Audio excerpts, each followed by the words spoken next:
Good morning, all. We welcome to the Amador County Board of Directors regular meeting for March 11th, 2025. The board met in closed session this morning. Item 1, direction was given. There was no report on item 2. Item 3, claims A, B, C, and D were denied.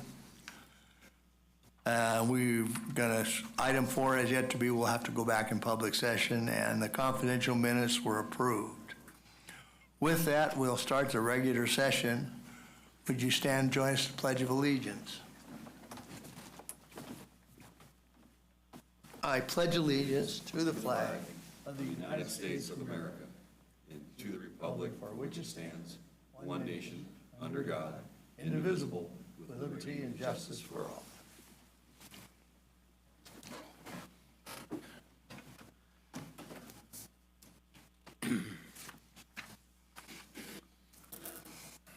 All right, the first item are public matters not on the agenda. These are discussion items only. No action to be taken. Any person may address the board on any subject within its jurisdiction. However, any matter that requires action may be referred to staff and or committee for a report and a recommendation for possible action at a subsequent board meeting. Please note there's a 3-minute limit, and would you sign in if you come to the podium? So, any public comment?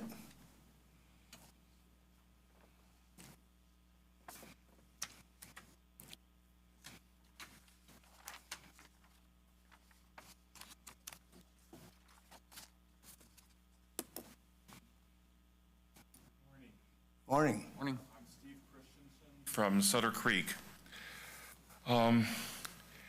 Many of you may remember when there were bumper stickers that said WWJD, what would Jesus do?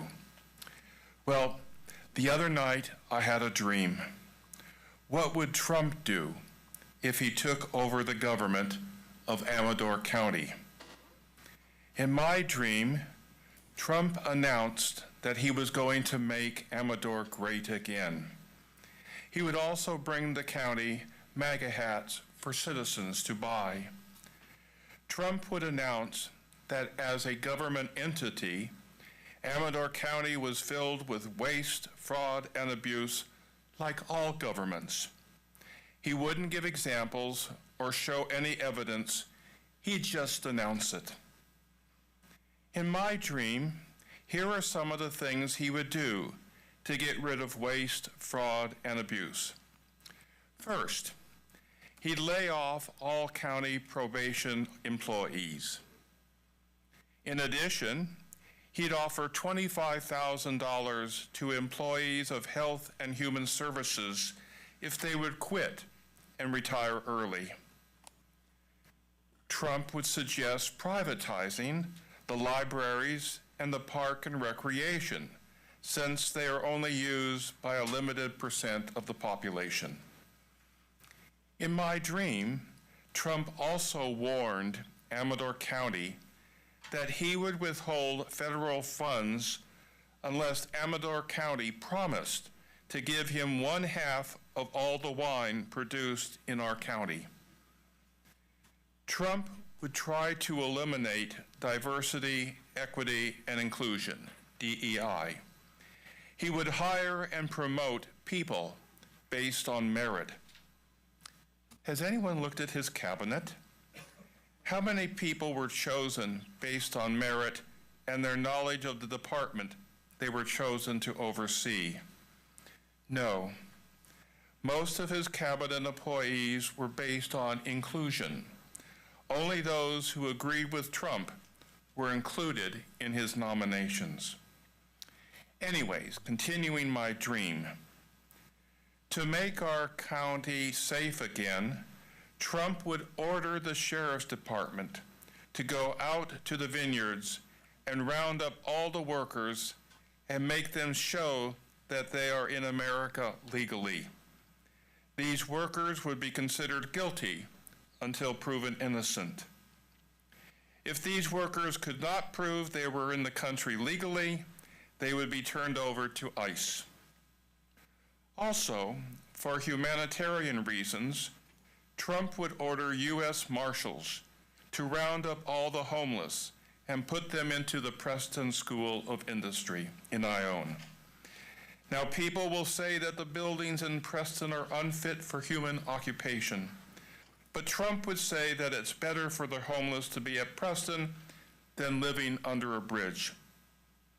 At that point, my dream ended. Thank you for your time.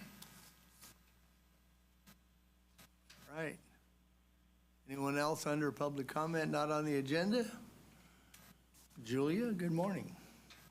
Good morning. Good morning. Logan, Jeff, Dan, Brian. I come as a concerned apolitical voter from Amador County who is served and represented by Senator Tom McClintock. Senator McClintock will not make personal appearances apparently now in his communities for whatever reason. I have heard from those that I'm associated with throughout the county, regardless of their political background, of concerns of what's going on in our U.S. government and activities by our Senate and representatives. They don't know where to go for their questions.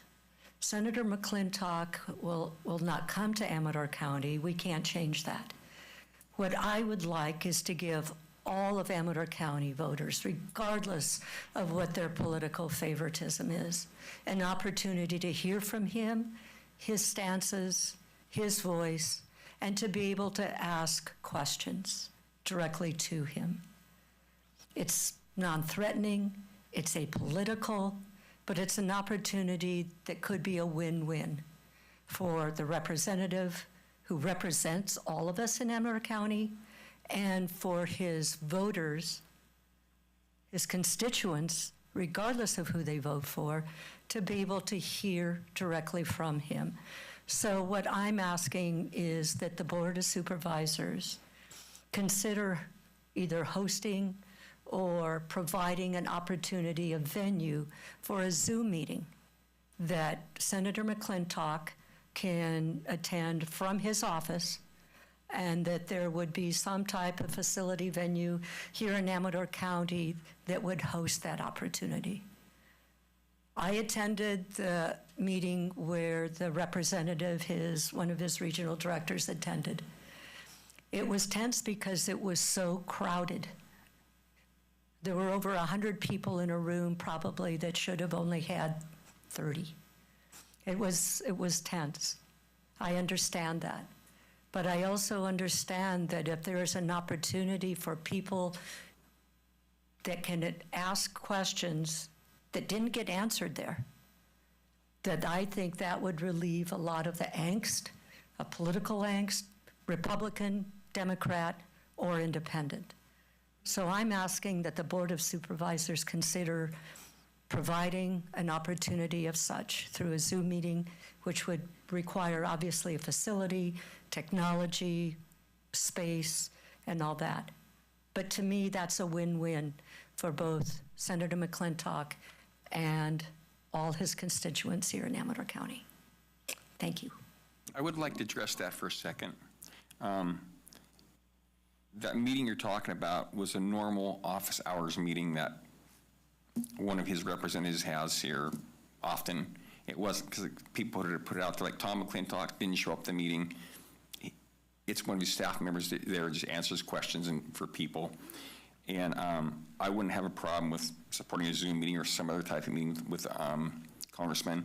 I will say I've seen this before in the past where some of his meetings were, for lack of a better term, hijacked. There's some people showed up there. All they wanted to do was cause a lot of trouble and make threats. So, but as far as a Zoom meeting, I don't see there shouldn't be any problem with that. In the meeting the representative was sent to, that was conducted, what was that, 3 weeks ago now, something like that. Right. There was no hijacking, and that would have been. No, I see some other meetings. Let me finish, please. No, This was an opportunity, if there was going to be any type of forceful pushback, it would have been there. It didn't happen. But I also see that it was also very one-sided. So I think my intention is to provide an opportunity for all voters, all constituents, to be able to attend, to be fair. And I said I'd support a Zoom meeting. It seemed fair. We're not supposed to No. engage in conversation at this. I know, but she's saying I know. I made a misstatement. I Maybe did not. after the meeting, or, I just want to put in the record, I didn't make a misstatement. So, are you done now? Hey, yeah. Okay. all right, thank you. And I'm offering my assistance for any, if it does come to fruition, and being able to help out with the communication with that, and anything else that I can do. All right. Thank you. Chairman Crew, you knew how to get a hold of me. Yes. Mr. Carnell, Mr. Brown. So thank you for your time, Not hard to find. which is good or bad. Yeah. Good. Anyone else? Mr. Chairman, we do have someone on Zoom. We have another live person who got up. Okay. Let's come forward, sir.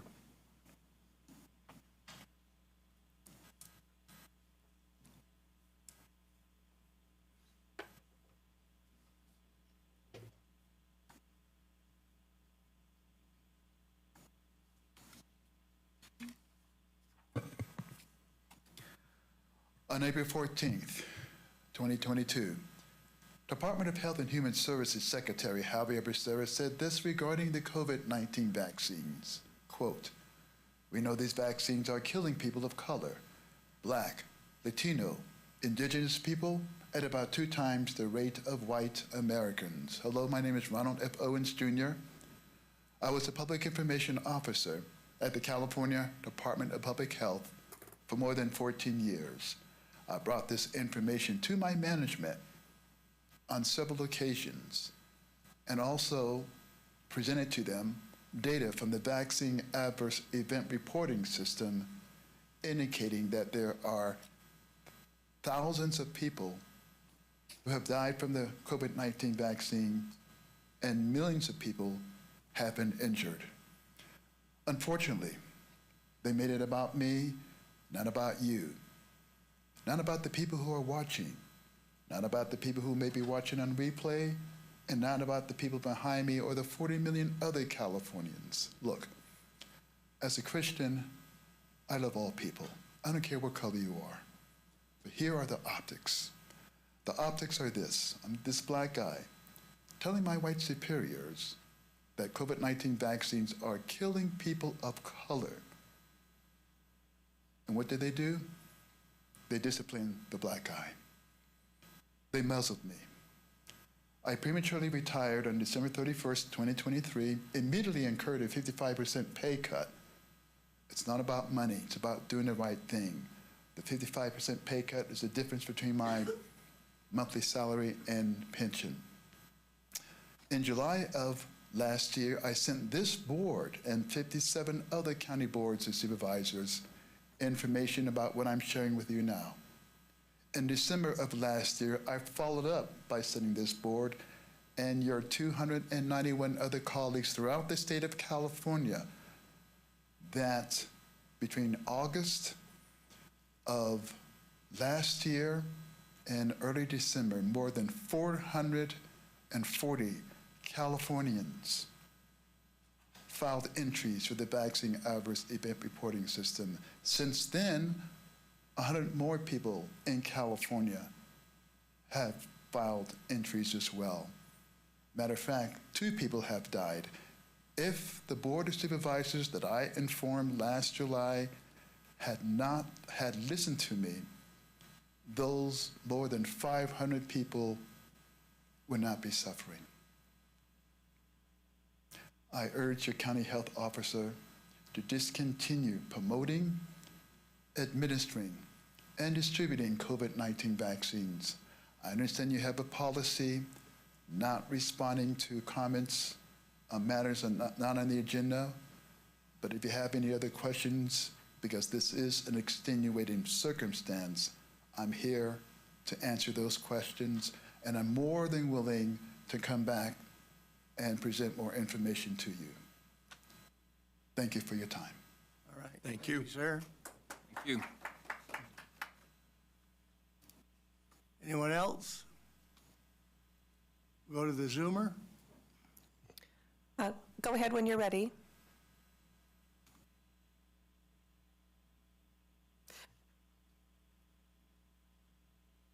I don't know. If you're on Zoom and you can hear us, you can go ahead whenever you're ready.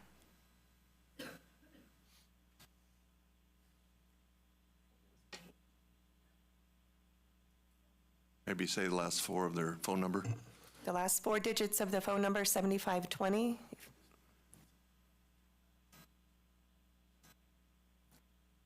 There you go. You're unmuted whenever you are ready to go.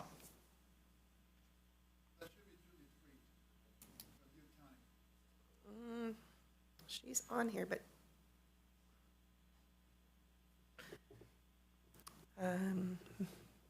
Julie, go ahead when you're ready.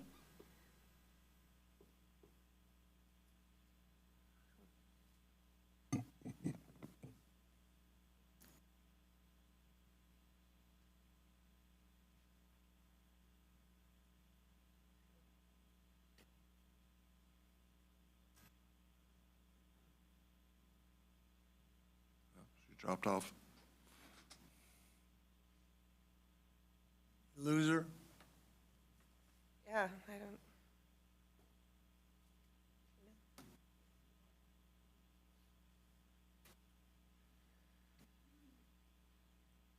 Want to come back to her, maybe? If she pops up, or Yeah, if she pops up, yeah. Oh, there we go. Eric, go ahead when you're ready, if you can hear us.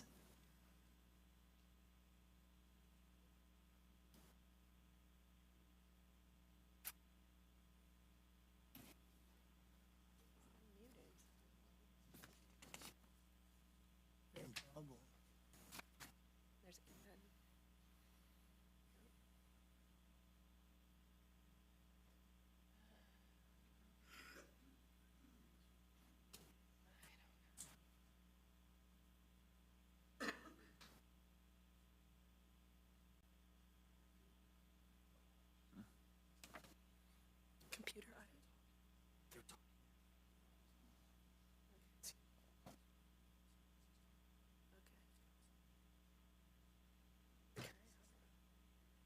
we got the volume off.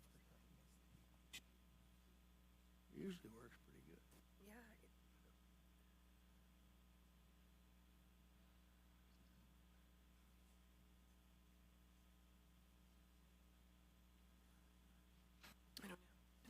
I just wanted to say that I'm chatting with somebody that's on Zoom. Zoom can hear everything apparently, but we can't hear them. Yeah. Just went to get IT people, so. Yeah, and the one thing that's unfortunate is the one thing we put on the header of the agenda is always that if the Zoom feed is lost or hacked or for any reason, the meeting may nevertheless go forward. If you want to be heard, be you guys. I appreciate the audience that we have right now. Well, Well, can I just say something right quick on some? I had my District 3 Community Council last night, and I had a young gentleman, Caden, come to the meeting, and 10, 11 years old, and we have a basketball court at Pioneer Park, and many years ago, a car took out one of the poles at the park, and so it's just a half a basketball court in Pioneer Park. But he was very adamant that he wants to get that second thing up there. So someday we need to talk and see if we can, Amador Community Foundation could be a holder for some money to save some money to get the second basketball court up there. all right. Where's the conversation? Yes, sir. Just want to thank the Chamber of Commerce, did a wonderful job at the Golden Acorn Dinner on Saturday nights, and just congratulations to the honorees, some well-deserved people in our community. Nice to honor some people that are doing some good things.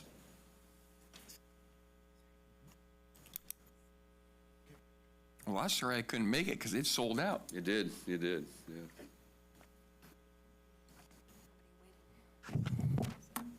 Just a quick announcement, the budget presentation that I'm going to make today is on the on the website under the agenda. So if you want to download it, you can follow along when I make the presentation. I'll share the screen. And so apparently right now the folks at home can hear each other talking over Zoom, but we can't hear them. Well, in the meantime, I had a couple comments. To the gentleman that talked about COVID, Mr. Owens, I agree with him. I think there's some pretty big issues with it.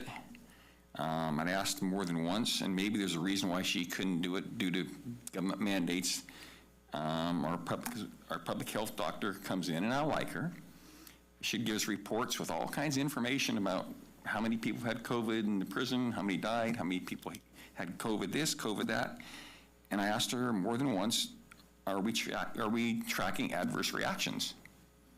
The answer was no. And I said, well, you know, I said, why aren't we? We're tracking everything else. And it was too much information. We couldn't do that. But I think there's been a lot of problems with the COVID vaccine. I've talked to a lot of people personally, had immediate problems very soon thereafter. I've talked to OB/GYN nurses that told me they believe they're seeing huge problems with young ladies having problems from it. And I would like to see it looked at very thoroughly. I think it's been a lot of problems.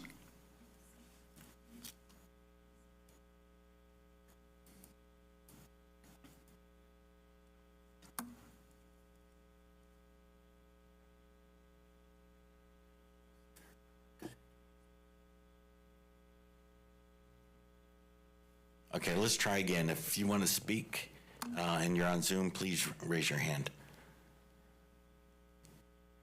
We're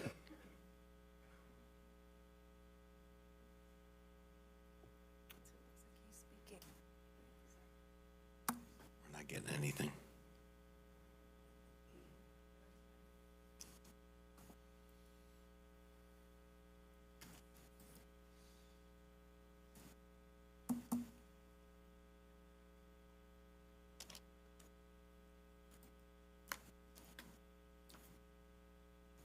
Doing that screen, it means you can.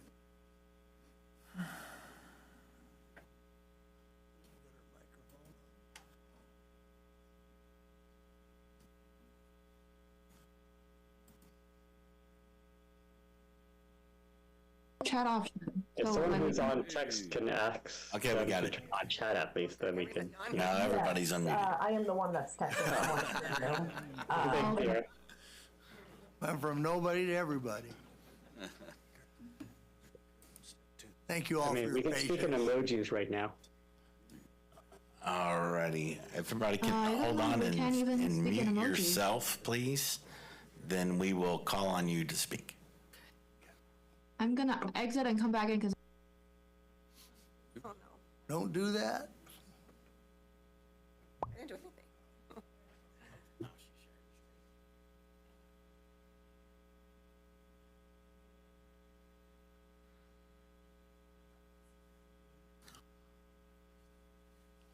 Okay. Go ahead, Eric, if you're ready. You still can't hear us. There we go. Yes. Yes, we can. We can hear you Yes, now. we can. Oh, you can hear us now? Yes. Okay, I was just raising my hand so I could, I wanted to talk about the short-term rental, but it's not time yet. We were Okay, just trying to debug to make sure you could hear us, so. great, thank can you. hear us, that's All right. great. I think someone else wanted to speak earlier, though. Yeah.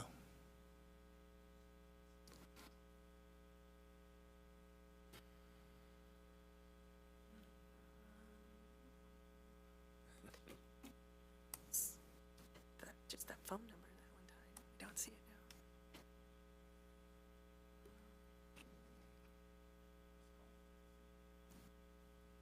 Last call for anyone who wants to speak on Zoom In public. under public comment. Hello. That was me, sorry. We still lost that lady was waving her hand and. Oh, is that her? Oh, maybe that's her, I don't know. Hello? Hello? There you go. All Great. right, hello? Oh, I'm just checking to see if anybody can hear me. We can. Judy Parkinson. We can, yeah, we found our problem on Zoom, so everyone should be able to be heard when you're called. So I think we can go forward without concern. That's all I'll say. Stop. All right. pushing the mic. So last call for public matters not on the agenda.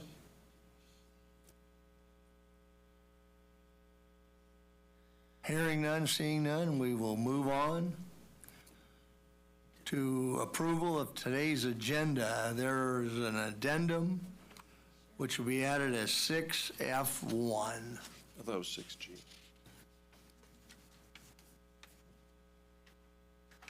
No. 6F is code enforcement, addendum is 6F1. Oh, F1, okay, I thought it was 6G, Yeah. okay, sorry. All right, with that, looking for approval of the agenda. Chairman Crew, I'd like to pull one item off consent agenda for discussion. I think that's coming up next, isn't it? Yeah, I don't know if you want to do it on a regular agenda or consent, but either way. Okay, I'll wait then. All right. This is approval of the regular agenda. I'll make the motion with the changes. Second. All right, we had a motion by Epperson, second by Brown, by Carnell. All right. Any public comment on the agenda? Seeing none, hearing none, we'll call for the question. All in favor? Aye. Aye. Opposed? Motion carries 5-0. Now, the consent agenda. Supervisor Onetto, which one? Yeah, it'd be item 8C. This would be all the sheriffs looking at building a mezzanine system, a second mezzanine system up at the storage facility they have. Okay, And- let's take it right now. Okay. I guess my concern is a little bit later in our agenda, we're going to talk about budgets, and the way it sits right now, we're looking at about a $3 million hole for a budget this coming year. And I guess my question, the sheriff built a couple storage facilities up at the near the airport, and they put in one mezzanine system, and they're looking for a second one, about $77,000. And I'm thinking, looking at the hole in our budget, if it may not be advisable to hold off and maybe look at doing this down the road, because I don't think there's any cost savings. They're doing it, concurrent with the construction, and construction is finished up there. So yeah, I'd like to see maybe if we could just not spend this money and help fill the hole that's looking at us this coming year. I think the sheriff may be taking care of a loved one, so he's not here today. But I'd like to hold this item over, and maybe we could talk to him about it at another meeting or in the meantime. The only question I would have, Mr. Ali, that it's coming out of rural crimes. That's what I believe is correct. I'm not sure about that. And that would have no effect on the general fund. They're not general fund dollars, no. But could that be swapped for general fund dollars, replace the general fund dollars would be my question. General fund, Yeah, rural crimes is a tricky funding source because it comes in under the purview of the sheriff rather than the board. And but yes, it could be spent on other things. Yeah, it could offset general fund dollars, I would think. But he would have to do that, wouldn't he? He would have to. Well, sure. I mean, but we couldn't do that. We can't. Absolutely, you're correct. Yeah, we can't make that decision, no. But I mean, if he wants to work for the board and try to help us patch up that hole, which I think it's a big enough hole, we need all hands on deck, basically. And they've got the two facilities, two buildings, and they got a mezzanine system in one. It's not like it's a critical, must be done right now, I wouldn't believe. I mean, that's a question I'd like to ask, the sheriff is, hey, is this something that could wait? It's kind of like, if you want to paint a house, you can paint it today, or maybe you can paint it next year or the next year. Now, if you got a hole in your roof, that's different. You got to do it right now. So I'd like to just talk to him and see what the need is. You want to make it a regular agenda item at the next meeting? Yeah, I'd like to do that. We can do that. So now we're going to look for an amended motion for the consent agenda, except for item HC. So moved. Second. All right, we have a motion by Supervisor Oneto, a second by Any public comment on the consent agenda? Seeing none, hearing none, back to the question. Supervisor Oneto made the motion.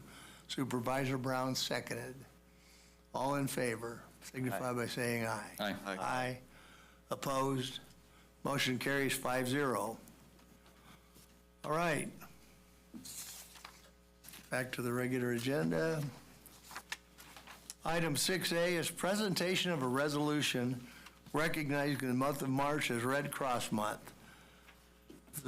Suggested action is to adopt the resolution. Do we have someone from the Red Cross here today? Please come forward.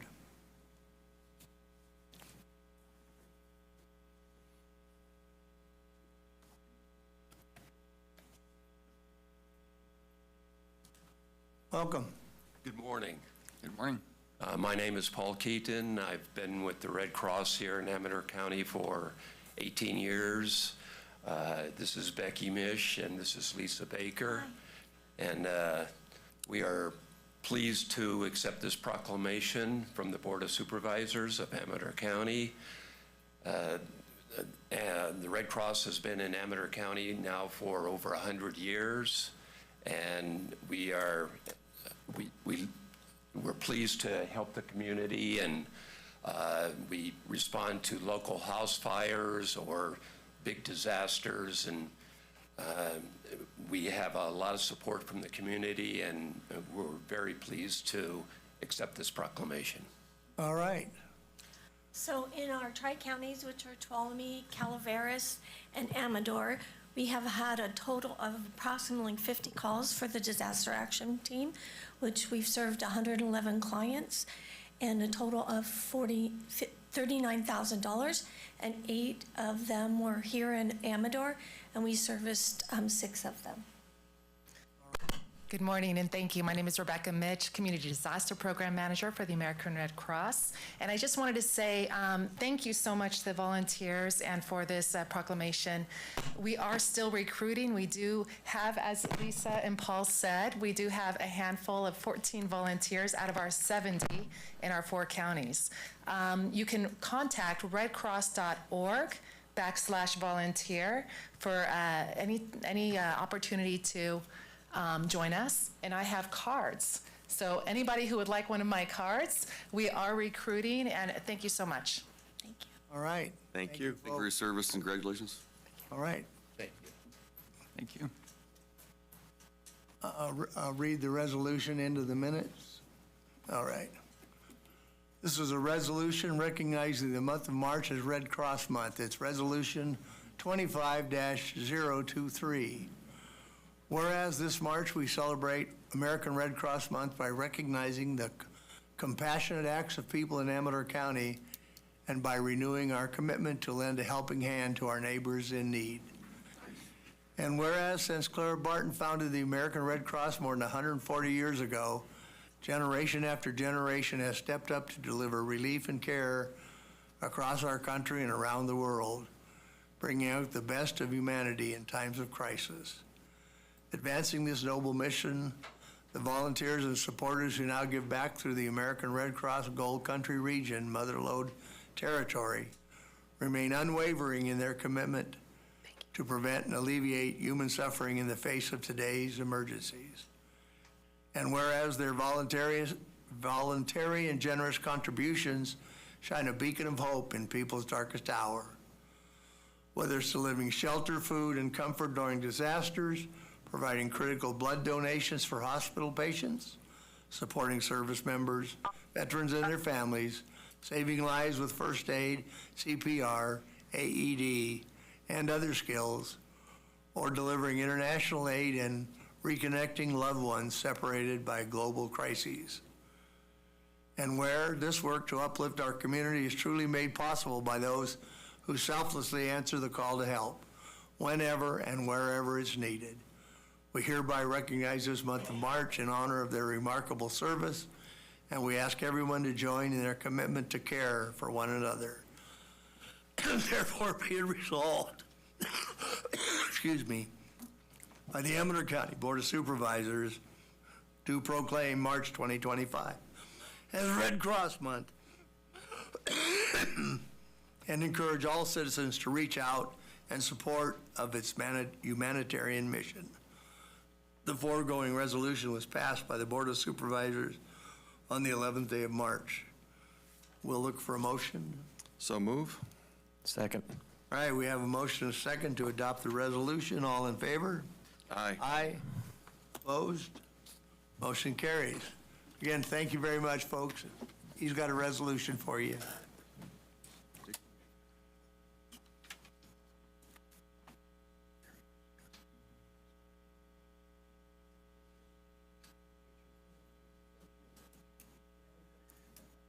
There you go.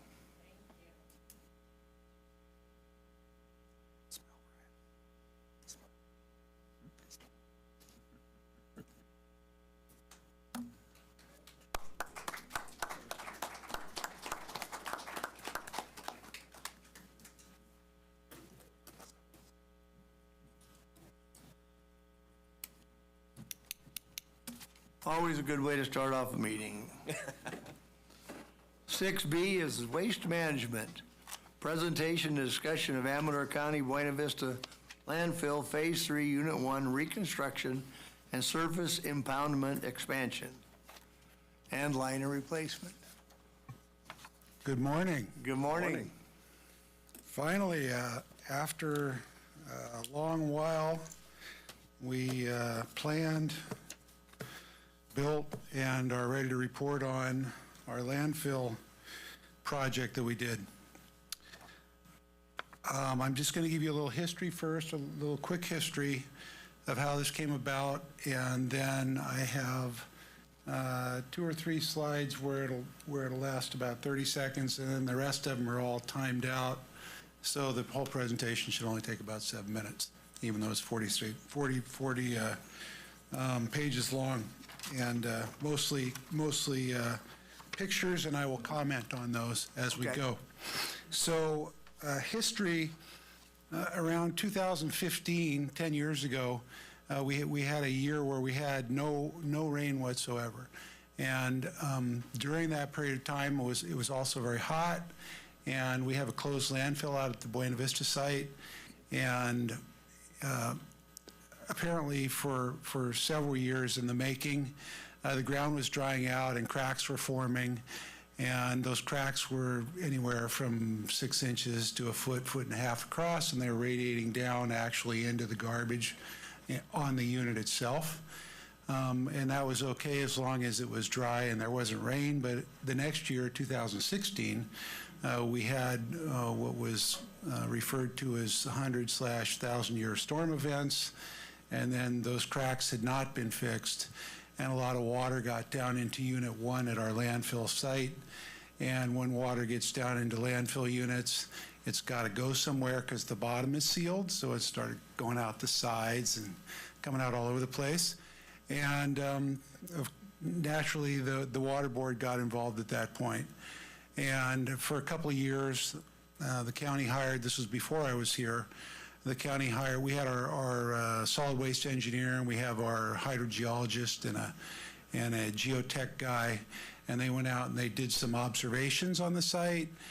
They did a bunch of testing. They dug some sample holes to try and figure out what was going on out there, and they didn't come up with any conclusory evidence. They thought that it was potentially fixable. We got one of our local contractors out there. We filled the cracks, and we watched it for a couple of years. And that was about 2019. It was relatively successful. One of the ways we check to see if water's getting in the unit is we have dual extraction wells on the site. So we monitor the amount of water that's coming through there. And the water was up. And as part of the WDRs at the time, it said if our water balance became higher than the amount we thought we could handle with the pond that was in place at the time, that the county would have to redo a water balance and potentially have to increase the size of the pond. Well, sort of simultaneously, they determined that the cover on Unit 1 was shot and needed to be replaced. Enter myself. I showed up in November of 2019. The old solid waste director had left and moved on to a different job. And I, at one of my first board meetings, told the board I was going to go out and talk to the water board about this, because I've got some history with the water board, not particularly in solid waste, in water and sewer, however, at Rancho Cordova, because I was from projects I did when I was in Plymouth. And so I went down there, and the first thing the guy said when I sat down was, we're going to start fining the county $25,000 a day. And you need to do the project, and it should have been done already, and blah, blah, blah. And I said, well, okay, we don't have plans. You don't just do a project. We don't exactly know what we need to do yet. So they had some suggestions, so we agreed to, and I sort of made a deal with them that we would move forward with the project that they were promoting, which was to put a new cap on Unit 1, prescriptive cap. Now, Unit 1 was closed in 1995, and it's got what was a prescriptive cap at the time, which is no geomembrane on top. It's just 4 layers of dirt. Sort of what they call a foundation layer, which is a couple of feet thick, a cap layer, which is another couple of feet thick, and then a vegetative layer. The cap layer seals the top. The foundation layer makes it so the cap layer doesn't crack, and then the vegetation layer is supposed to keep it all moist, so it keeps the cap layer intact, and it keeps it from being destroyed on top. What we agreed to was we would replace the cap layer on Unit 1, and simultaneously we had been doing a new water balance study, and we determined we needed to, let me backtrack a second. We were doing a water balance study, but at the same time we were having consecutive large winters and getting larger storms, and the county was ended up hauling a lot of water down to Elk Grove, because when we have a freeboard level that we can't exceed on the pond up there of 2.5 feet, the pond itself holds about 2 million gallons. The freeboard level is reached when it gets to about 1.3 million, or at least at the old size pond. So we were hauling a lot of water, which was costing a lot of money, costing the county a lot of money. So we recognized that it was in our best interest, as well as the board was demanding, that we increase the size of the pond as well. So we didn't have any financing at the time. The projected cost of the project was going to be about $2.5 million. This was 2020 dollars. Of course, COVID hit. Everything came to a grinding halt. The water board went home. And we started doing our design, got it off on our due diligence, got it off to the water board engineers. They decided that as a policy, before they went forward and approved our design, which was essentially mandated by them. We didn't have a choice in the design. They just said, this is what you're going to do and this is how you're going to do it, and we're going to review your design, and if it's up to our specs, then we'll approve it. But at the same time, they sort of went on hiatus because they were all working from home, and the board passed a policy that if before any new project designs would be approved for any of the applicants, they had to have new updated WDRs, waste discharge requirements, on their site. So it was hurry up and wait. This was 2022. 2023 passed. They took them about 16, 18 months to get the WDRs done, to get moving on approving our design. Simultaneously, I started a application with the regional or the Clean Water State Revolving Fund to get financing for the project. That hindered us additionally, ultimately, because the funding people took even longer than the design approval. But ultimately, we got it all going. At the end of 2023, The board approved a final resolution. We did have our financing in place. The engineering had been approved, and all we had to do was get the final contract signed by the water board. So they approved to let us put it out to bid. We put it out to bid last February. We got it going in June. They still didn't have the contract signed. In fact, they didn't get the contract signed all the way till October of this year. We started the project in June. We almost had the project finished by the time the financing contract got signed. And everything came out well. Obviously, on page 3, when I get to it, I'll go over it. I have some of the cost data in that. But let's go ahead and start the PowerPoint presentation, because I'm sure people are getting tired of me talking here. It should be time. So here's what we did. We took the cover off, the old cover off, and we had to put a new prescriptive cover, which was 2 feet, 2 feet and 1.5 feet. That's foundation, cover, and vegetative layer. So that was what we agreed to. The next slide, I think I timed this one at 30 seconds. The slides will go faster here. The Class 2 surface impoundment, we agreed to clean it out, put a 2-foot, extend the top of it by 2.5 feet, and then reline the whole thing. So that's what we did for that, and all these pictures will bear it out. So what we have here is this is the borrow area where we took the dirt when we needed more dirt. This is Unit 1. This is the Class 2 surface impoundment right over here. There's a groundwater extraction trench there where we have a trench along here where we pump water out, the groundwater, and we take it up into that pond, and also from the rest of it. The board approval for financing was $4.5 million. The total estimated project cost after 7 extrapolations was about $3,657,000.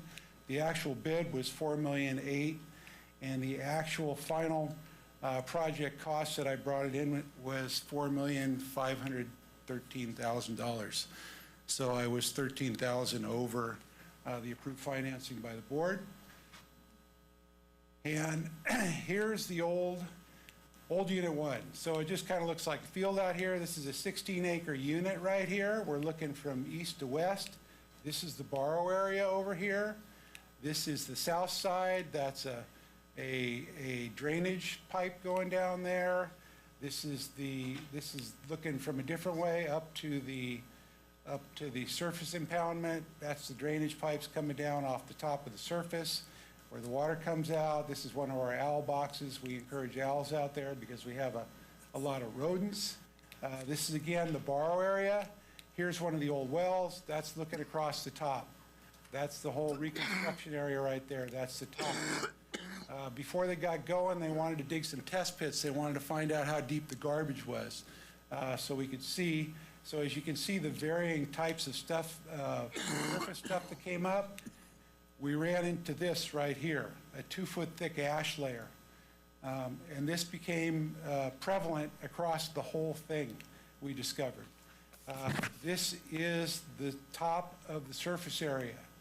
The water board agreed that we could leave that ash foundation layer in place, which saved us a bunch of money. We changed the final cover profile.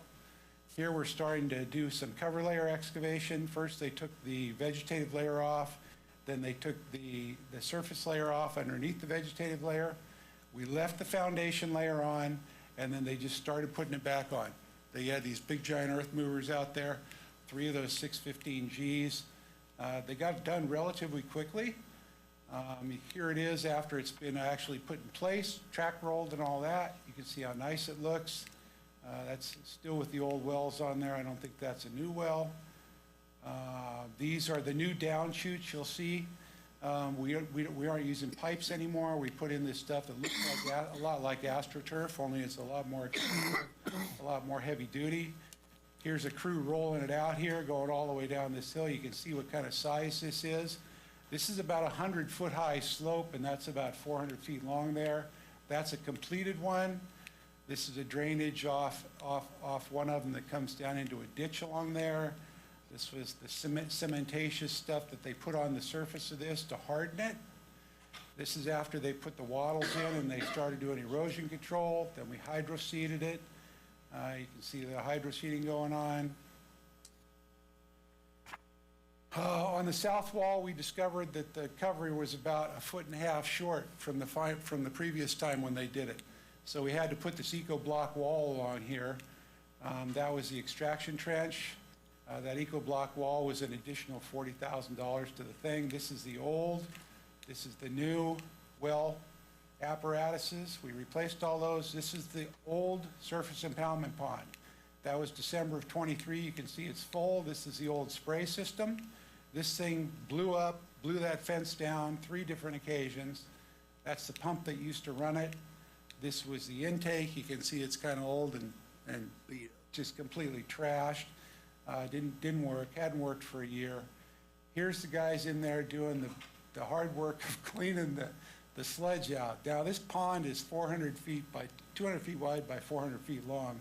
Gave you some idea. This is a big surface area here. So they had to go in literally by hand, put it in wheelbarrows, pump all the water out. This sludge is nasty smelling stuff. Here we are, we put the 2.5-foot berm above the old surface. This is the old surface right here. That's the 2.5-foot increased layer. You can see all the way around. Here they're putting they're starting to lay the new liner in there. This is the trench that they used to backfill to hold the liner in place. You can see the liner. It's 115 on this day right here. That liner expands 10 to 15%. That's why it's all bubbled up like that. We had to do a leak detection study. So that was the CQA guy went and took an ice pick and stuck it in the ground. This thing is hooked up to electrical grid. They fired it up and they went out and found that ice pick hole in less than 5 minutes. To give you an idea of how good that works. We had to put a new fence around the site. The old fence was shot. We hydroseeded around that. This is the pad you'll see a little later. This is the intake for the water that goes down to the creek down below down there and the retention pond. Here's the new road, surface road around the top.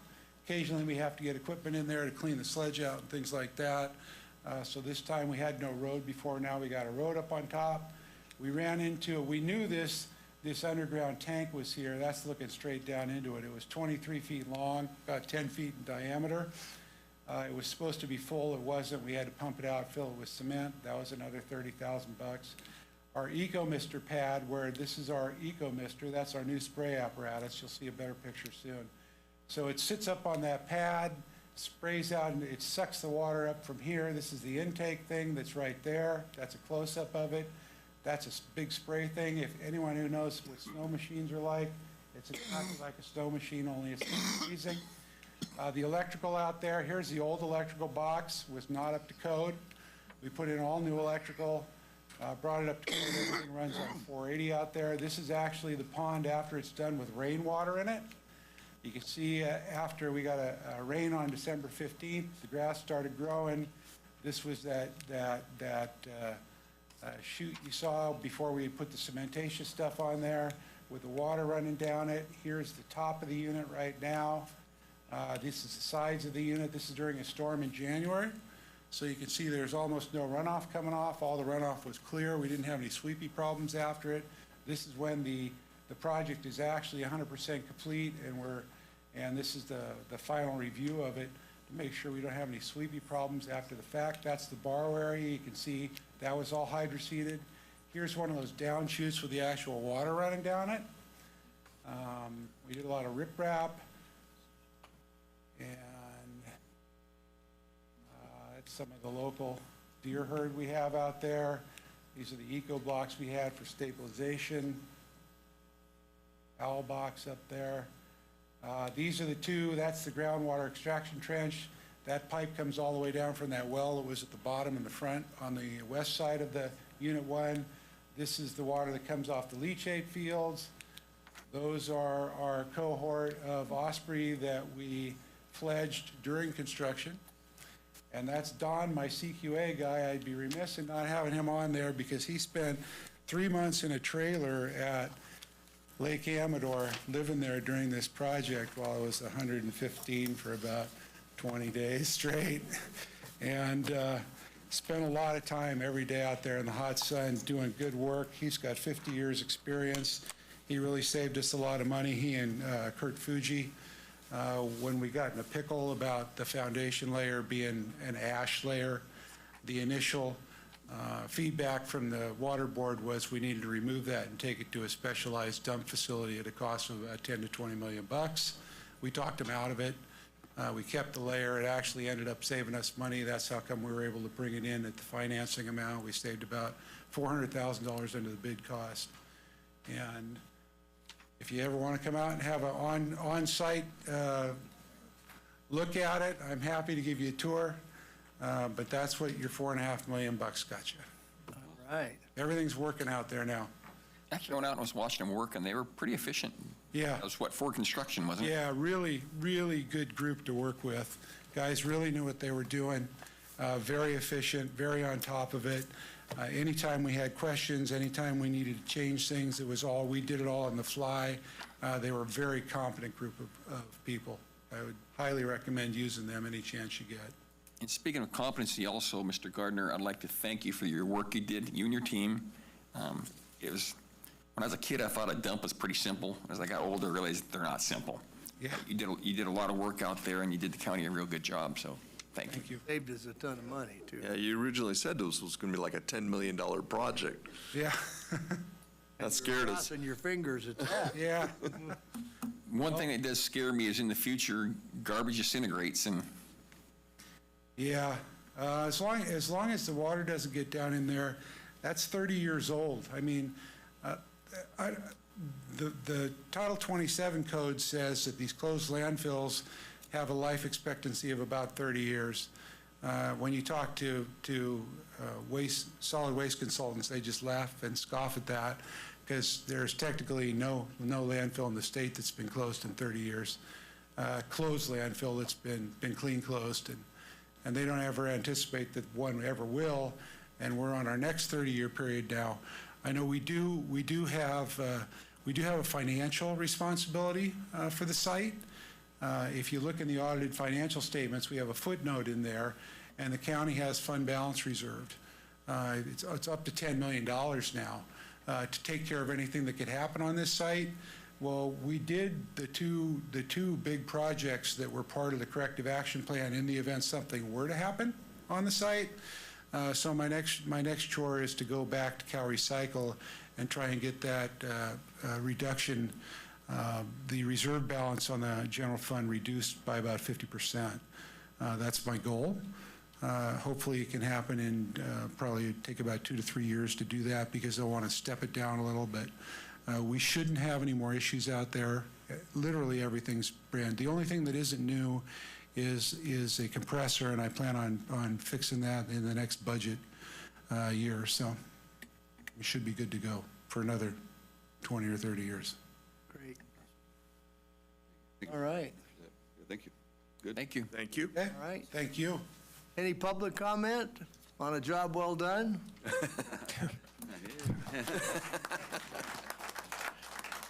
And Jeff, you might have a career in movies. You kept up with those narration pretty good. Without getting confused, yeah. Thank you. Thanks again. All right, seeing none, hearing none, that was a presentation only, so we'll go to 6D, discussion and possible action relative to a presentation by the CAO. Oh, 6C? Did I skip? Yeah, skip the housing. Oh, man. You wish. Oh, excuse me. Discussion and possible action relative to a proposal by Supervisor Carnell to prohibit house rentals for a period of less than 30 days, with an exception being created for those short-term rentals already in use as such. This exception would no longer apply after the location is sold. Suggested action directing to staff is desired. Staff would need to prepare an ordinance to be brought back to the board with the details as directed. So this is kind of an open-ended. Supervisor Carnell. If I could have 2 minutes of your time. I asked that something strongly worded be placed on the agenda. We were supposed to be hearing an agenda item today, and I think it'll be on at our next meeting about possibly releasing another tourist marketing board. And this one's going to be for hotels and short-term rentals, and there's talk of advertising our short-term rentals across the state, nationally, and I've even heard talk of advertising them internationally before the upcoming Olympics. So I went and got the rolls, the couple hundred short-term rentals that we have in our county, and I expected to see a lot from Shenandoah Valley for wine tasting and Kirkwood for recreation, but what I found was there's a pretty significant majority that are from our subdivisions, our family subdivisions. It's not an insignificant number of them that are not owned by people who live here, and there's also not an insignificant number of them that are owned, seem to be owned, from best I can tell, by entities or businesses. So just in my district alone, Surrey Junction, Casey Ranchettes, Jackson Pines, Taboo Road, these are our family subdivisions. They all have several in them, and Meadow Drive, Silver Drive, Sugar Pine Drive, and all of the roads off of them. The reason I asked for it to be on the agenda is I spend a lot of time talking to our 20 and 30-year-olds, and I guess that's because I'm from the trades, but if you call 911 because you need a deputy, they'll be 20 and early 30s. If you need a fire person, they will be 20s, early 30s.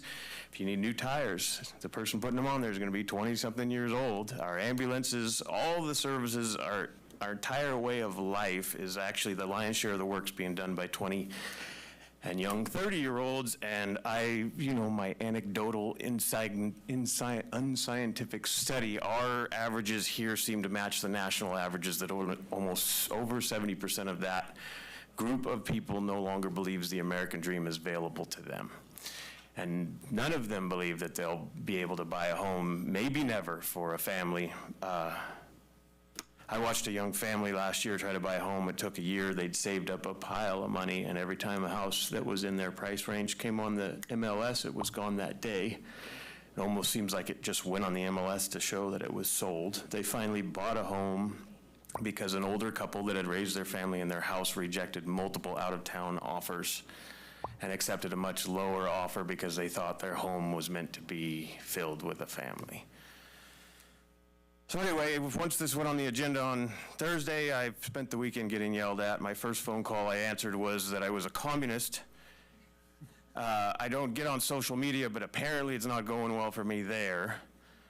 I don't really want to ban anything. I don't want the government to be a part of our lives. I just thought if we're going to start advertising our single-family homes in France and LA, we might want to have like a very public, very serious conversation among staff, real estate agents, brokers, everybody about protecting some portion of our county for our kids that are the ones doing all the work that we depend on for our retirement. So that's my request.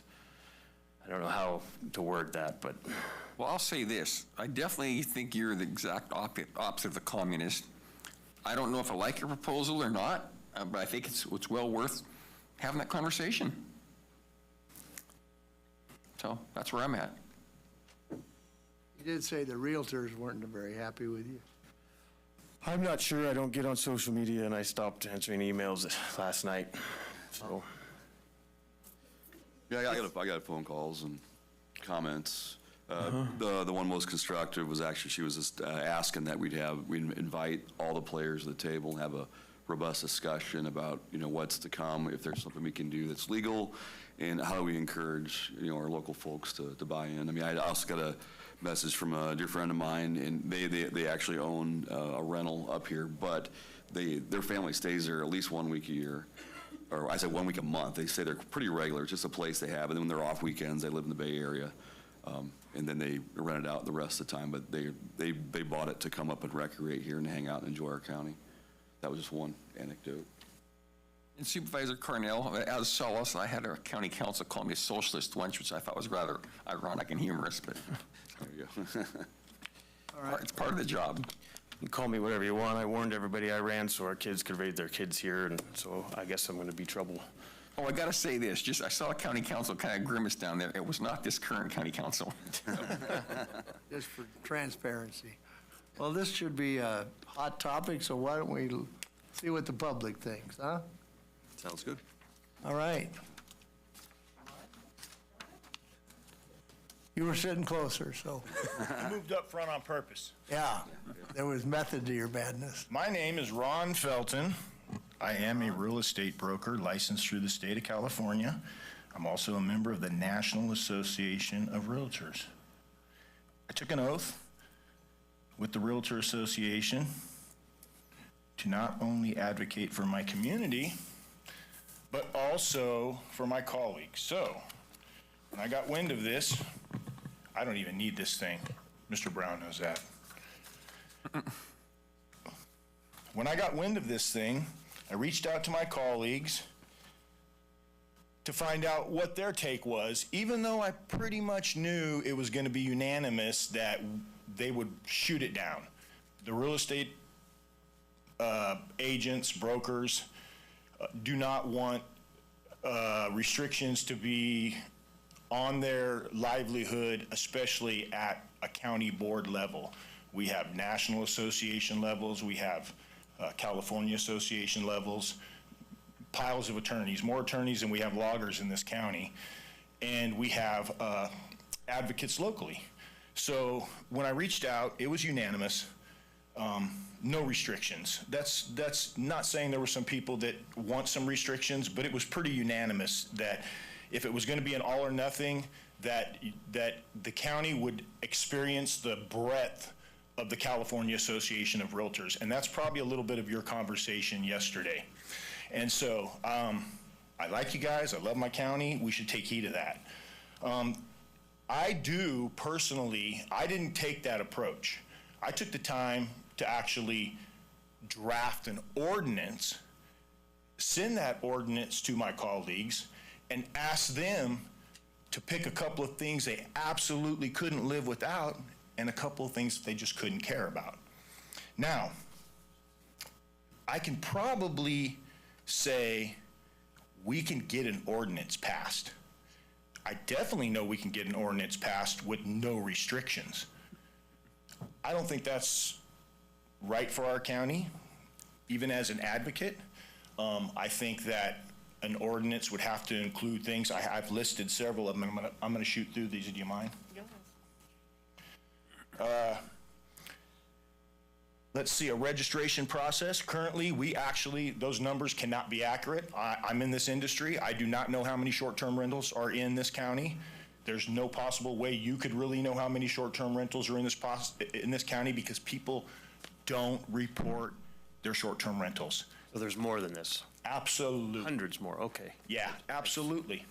So, in fairness of that data, we don't really know what's going to happen when we make a rule to one side or the other. Home ownership and the market is crazy to me even to this day, and I study it and look at it every morning, and little tiny things can shift the market and cause consequences and crisis that we can't even foresee. Now, I do believe we need an ordinance. It should be have a registration process so we can clearly understand who has short-term rentals. Homeowners must register within 90 days of the ordinance. Fee shall be determined by the county.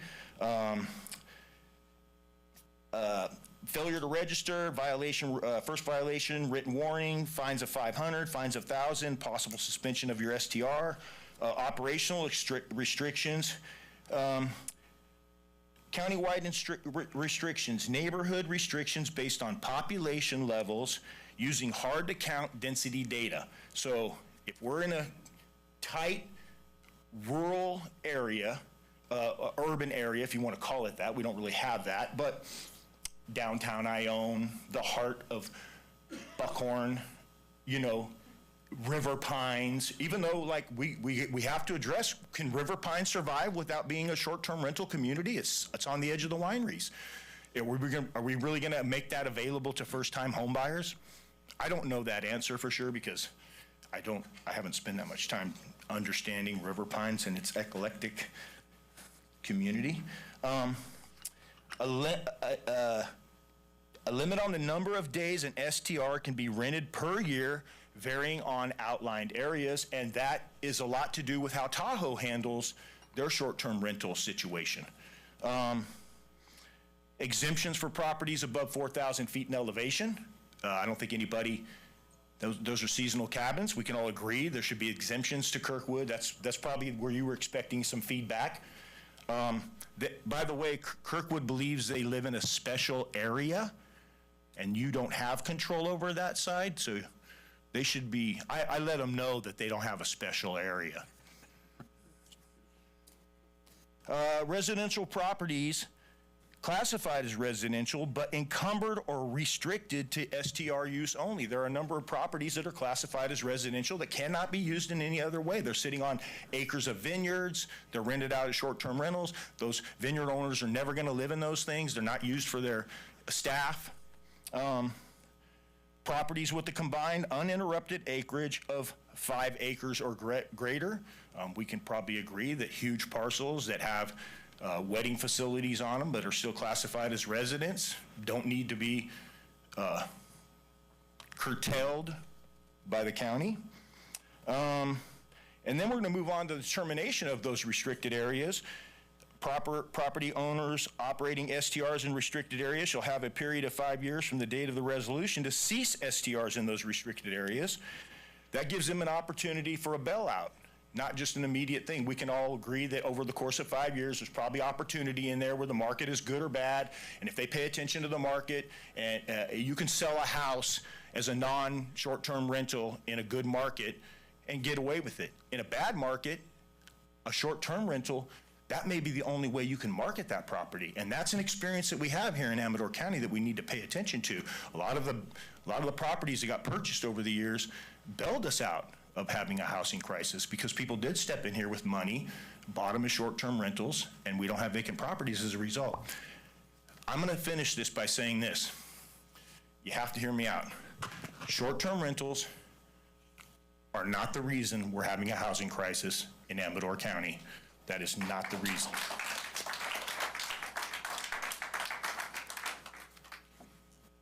I didn't know I was right. I was just pushing that out there. He's always right. What's that? Well, part of the problem, Mr. Felton, too, is a builder telling me to build a single-family house, not the ground, not the permits, just the structure is about $400 a square foot. Yeah, so, I mean, I could go on and on with the amount of programs that are available to first-time home buyers, to Americans. It's an insane amount. There's also things that are available to counties for grants. I mean, you guys probably know more about this than I do, that allows a way for us to cover some of the costs for first-time home buyers to get into homes. Availability is not necessarily the problem. It's always going to be affordability. I mean, if I asked 20 agents right now, why do you think somebody can't buy a house in Amador County? They're going to say it's going to be property insurance and PMI. Okay, so those are both insurance. If you're paying PMI, are we all aware of what PMI is? If you're paying PMI and you're paying fire insurance, half your mortgage is going to be dedicated to just those things. It's not going to. So everybody's getting a piece of these poor kids' equity. I can't look a couple of 30 years old in the face ethically. I took an oath and tell them it's okay to spend half of your hard-earned money on a home. I tell them to go to Stockton and commute here to have fun, because you can afford a house down in Stockton. You can afford the insurance. You could probably find a program through one of those counties down there for PMI to be covered. So I can look an investor in the face that has a pocket full of money, and with no shame, I can tell him to buy an Airbnb in Amador County. So there's a big difference between ethically committing somebody to a hard life and letting somebody take some risk with their life savings. You know, there's a whole different aspect to that. So I'm in agreement, probably against a number of my colleagues, actually. I'm in agreement with an ordinance. It's got to start with some form of getting accurate numbers on what the short-term rentals are first, and then coming back to an association, a group, a committee, and hardlining that. I mean, it's going to be a tough thing for all of us, because we don't, like, real estate agents don't want that. We absolutely do not love like any kind of restrictions, but we need it in our county. I mean, every county does eventually do an ordinance for short-term rentals. We can agree on that. Oh, no, they don't all do it. Some don't have them. We're blessed. Now, I'm going to leave some paperwork here, but only a little bit because of the whole waste, fraud, and abuse accusations. I only did 5 copies, okay? I'm doing my part. Thanks. And some of this stuff is produced. There's a letter that I think went to you from Tiffany Kraft. Did you get that letter? An email? We're blessed to have somebody like Tiffany Kraft. She was the owner of Sotheby's Gateways. Are you familiar with who she is? One of the larger firms in our community. Went to high school with her. Huh? I went to high school with her. Good for you, yeah. I'm sorry now. She probably, after. My grade school friends were yelling at me. Or do you still have high school friends left? I'm sorry, Logan. Okay, so anyways, I kind of went through her list, and I was like, man, I nailed most of these. But one thing that she nailed on there, and we're blessed to have her because of that knowledge and how much she brings. Nita as well, last former Amador County Association of Realtors president, past president, and also works for Sotheby's. A list of some of these requirements as well. Tiffany points out the transitional period between buying a home and moving into your new home. Believe it or not, this is a big deal. We don't always have contingencies built in to where somebody can just migrate from their home they're selling to the home that they're buying. And believe it or not, we don't have a hotel that you could stay in for 30 days or 2 months or 90 days. And sometimes those short-term rentals become an integral part of that process of moving from one home to the other. And so there's a few things in there that I didn't catch, so probably read that pretty good, and I think that's as much as I can contribute. I'm going to hand this over to Nita, and I want to take a few more seconds. I'm doing an executive order because I got a hold of my wife, but I'm pretty sure we're going to put that basketball hoop in for Caden. You're kidding. No, I'm not kidding. I love it. Yeah, because I mean that's our park. We live right there. Yeah, I'm a block away, and we spend a lot of time there. So, thank you. Just for your knowledge, we are going to get a pickleball courts up there. Yeah. I'm highly opposed to that. Hi, my name is Nita Patel. I'm actually the past president for Amador Association, but I'm also a realtor for Vista Sotheby's and have been in this beautiful county, married my husband 24 years ago and came here. That time, to be said, the market was crashing and you could get a house in Pioneer for $68,000, $70,000. But our fire insurance was always $100, which I was paying at that point in time. I'm going to keep it simple and say this. Change is hard for anybody. It was hard for me 24 years ago. It's going to be hard for everybody. But here's what I put down for Tiffany and I all of get together. It's simple. A well-regulated short-term rental permit system would address community concerns while allowing responsible hosts to continue operating. That's all I got to say to you guys. Thank you. Thank you. I went to high school with your husband, too. Don't say anything to him. Well, that doesn't keep you from making tough decisions, Logan. I wanted a conversation, and I'm getting it. This is awesome. Wanted a confrontation? That, too. Hi, I'm Marty Russ. I live in Fiddletown. I moved here almost 5 years ago with my husband from El Dorado Hills, a retired teacher, not a realtor. But we have 3 daughters that are in their 30s and 40s and can't afford a house, only one so far. And I don't think it's because of Airbnbs. I think it's because they live in California. Just a teacher, don't know for sure. But I was also shocked to hear, Mr. Oneto, when you responded to his comment, because I went to a debate between you and another lady in Fiddletown a few years ago when you were running, and that you were not for that, making Airbnbs 30-day rentals, that you were liking the way it was. So I was kind of shocked by hearing that. What I said was, I'm not opposed to what he's bringing it forth, have a conversation. Like Not saying I'm conversation. for it or against it. Okay.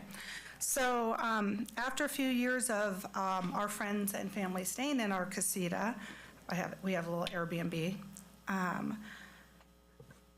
we decided to Airbnb it. And in the past year and a half, out of over 100 guests that have been there, we've hosted, we've had 0 problems. I think it might be because we live on the property.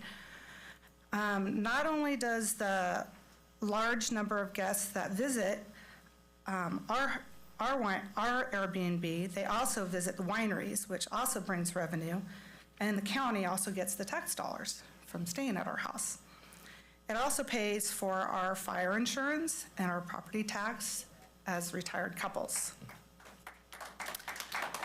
I guess I'm not even sure why this proposal has come about. Is there data with pros and cons? I know you had your comments. If it is because of issues within the city limits, why clump all of us that are on acreage within that demographic? Or possibly, like other counties, if you live on the property, this would not apply, possibly, if you're writing this proposal and it would pass. And if it does pass, I ask that the exception in the proposal of grandfathered in structures also includes when you sell to be grandfathered in. With the difficult market, it's a nice incentive for homeowners when they sell their place. So that's what I have to say. Please reconsider. Thank you.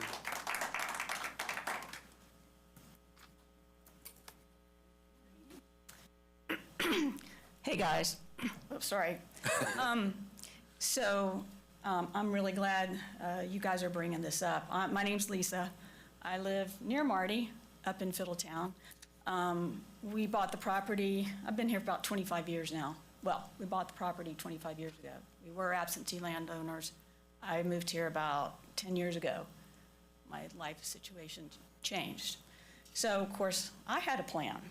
And my plan was to live in the country, in an affordable county in California. Didn't want to leave California, have kids here.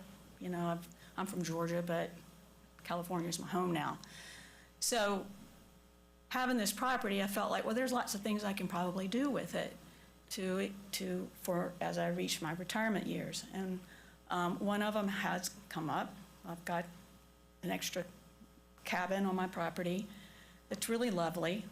And just to give you some context of the variety of folks and the reasons why they're doing what they're doing, because I'm really happy that you opened this discussion.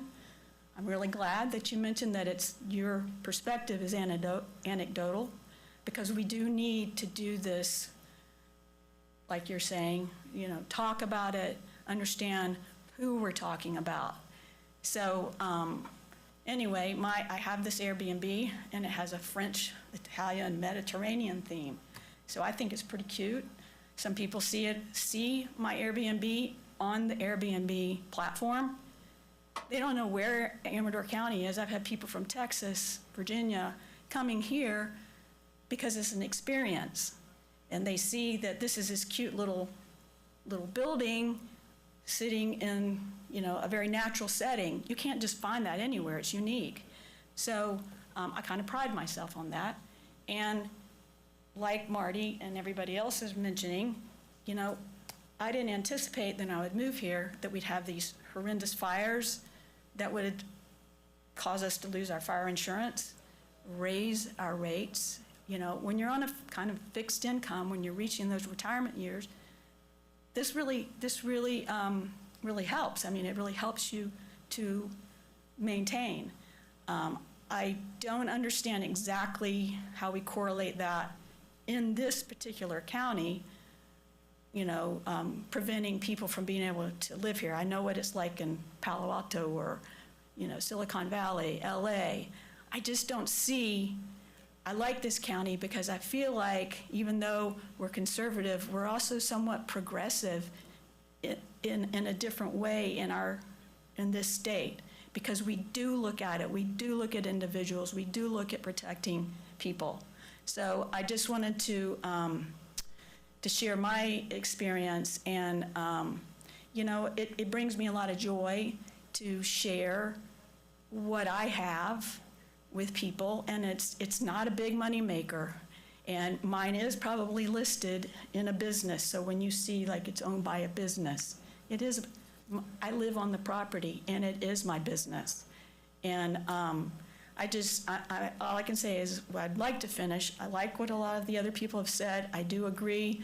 Maybe we can come up with something creative, knowing who you are talking to, because we got different people here for different reasons. And, create something across the board that's going to fulfill the major objectives that we want to do. So thank you for your time, and thank you for the work you're doing and for listening to your constituents. I guess we're your constituents. Thank you very much. Thank you. Thank you. You're a good advocate, by the way. I'm sorry? You're a good advocate. Well, I'm apolitical. Sorry, Nita Patel, I'm back again. I actually just got a text from 3 of my clients in their 60s. 2 of them, their husband just recently passed away. They have created short-term rentals so they can afford to not only live in Amador County, Pioneer specifically, but actually in California, period. And they only request is that change is hard, we know. Maybe we can come up with a solution that can accommodate with real estate advocacy, and she is sitting here to make up a solution, because fighting to create more policies is one thing, but if you can help us do anything so that Amador is affordable, just not for an old lady like me, not me, but her, and others, is please help us fight fire insurance. Affordability will be much looked at better if fire insurance was controlled. And one can say this is something that the government level at, but if we're making changes, please help us fight that. Thank you. All right. Anyone else? Yes. I didn't sign in the first time. I got her. So now I'm speaking from a different perspective, from the city of Sutter Creek. We are wrestling kind of with a similar situation, but we're looking at overall percentages. We have 22 residences, homes within the borders of Sutter Creek, within the city.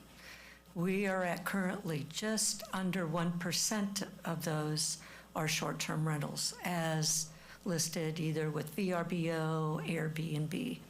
What we're wrestling with and I think this is more complex than maybe people really understand, the differences between affordability and availability is a serious concern. I could not afford to buy the house that I live in now that I bought just 12 years ago. I could not afford my home. Some things overall I think to consider is, if you do lean towards establishing an ordinance, is are you going to go on an overall percentage of the actual number of owned residences within the entire county? I think you have to consider there is differences in residences in Fiddletown versus the downtown Jackson, the urban versus rural areas. The gains and losses, that one of the speakers mentioned about the economic development of having people come in into a rental. The difference between an owner-occupied home, renting out a room, versus renting out a whole house. And we know that those 2 different types of rentals exist. So I'm share your angst in terms of affordability and availability, but I think it's going to be a highly complicated ordinance if it is established, and I think there's a lot of economic considerations to be taken into effect, but at the same time, where do our people live? So anyway, that's just my 2 cents from the city of Sutter Creek. Thank you very much. Thank you. Thanks, Coach. Yeah.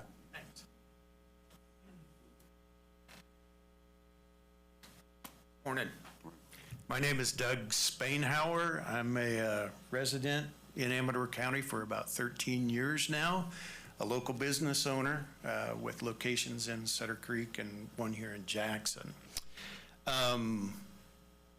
We have a rental, a short-term rental, that is the primary home that we occupied when we first moved here, until my wife bought a little broke-down cabin on the creek between Sutter Creek and Volcano and forced me to move there. She's not in here. So, This is recorded, though. Careful. Great news. Thank you. So we hung on to that house because we have adult children, pretty close to your age range, suffering pretty much the same thing. And I don't think that particular problem can be resolved at the county level and from within your community and creating additional regulations.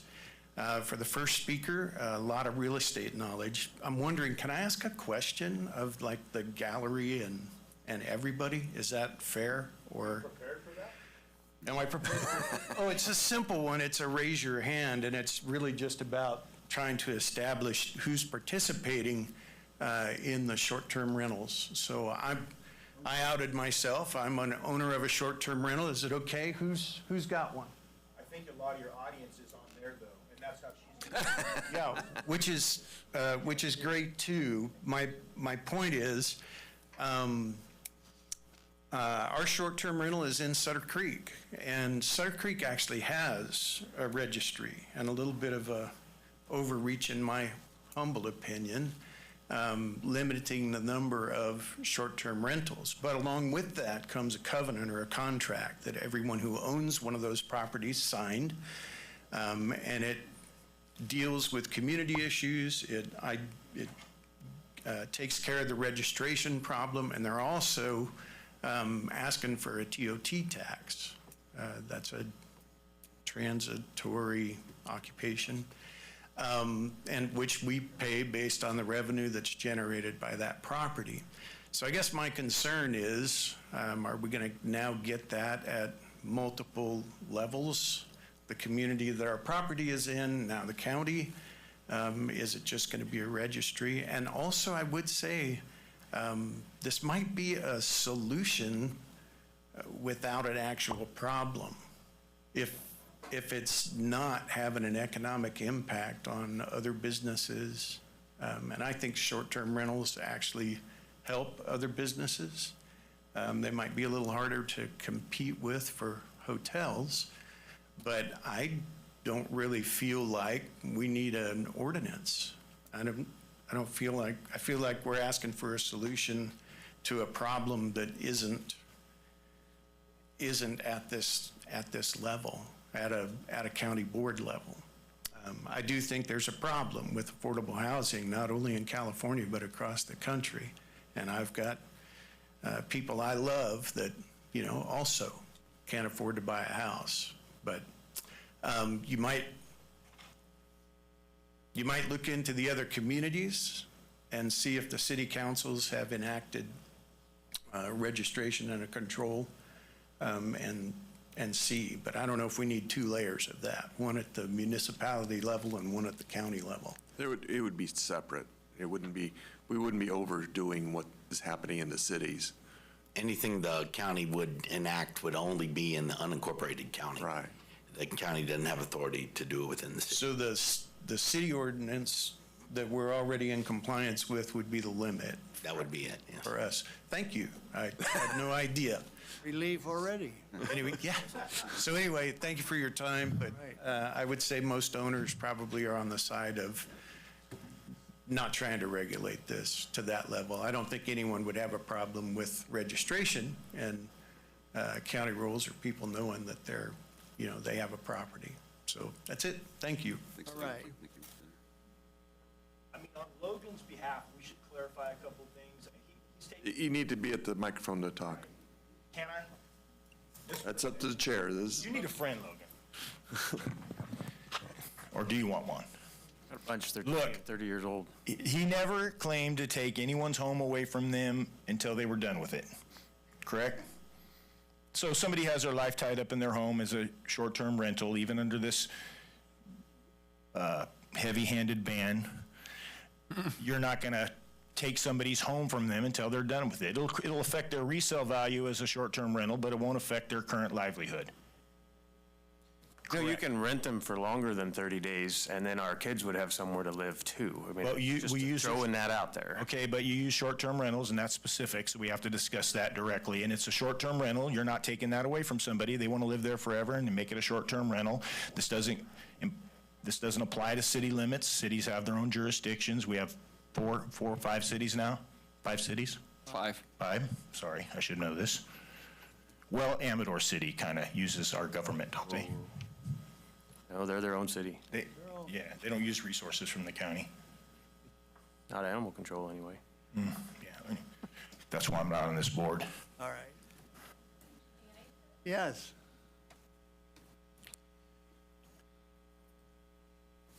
Hi, my name is Dawn Grantham, and I moved up here probably about 5 years ago. And sorry, Mr. Cornell, I have to definitely disagree with what you have to say about this proposal. My whole goal of moving up here is because my husband and I vacationed. We loved the town. We moved up here. I have a son who lives in Utah who's a timber framer. So we saw an opportunity to start a beautiful little community of our little own, of our family. When I say community, I mean our family. So my son has come from Utah, and he has timber framed some homes up here on Sutter Creek Road. And we have used them as Airbnbs. And we just started out, and we're doing great. But this, as an auditor for 35 years, I can only weigh the negatives and the positives. When I weigh the negatives of this proposal, the list is very, very long against the positives. I don't see benefiting the community at all. I think the proposal is not a good idea. I feel if something is not broke, don't fix it. Leave well enough alone. And as you were saying with housing, and I understand what you're saying, I have a daughter who lives in Pleasanton who just bought a house for $1.5 million. It's 1,500 square feet, tiny little thing with no backyard. She's 35. This is their first home. My son-in-law is in charge of land acquisitions for Toll Brothers. I understand your side. I see it. I hear it. But at the same time, this is a vacation town. People come here to enjoy us. That's why the businesses, most of them are open Thursday, Friday, and Saturday. This town is not where most of the population wants to come to because the jobs are not here. So the 20 and 30-year-olds you're speaking of, there's not jobs available here for them to move and have these brand new homes in this dream. This is a vacation town. I just feel as though this proposal is not a good idea. Like I said, if it's not broke, don't fix it. And that's all I really wanted to say. And I appreciate your time, and let me have my 2 cents worth in. Thank you so much. All right. Thank you. What? We need a recess for the hearing. We'll recess before the public hearing. You need it when you need one, Dan? What's that? You need one now. Good morning, Board of Supervisors. Good morning, everybody. My name is Louis Sinibaldi. My wife and I moved from Los Angeles this past year here. We bought a house 2 years ago in Sutter Creek, but unincorporated.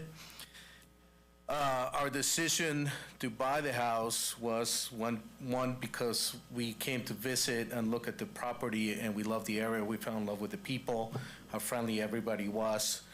Just even going to a supermarket, coming from Los Angeles, it was just like a completely different world. And we found the house just searching. It is, sir. And we found the house just searching through Zillow, just panning until we saw a beautiful home. It was a home that we could not afford on our own. And we looked into doing short-term rental, and we found that it was a friendly county towards that. So that's the reason why we made the decision. And I can guarantee you we paid a higher value for the property because it was able to do that. Had it not, there's no way we would have purchased the property. So the proposal of grandfather is in makes sense. We like that, obviously, but if you think about it, we should be for that because then we would have less competition. But the reality is we understand that there's other people in our situation other people that need the extra income to survive, like we've heard from other people. So we're okay with the competition. The idea of not being able to transfer this to a new person, I think, I'm in my 50, I just turned 50, actually 51, sorry.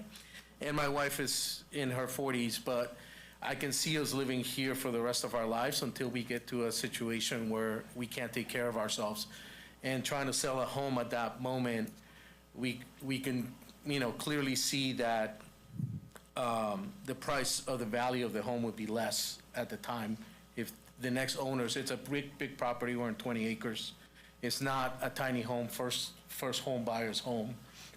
So I think the idea of doing registration, it's a smart thing to know who's doing it and make sure everybody knows what's going on. We feel like short-term rental is a benefit to this area. We bring extra taxes, we bring extra people traveling here that are not looking for hotels, they're looking more for a family experience. So I think hotels have their, clientele, and short-term rentals have a different type of clientele that are looking for camping and seeing the outdoors and enjoying this beautiful county.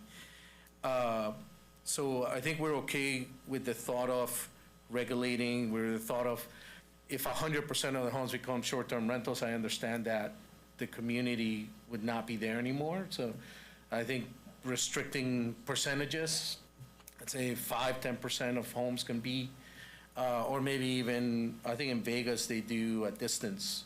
If you have a short-term rental, you can't have another one within a certain amount of distance. All those things make sense, but the way that it was drafted, and I understand you're just bringing the conversation up, the way it was drafted, it kind of makes it seem like it's gonna end and die, right? Every time there's a sale, that's no longer a short-term rental. So there won't be any more people coming in and enjoying the properties that are unique to this area. And, my wife and I try to go to restaurants and all these things, and we see that businesses are struggling. I think there's a need for the community to have more tourism come in. And as somebody else said, if you have enough people coming in and loving the area, they're gonna be moving here as well, like we did. So I just urge the board to think about a more reasonable approach as opposed to something that would completely make short-term rentals die out. We would certainly experience a huge hardship. As it is, we don't even know if we can keep going because the winters are so slow as it is, so we're trying to figure out how we can promote the property more and be able to survive as it is. Thank you for your time. Really appreciate it. Thank you, sir. Thank you.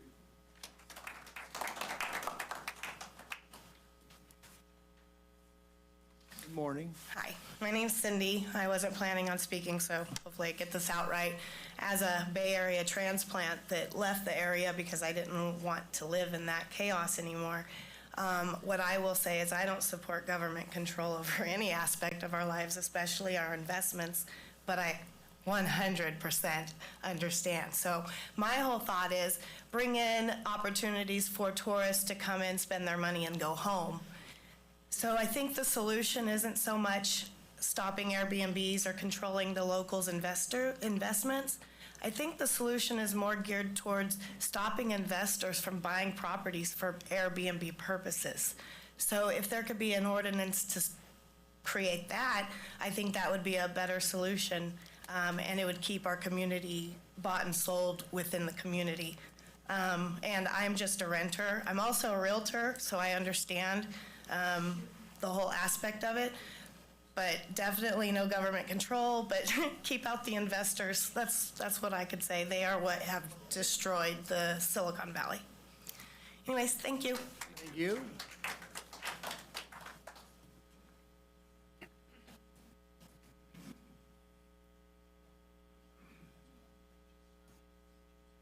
Good morning. Good morning. Morning. My name is Becky McKenna, and I'm a Fiddletown constituent. A few things I wasn't expecting to talk about, but I think basing a decision that is this big and is a livelihood for many of us, or a way to survive in the economy these days, can't be based on 20 and 30-year-olds, you have to have some facts behind what we're looking at. So to be able to look at the numbers and not just have this pulled out of thin air, to be able to say, what do we have, what's the issues, how many of them are industries coming in, big business coming in, because for some of us, that's allowing us to pay our fire insurance, to pay our raising rates of all different kinds, and to be able to survive in this county and in California as well. The picture is far bigger as far as housing and affordable housing. That's probably the bugaboo for most places, but having had a long-term rental, to be real honest with you, I wouldn't long-term again, because houses get trashed. And you can have gardeners and you can have all this stuff, but that house is trash. And I can tell you, for 15 years, having to go in every 3 or 4 years to rebuild and rip out. So short-term, I also have a room in my house. And so, you know what, that's not going to be a long-term rental. I'm not going to bring someone in there. For some of these people that have a small casita right next door that's 10 feet away from their front door, you know, we came here not to necessarily live in our neighbor's yard. So I think the previous speaker, as far as with an investment coming in and buying homes, you know, I could get behind that, because that's ruining the flavor. But for a lot of us here that are talking and having their hands raised, it's about surviving. And you all are sitting up there and probably all have fire insurance or are trying to afford it and everything else. And so don't make us leave because we can't afford to live here. We're just trying to survive. Thank you, and I'll sign my name. Thank you. You know, one thing I will say while she's signing your name, I've heard similar from a lot of other people as far as rentals. You know, they said, we'll never rent our place again like long-term rentals, because they're tired of fixing them and having their places trashed. It's a pretty big problem. Hi guys, my name's Elsie, and I own an Airbnb right here in downtown Jackson. I am not like these people. I'm not local.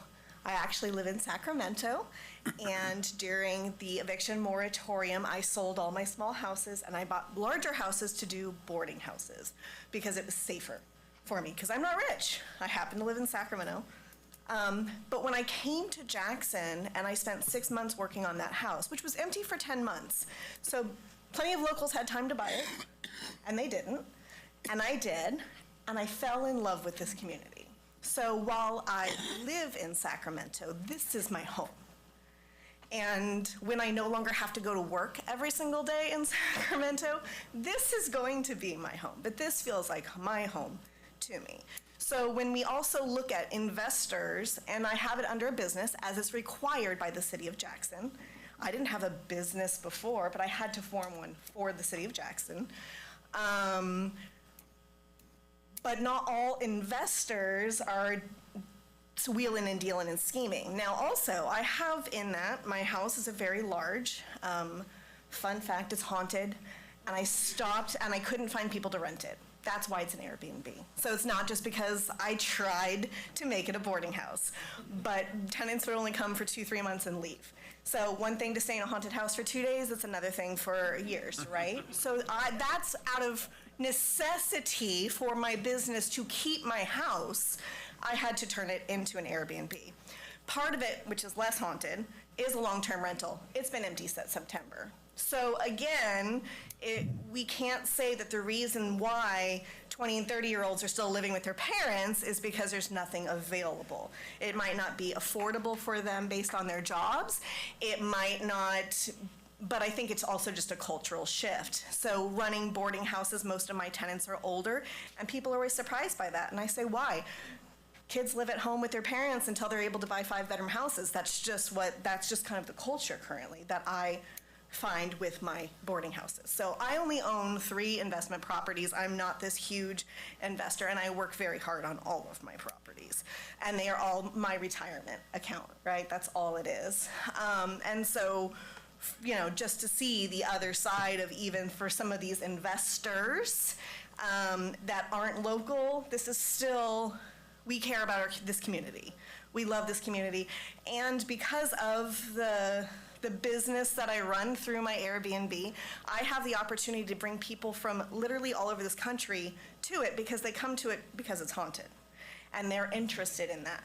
And so that brings in a different kind of tourism to this community that should be here, because everything here is haunted, but isn't. So like, I actually have a big person coming in 2 weeks, but I've brought people from all these TV shows have come here. We had a paranormal convention in September. So bringing in business for all the locals. And so even us out-of-town investors, we are a part of this community as well. So that's. Thank you.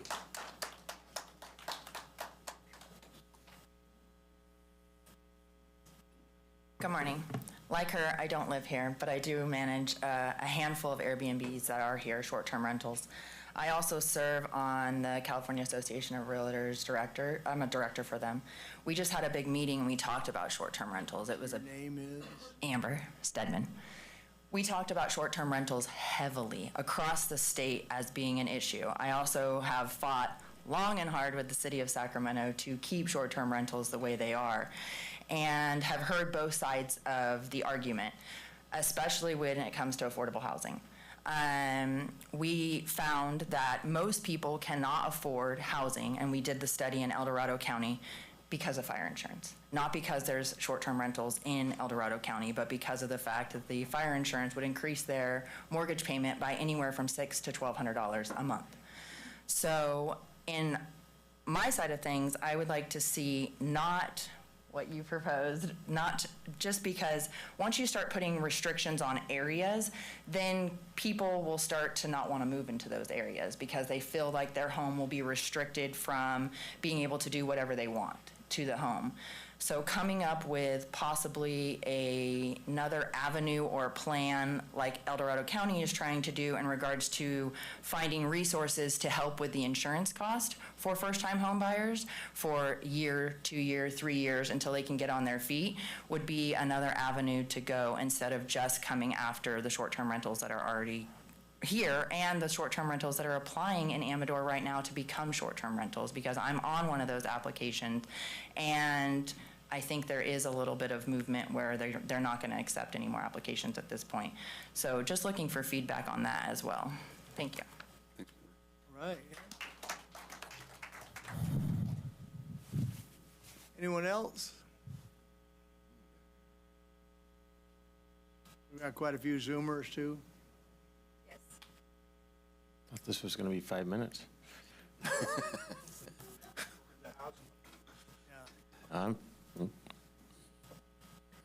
Good morning. My name is Cindy Grandboyce. Good morning.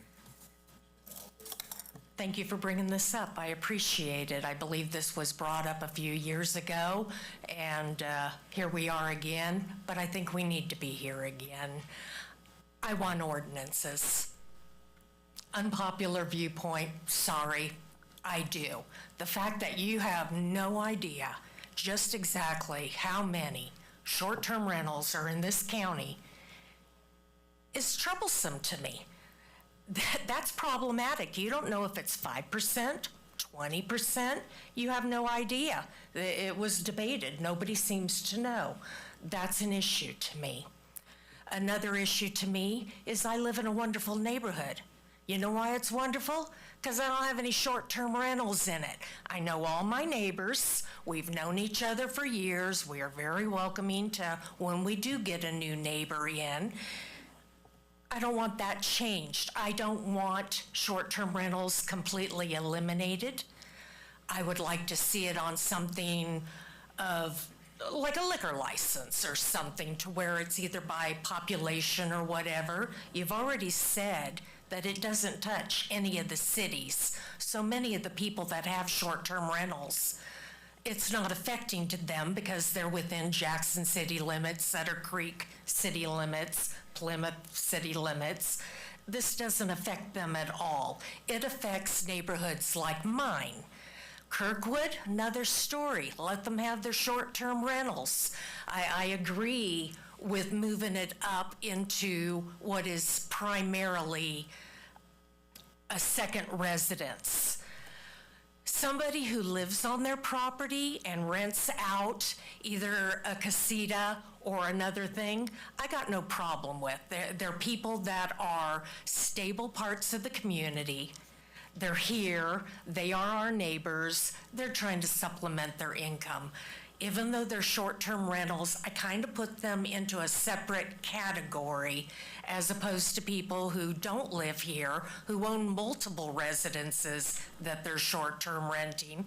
Yes, they're people making a living. Yes, they make contributions. I'm not saying no to them. Ordinances, they should be grandfathered in, but I do think there should be limits on the amount of those kind of properties, and I'd like to see discussion go forward on this.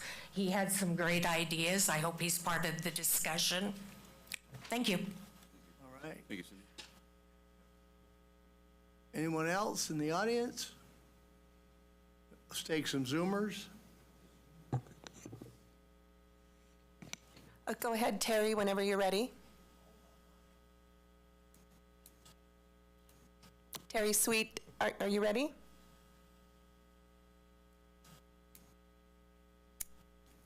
Okay, let's try the next one.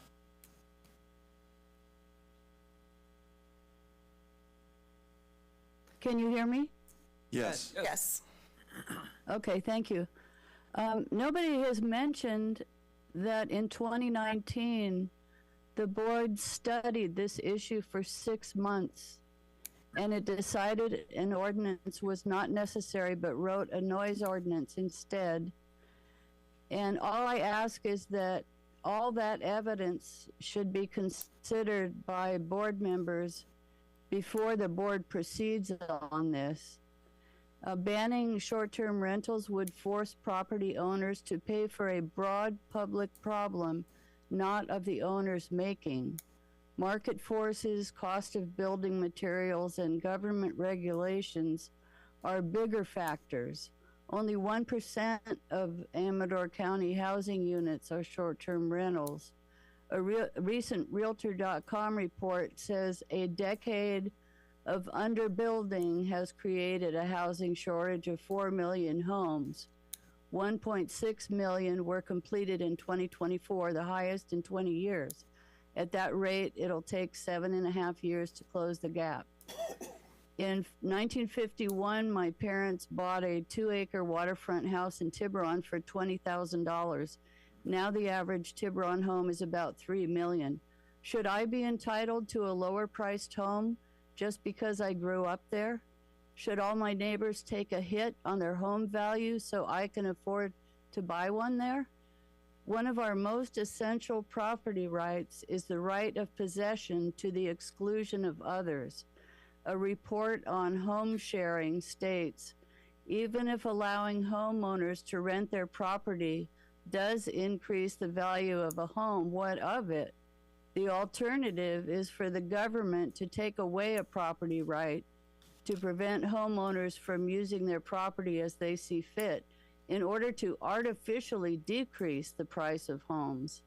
Indeed, if officials work hard enough at making property unattractive and unusable, they can make it virtually free. In a 2024 national study, 2/3 of short-term rental owners had one property, 2/3 were over 50. 4 in 5 used their property personally and rented it. Are we going to tell people they can't buy a vacation or retirement home and rent it part-time to cover expenses until they retire?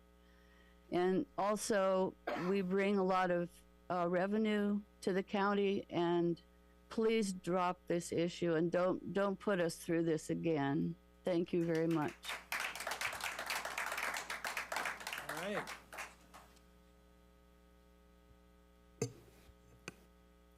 Go ahead, Eric, whenever you're ready. Hello, my name is Eric. Can you hear me? Yep. Yes. Awesome. I would like to actually thank Supervisor Carnell for bringing up kind of the problem here, which is affordability, right? Like everyone's feeling the economic pinch. The world's expensive. It's not getting better anytime soon. I want to point out that, you know, government regulation and especially an incredibly complex ordinance that we'd have to write to carve out kind of the right spaces is probably not going to help, right? And going to make things more complex. And at the end of the day, short-term rentals are actually good for the county, and we should actually be making it easier for people to do short-term rentals, right? It brings in tax revenues, it helps local businesses, it allows residents to make some money on the side to make things more affordable. And I would actually urge kind of the board to look at, you know, what can we do with this money? Like, can we earmark short-term rental taxes and use it to pay down fire insurance, right? Because that's the real challenge here for everyone. Is fire insurance has gotten ridiculously expensive, and it's making it very hard for young people and old people to stay in their homes. So anyways, thank you for starting this conversation. That's all I wanted to say. Thank you.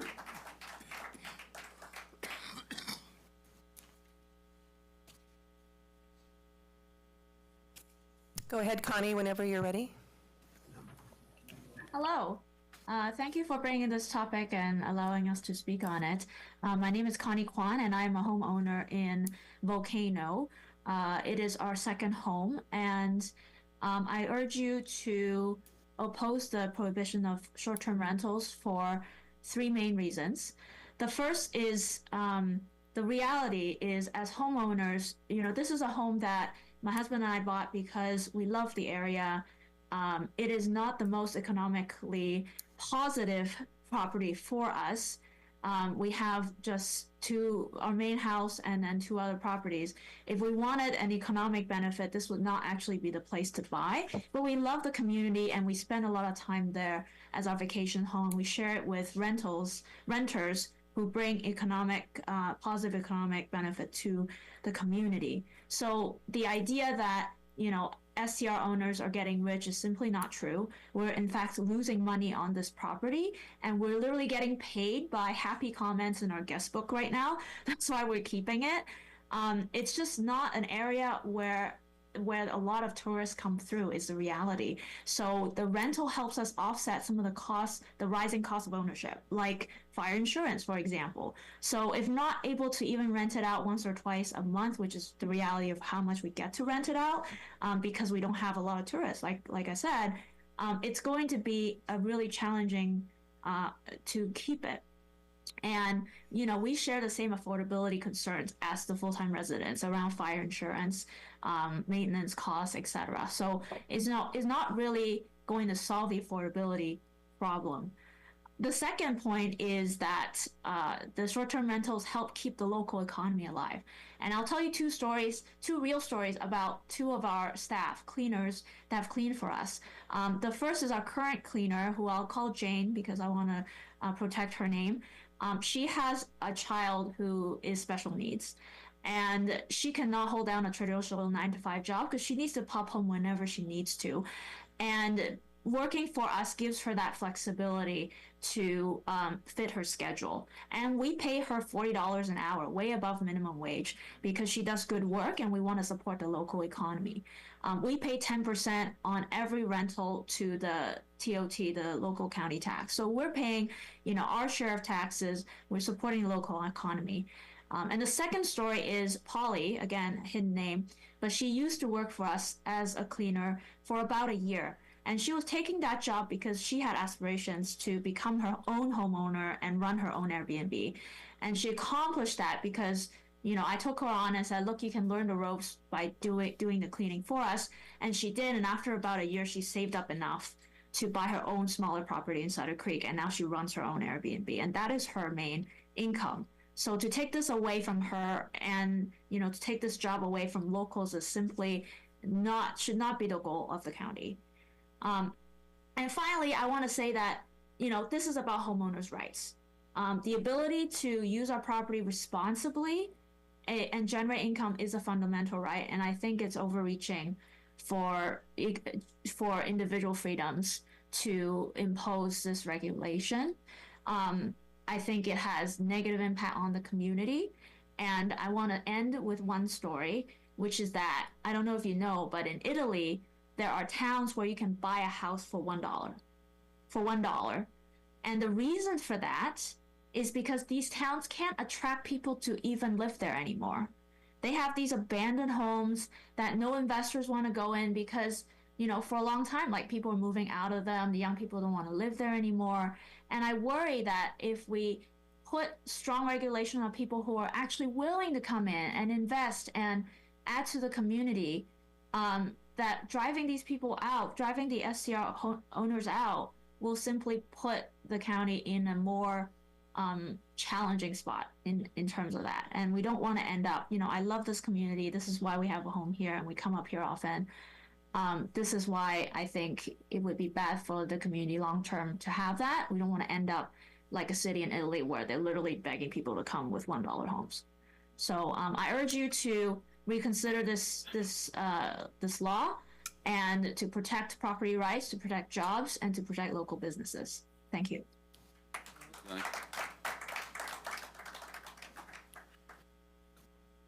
Go ahead, Alice, whenever you're ready. Alice, go ahead when you're ready.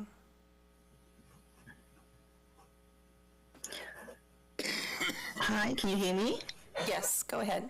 Yes, my name is Alice, and hi everyone. I lived in Volcano.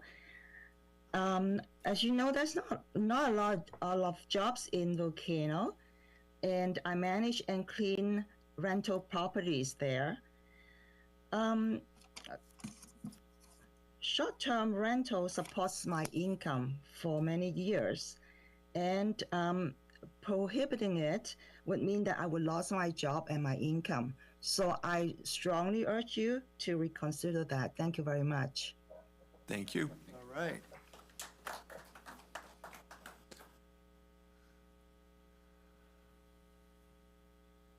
Go ahead, Callie.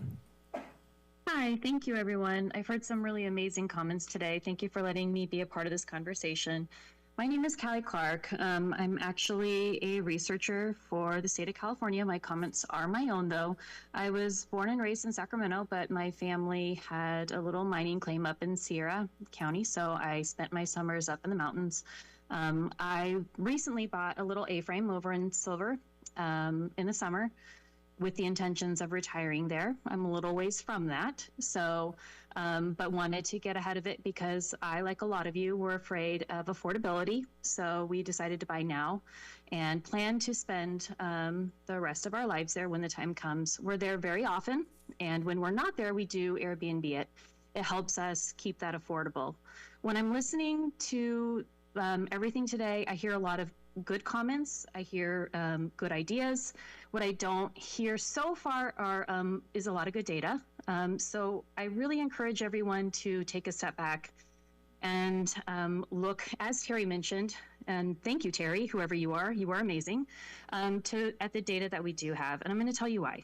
Because as good as our intentions are, and I worry about affordability for my children immensely as a Californian, what I don't want to see happen is that we make decisions that contract an economy, contract a housing market, to the point where it makes the housing in Amador County undesirable for people who are interested in short-term rentals, and therefore starts dropping the housing prices and the values of those prices. And once you start that, you can trigger something that escalates and escalates. And if that happens, those people can walk away from their houses. They can go back to the Bay Area. They can walk away. The rest of us who live there, we lose value and we can't walk away. And so and you see that back in, 2009. We don't want to devastate an economy for people who are hardworking and who live here and who are going to then see intergenerational loss for their kids. That worries me. And so I want people to, as good as the intentions are, before you make decisions, stop and listen to people who know what's going on and not drive those decisions with fears or with emotions. People like Nita. I trust Nita completely. She's smart. She knows what the market looks like. and she's going to make the best decisions possible for the people of Amador County. She has their interests in mind. Whatever her recommendations are, I trust them. I don't know who Terry is, but she sounds incredibly knowledgeable about the data. Bring her to the table. Other people in that room should be a part of these conversations, and I'm all for conversation. I just want to make sure that we're cautious about what we decide to do, and we don't make anything in haste, because once we go down a road, it is very difficult to go back. Anyway, thank you all very much for your time, and I am very invested in what you do, and I hope that you all make the right decisions moving forward. Thank you so much. All right. That take care of the Zoomers? Yes. Any last public comments? No repeats. This is a one-day meeting. She had that last client go on there. No, I didn't. All right, any other public comment? If everyone else has spoken, go ahead. I better be signing this. I've been here twice now. My name is Nita Patel. I actually had a client just reached out with the data because we have a lot of speculations but not data. So he bought a house in 2018. Short and simple, taxes, insurance, everything put together was $1,597. He was going to retire, but he was 10 years from retiring. He rented his house out. He rented it out for $1,700, pretty happy. That time his insurance, fire insurance and home insurance together with renter's policy was only $1,291. No problem, easy done. Then the renters moved. He had to repair the place, which cost him and put him behind. He got slammed with a bill the last year for $7,200 for fire insurance, which means if he calculates this properly, he has to rent it out for $2,500 or more. What 20-year-old, he's asking me, or 30-year-old can rent that place for $2,500 plus so he can keep it?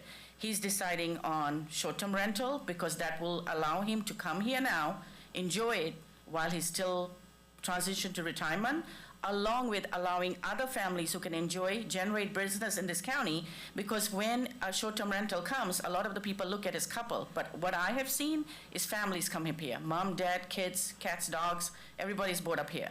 When you just rent out of a hotel, it's a couple or something else for $200 a night. This allows them to make memories in Amador County, and I have sold so many homes myself personally with people who have made memories in this county. So before we do anything, would really highly request and urge for a lot of people to be able to sit on the table and think highly and strongly about what can be done than just a short-term Band-Aid, because that Band-Aid is going to rip anytime, sooner or later. Thank you. Thank you. All right, anyone else? All right, seeing none, hearing none, we took care of the Zoomers. Supervisor Cornell, did you get some information that you wanted?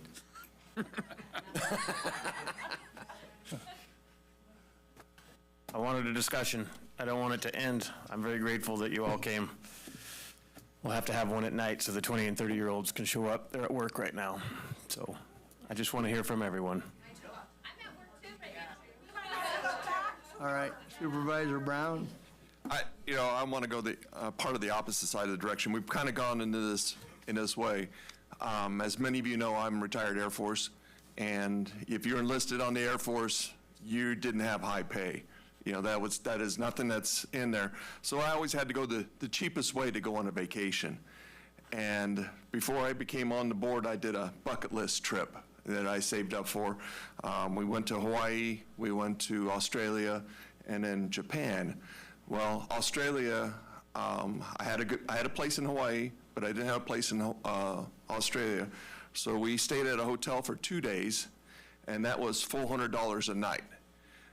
Then my wife, who's definitely smarter than I am, found an Airbnb. It was a home with a pool for $125 a night.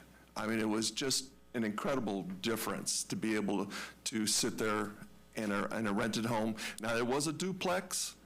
We had neighbors next door, but we were trying to be the good neighbors and be as quiet, but man, we had fun in the pool, just a good time. So that's the other thing I see on Airbnbs for myself is that for the people who can't afford to do a luxury trip, to go to the Hilton, to go to all these different hotels, this is the other way of affording a vacation for some people, the 20-year-olds, the 40-year-olds, wherever. And that's the other side of the coin that I think that we need to look at too, is being able to do an affordable vacation and be able to do that. I've also done a vacation up in Lassen at a Airbnb. We thought we were going to tour the area, except the home came with a separate garage with a pool table, air hockey, I don't know, there was like 8 different games, to include pinball. My wife and I stayed at that place, didn't go to another restaurant. It was kind of hilarious. But that's the thing I do see with Airbnbs is a benefit. So that's my 2 cents. All right. Any other supervisors? Oh, boy. There's a lot of factors in the housing crisis, which is kind of an offshoot of this. I mean, one is, to a certain extent, we deindustrialized America. So a lot of products that were readily available now are not, or if you get them, you're going to pay a lot of money because there's a lot more demand for a smaller amount of product. Not trying to get political, just stating a fact. We've had a lot of people come into our nation. They got to live somewhere. That probably has an effect on the housing availability. Do I want to make more housing available by reducing value of a person's property? I don't really like that idea. Registration of VRBOs, probably a good thing. I think that'd probably be helpful. Like I said before, a lot of people I've talked to over the years, the last 40 years, a number of people said, I rented out my house, never again, it can stay vacant. I'm not renting it because I've heard from $5,000 to probably $150,000 redoing a house when people get done trashing it. One guy built his house, built the cabinets, it's kind of his forever home. He had to move, he rented it out. He said he'd have fixed the problems, the lady never told him, and she had cats, water leaks she didn't report, and it basically ruined his house. I know a lot of people that rent out a small cottage or a house on their property, and it's how they supplement their income and pay for it. So I don't mind looking at it. I have a lot of misgivings about regulating it. In the cities, already, that's outside the county's jurisdiction. I understand what Logan's saying about the factors in the housing. I think also we're seeing a lot of people fleeing the Bay Area, so it's not just VRBOs. You're seeing a lot of people that have a lot of cash money. They're selling out in the Bay Area for big money, and they're saying they want out of that and they're moving here. That's part of the factor. I don't mind looking at it. I got my doubts about it.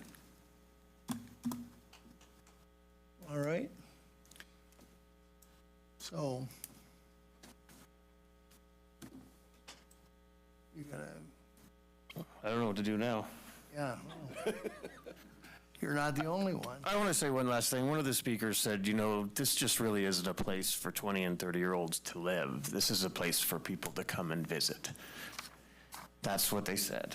And there's not enough jobs and there's not enough places for them to live. So I ran to try to find solutions for that. And so I'm poking around and seeing what we can find, because our society crumbles. Well, everybody's planning on retiring here. I don't know how we're going to retire here if there's no services available for us here. And there's a lot of us who raised our kids here who would love to see our grandkids, and we'd like to see them often. So I'm trying to find solutions where our kids could live in this county that they were raised in. But apparently this isn't a place for them. So that's all I'm going to say. I don't want a motion. It's obviously nothing's going to pass. I would just want this conversation not to end. All right. One thing I would like to say, well, there's a lot of people here. this fire insurance thing, I saw it coming a lot of years ago. I didn't realize it'd get quite this bad, quite honestly. I was out with my brother up Shakeford Road, I think it was. I said, yeah, we got a fire insurance problem coming. And my brother's a pretty nuts and bolts guy. He looked around. He said, I wouldn't insure him neither. And I thought, oh, damn, we got a real problem coming. And then since then, we've had these big fires, and the insurance company decided, hey, we're not insuring them neither. But what I'd like to say, those who are all here, my advice to people, around your house, you don't have to wipe out all the vegetation, but when you get done clearing what you think you should clear, cut probably that much more again, and you're probably getting there. Part of the problem we have with fire insurance was our own making as a society, and I love trees. I won't say what a person called me in aspect of being liking trees. It was kind of improper, but I like trees. And people won't. I was at a house here about a year ago. I just hazard tree work, so I had to cut a tree for some people, saying, put it right through there, no problem, won't cost you much. They said, well, how about over there? I said, well, over there is going to be really super hard. I'll wipe out a couple of your trees you planted, unless you take down pieces, which would be a lot of money. But right down there is like a nice spot. And I said, all the little trees, we don't want to hurt them. I said, those little trees, you should take out 90% of them. If it kills some of them, cut them down, put them, burn them. I said, those little trees and your neighbor's little trees and those neighbor's little trees are going to burn your place and your neighborhood. You know what the lady told me? Oh, well, fall out there, but don't hurt any of them. And what I'm trying to get across is we're dealing with the fire insurance problem now. As a society, we're part of the problem because we don't want to clean things up. So I know it's a little off subject, but you're all here and need to hear the message, I figured. So clean up your properties and maybe help your fire insurance.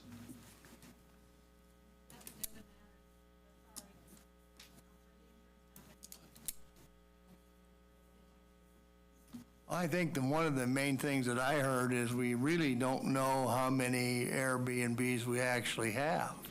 Is it 5% of the new home sales? Is it 20%? And the other thing I heard is that what price point would that change so that 20 to 30-year-olds could afford? I mean, we may be looking at a problem that's basically unsolvable, I don't know. But I think the first thing we might do is to look at the city's ordinances.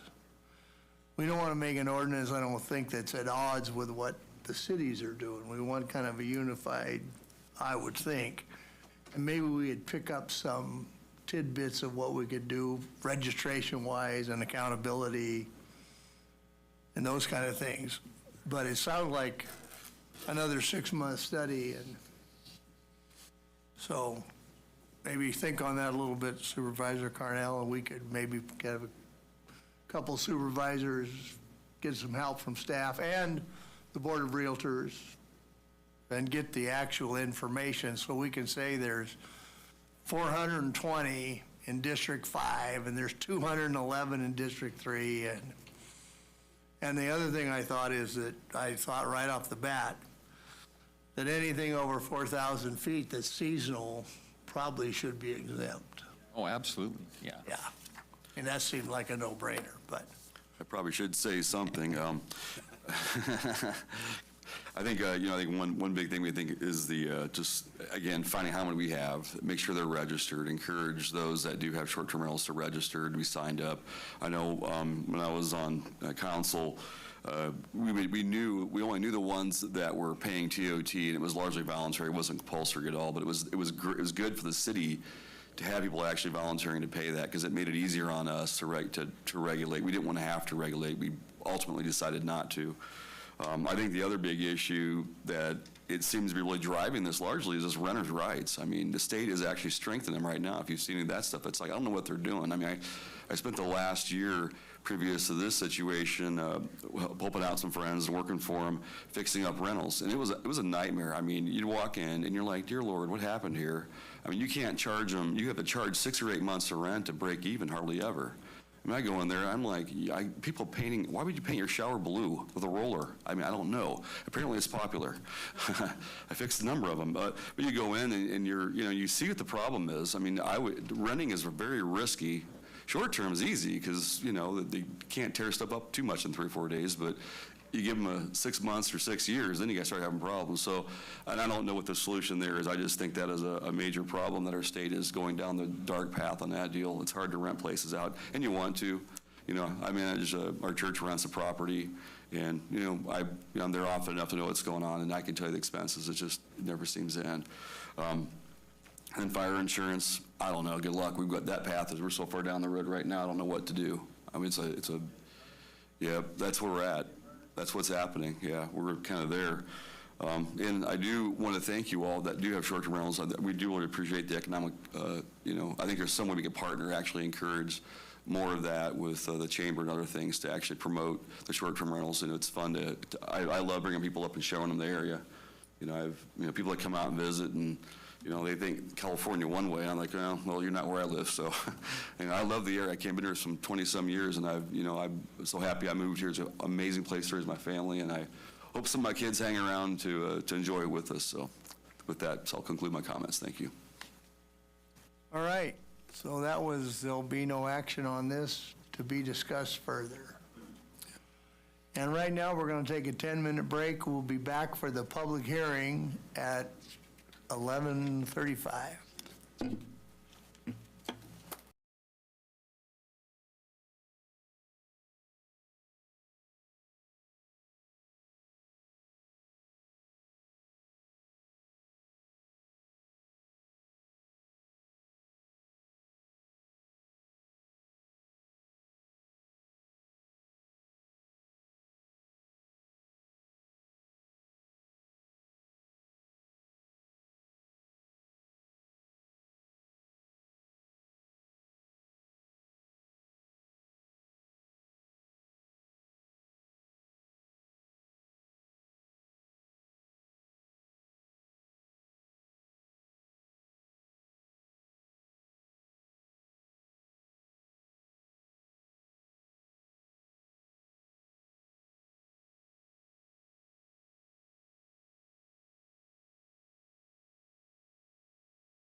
Meeting back to order.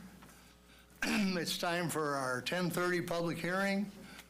Planning Department appeal of the Planning Commission's denial of a use permit, UP 2410-3, request from RTR Investments for excessive height in the C2 heavy commercial zoning district.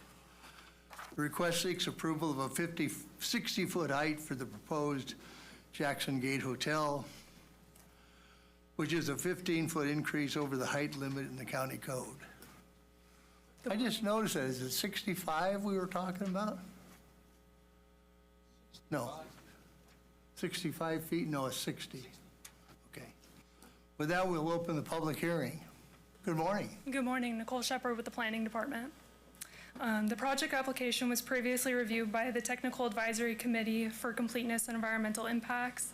TAC identified no technical objections to the Planning Commission approving the use permit, along with the finding the project exempt from CEQA under sections 15305, minor alterations in land use limitations, and 15061B3, the common sense exemption of the state CEQA guidelines.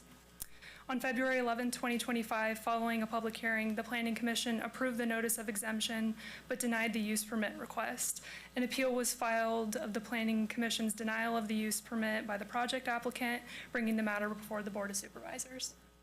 If the board decides to grant the appeal and approve the request for use permit, it is staff's recommendation that draft condition number 13 is removed from the conditions of approval. All right. Is that the height restriction? Sorry, what was that? Is that the height restriction? The condition number 13 is regarding Depot Road.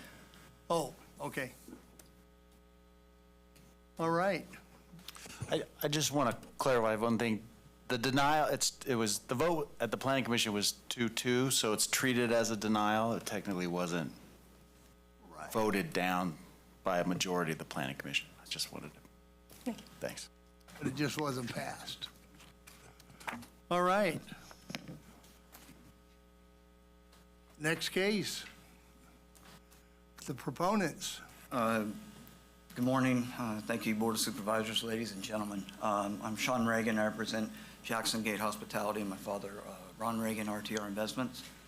As noted, this was for height variance, but we know that numerous issues have come up that sort of need to be addressed about the overall project, not just the height, to explain the height variance. So in the rendering here, you see a standard rendering. That's a facade of the La Quinta Hawthorne Suite by Wyndham brand. That is not the final design. That is just a rendering. We can't do the design, obviously, until we have a height so we can verify the plot. Key for us is that this is located in the Gold Country, and we want to embrace the Gold Country in its themes.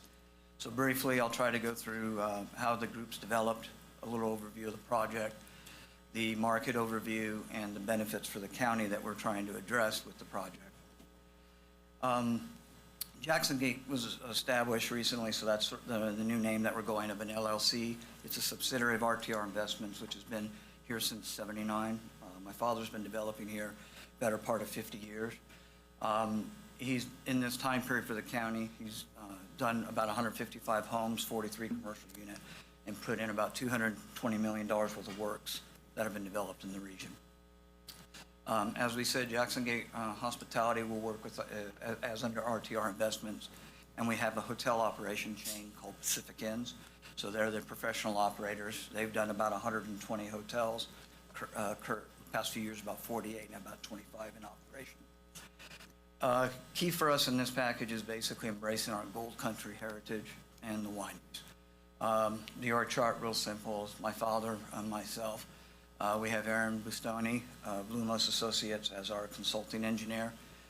We have Lindsay Kahn out of Lindsay Incorporated out of Victor. They're our design build contractor. They're represented here by their owner, Cliff. We have David Burkett of Red Architects. Red Architects is a California Modesto-based architect. He's done 48 projects between Placerville and Sonora, so he's very familiar with the types and theming that we need to do. And under them, there'll be about 10 engineering and architecture groups to meet the 18 permit requirements that the planning department gives us to go through. Overall, the franchise agreement is signed with Wyndham. It's signed by Ron and Marie and my wife Natalia and I. So we're the owners of the franchise agreement. Wyndham basically as a brand, a lot of people aren't as familiar. This is a dual brand with 26 developments that have started. It's a new concept. Wyndham is the largest hotel chain in the world, and they bring in about 9,200 rooms, hotels, 893,000, but key is they have a very large membership, which when people are traveling is going to get their frequent miles. And Wyndham it does have one of the higher occupancy rates compared to most hotels, so we've used that. As I said, Ron's been a general contractor and developer here for many years. And then myself, I'm probably the new one, the ace in the hole, as somebody said, because I basically moved back here 5 years ago. I went to school here. So I have the general contracting license and licenses that my father has now, because we all know he's never going to retire, but we're going to keep working him. From my experience, I have a PhD in engineering and a double master's in airport design and management. I've worked about $80 billion projects all around the world. Built 7 airports and hotels on the design build team. So this is my, as Ron always calls it, this is my A game. This is what I've been doing developing. So from Las Vegas to Tahoe to Turkey to Moscow is my experience. As we said, RTR Investments, Jackson Gate, LGM, Lindsay, Pacific Gas and Red, we're all basically a team that worked together. There's a lot of past experience with this between like Red and Wyndham, Lindsay and Wyndham. So you're not getting a group that's basically, we're not a San Francisco, we're not an outsourced base. This is being locally developed with local contractors and local support. One of the key questions that came up was facades. That the standard facade looks like it's for I-5, Highway 99. That's not the case. Here are examples of recently built La Quintas and the variety that they did with the local communities. So San Luis Obispo had a unique shape that gave different perspectives. You had Paso Robles. Somebody actually brought that up and said, why aren't we building it like that? And then you have a unique one that Lindsay did this in Santa Cruz. So again, the facades are going to allow us, and we have the ability with our architects to adjust these facades accordingly. And these are just some of the different varieties of facades that you can see that we can basically bring through and adjust. All of these hotels and facades have been built or are being built in progress right now. Overall, the hotel is 54,000 feet, 60-foot tall, 4 stories, 96 rooms and 112 parking spaces. It is an LEED or green building with high energy efficiency.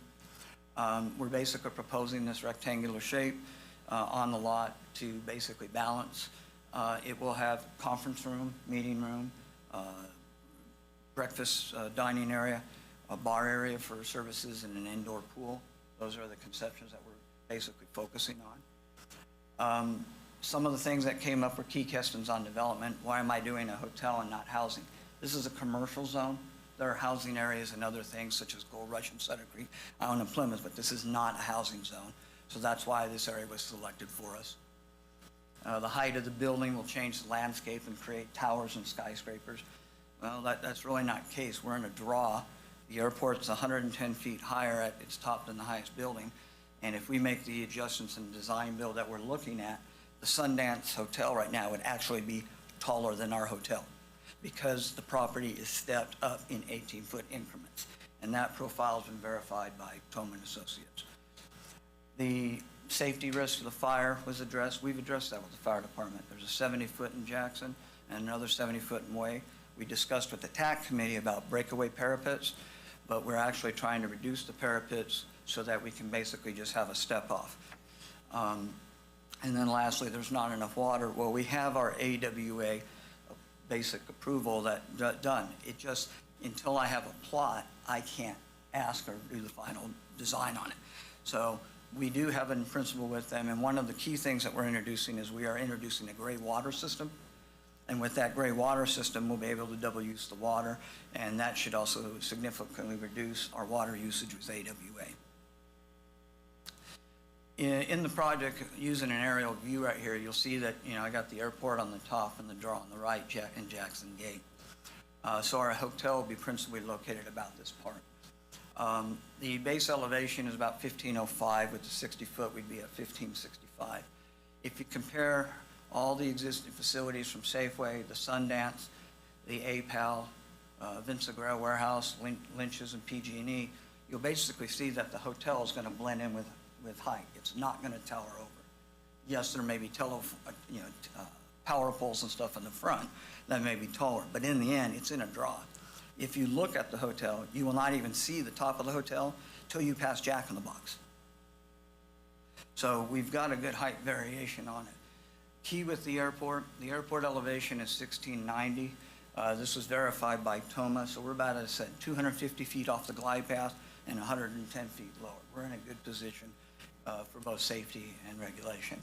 And my FAA 6404 is done and just waiting for the final approval so I can send that and submit that. So in our elevation review, as we said, we used basically a GPS and base system that identified all the elevations and basically with the launch and latitude. So a very careful study's been done on the airport. The proposed value engineering on the facade, people ask why I don't have a rendering. I'm not, we're a competent design group. We're not going to spend $700,000 on design if I don't have the correct footprint. So that's why we're trying to do. That will allow us, we're trying to do our rendering in about 2 weeks after this so people can start seeing and we can work with people. We have talked with Foothill and we encourage to work together to try to see what we can try to embrace on the facade, whichever way it through. Some of the things that we do is once we have the design final for the height, I can then basically look at doing reduced parapets, reducing heights, or maybe potential items. In some cases, this roof height reduction also will help us in regard to OSHA and the requirements on our elevator shafts. So we're trying to look at it. There is an idea here that we think with design and value engineering, we may be able to shave 4 to 5 feet off the height and bring her down closer. If I did that, Sundance is actually going to be taller than me. So as I said, I've reviewed all the structures in the area. We've reviewed the flight paths. We've reviewed on it. This has not been done. This has been a 5-year process for us, probably about 7 years in reality. These are examples of the rooms of the La Quinta and the studios and the Hawthorne suites. The long-term stays cater to basically the transient people that come up, but also some of the items that came up are about, who's going to take the room, or am I taking space from other hotels? And we'll address that. As we said, we originally forecasted trying to complete in July 2026, but due to the recent changes and delays we've had right now, it's probably about September. But we are going to try to do work on it. In addition, phase 2, 3, and 4 are addressed. Phase 2 is the one area. That area is basically zoned for like a fast food or some type of in and out type of access. The second area is a proposed retail center with a key restaurant, a wine tasting, cigar bar. Different things have been offered or asked. Again, we can't sort of finalize part of it because we need to know the footprint so I can know the footprint of the retail. And then lastly, in area 3, there is a discussion about doing a 2-story outpatient, surgical outpatient, an urgent care type facility, which again, we're very short on, so we have a request for that. A key aspect that we look at, people are asking we have too many hotel rooms. Well, that's really not a fair comment. The only upper mid-scale is a Holiday Inn Express with 51 rooms. The Best Western Amador Inn, the quality and the are basically economy type rooms, and the Kyoto and Sutter Creek is considered a brand mid-scale, but again, they're limited on the rooms. So we're looking at 96 rooms. We would almost double the capacity to upper brand, and with that, that increases the type of works. These reports come from STAR, that is the Hospitality Reporting Guide. So these numbers are reported every 6 months, and these are the latest numbers. When we look at this, one of the things that we're trying to stress is our hotel will potentially bring in 60 permanent jobs with support on the hotel. But during that time period, when we start work, we're going to have constructions up here. You're probably looking between 20 and 100 people working on this, which is an immediate infusion of employment to the area. And the reason why we propose this is these are all the demand generators, and we've talked to most of them. I've been in negotiations with Kirkwood, sort of have an agreement in principle about how we can try to create a charter service to rotate people up. 10 years ago, most of the wineries didn't want all the buses. Now they would like to. So it gives us a chance to base out of the hotel and create parking, EV, and other stations. So generally speaking, as we said, we're in our preparatory work phase and trying to prepare for construction. Just a long story that, the schedule is in there so people can see, but we are currently scheduled for September. I'd like to get done in June and July as anybody. Personally, I'd like to take advantage of the 250th sesquicentennial celebration for us and have people have a place to stay during the summer to do that. The locations, here's a listing of all the hotel inventory in Amador County. Probably the most important one that I'm now going to get on is the greedy superficial side of the transient occupancy tax. The cities all basically get primarily that funds. And the only funds that we get as a county is from the Pioneer Inn, which is a 21-person economy. So it's about 50, 60,000, according to the numbers that we're told. So the question that why a new hotel, there are plenty of rooms, there really isn't. I have talked with Amador Tourism Board, Amador Gary Redmond, the sheriff, and his training academy, CAL FIRE's training program in Ione, and the officer training of CAL FIRE up here. And the problem they have is that people are having to stay in San Andreas, Angels Camp, Cordova, because there's not room for their training academies. And this would greatly help alleviate that issue. And then again, why the location? This is the best primary zone.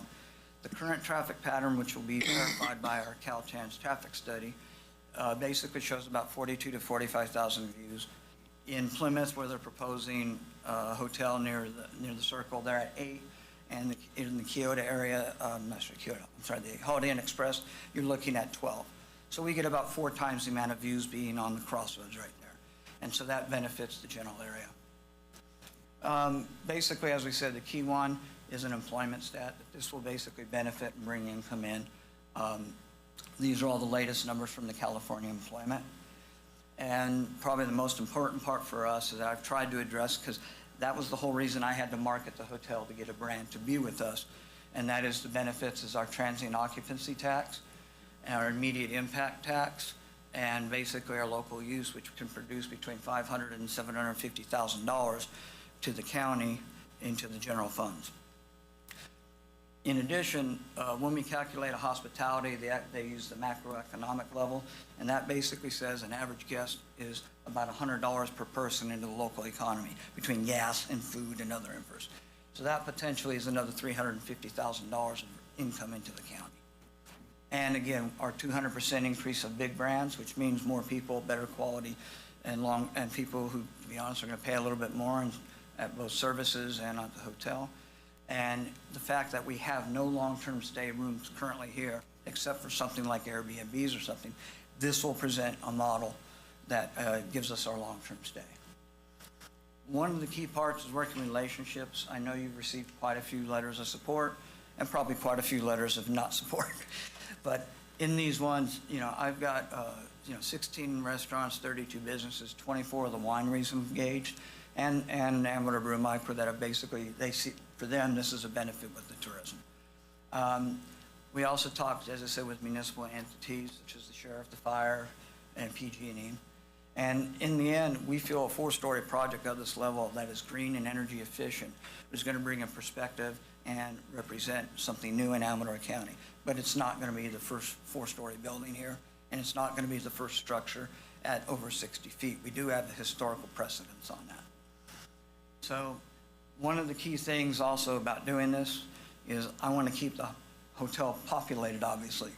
So I had a discussion with Amador Transit, and over the next 6 months, we're going to try to develop a proposal in marketing with the marketing group of the hotel about how we can set up charters and try to maybe get new buses or new revenue and new jobs with Amador Transit in a realistic plan that people feel and support.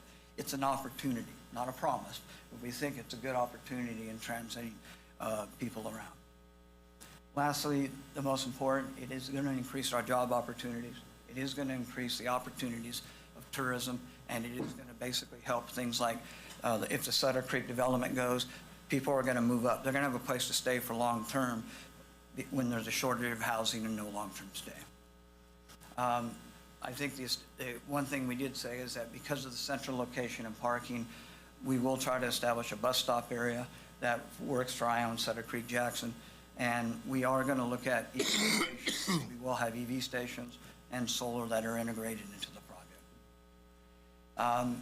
Local large suppliers that we've already contacted and prepared, you got Ace, Meeks, Lowe's, Slakey, CED, T-Mobile Business for the internet on the site. They are all going to benefit from this because we're going to buy from them locally. And these are the listings of about 11 subs that have worked with us in the past years that have expressed an interest that they would like to compete and bid on the project. There will be local people employed. There will be by both the contractor and the subs. That'll be picked up. So again, it will have a large impact on us. For us, I'll stress the negative. Basically, for us, why do I want a 4-story, 96 rooms? It increases the value of my hotel. It increases the number of rooms. Those are our key economic benefits. If we go to a smaller footprint, I lose rooms. It costs me probably $300,000 to $500,000 of additional cost, and I lose that efficiency of going up, such as our LED qualifications and solar. But for the county, you're potentially looking at a loss of just the rooms of a TOT loss of about $40,000. In addition, it will be a 3-story traditionally worked about 8% less than a 4-story. So that means my assessment level is going to go down. That's going to cost you assessment tax. So in the end, the difference between a 4 and a 3 is about $56,000 to $60,000 of TOT money. I really appreciated that Gary Redmond took a lot of time and talked to us about it and the things that we needed to do on the hotel. It was one of the key letters of support. Other than that, Ron and I look forward to answering your questions, and hopefully we've answered the balance. And I appreciate the board and the audience this time. All right. Thank you. Supervisors? Just also under transparency, I did have a meeting with Sean and Ron yesterday at the Highway House, just to go over kind of what they were going over today. I also met with him last week. It was informative. I did as well. I got a phone call. I also did. I went to the airport too and took a look over the view shed there. It's looks good down up that way. Yeah.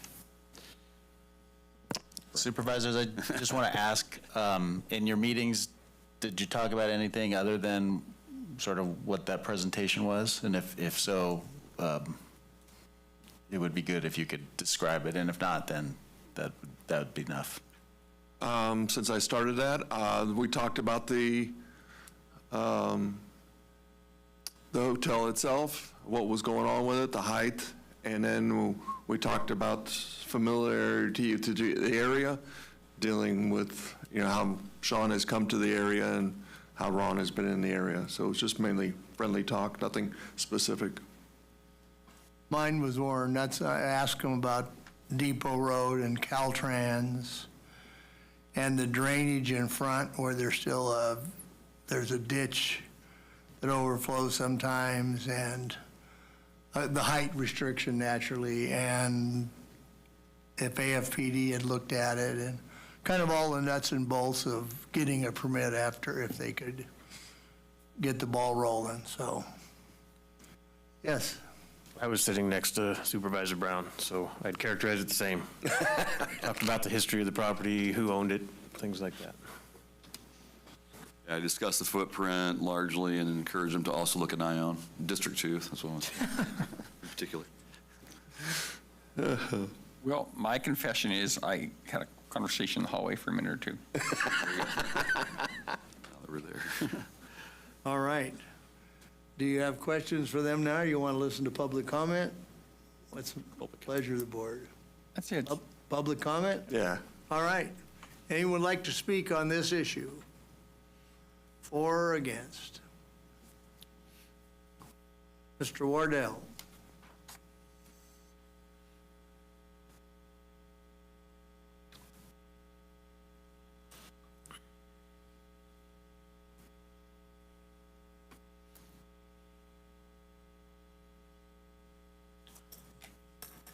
Members of the board and staff, thank you for the opportunity to comment.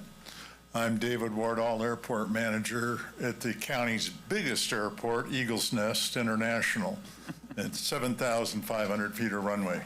For you new guys, the day after 9/11, the Air Force was out with 2 bird colonels saying, hey, if all hell breaks loose, can we hide F-16s in there?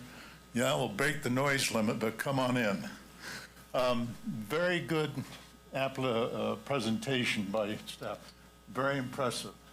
I'm going to take a second and give my background. San Jose State, a BS in aeronautical engineering and concentration in aviation safety. Postgraduate work, USC, aviation safety, human factors, and accident investigation. I do with CAL FIRE for 32 years. I investigated within TSB, and in some cases, I was the investigator in charge. Over 200 accidents and incidents, about a third of them were fatal. So this isn't my first rodeo in looking at a situation and analyzing what's going on. In the early 70s, I was an airport inspector for the state of California Department of Aeronautics. So with all this information, I looked at this, and we can't prevent an accident, but you can prevent a catastrophe. And this airport is a catastrophe, this hotel is a catastrophe that is looking for a place to occur. Will it be, this or over in the gas station? Maybe. But this accident that I asked, this is a furniture warehouse off an airport in Southern California, about the same distance as the hotel off the end of the runway here in Jackson. And it was an accident. The airplane took off. It was a RV-10, and it has a gull wing type door. And the door popped open, and it doesn't just trail, it goes way up. And it's very noisy, and the pilot was trying to reach up and pull the door down, and he's turning back to the airport and got too steep a turn and stall and spin. It killed the pilot and the passenger. That's a furniture manufacturing business. Went through the roof and had 19 injuries, several critical from the resulting fire. So to say that this is the height that is not an issue because the hotel's below it, what it is a high population and concentration of people for an accident to occur. Could I have the next slide, please?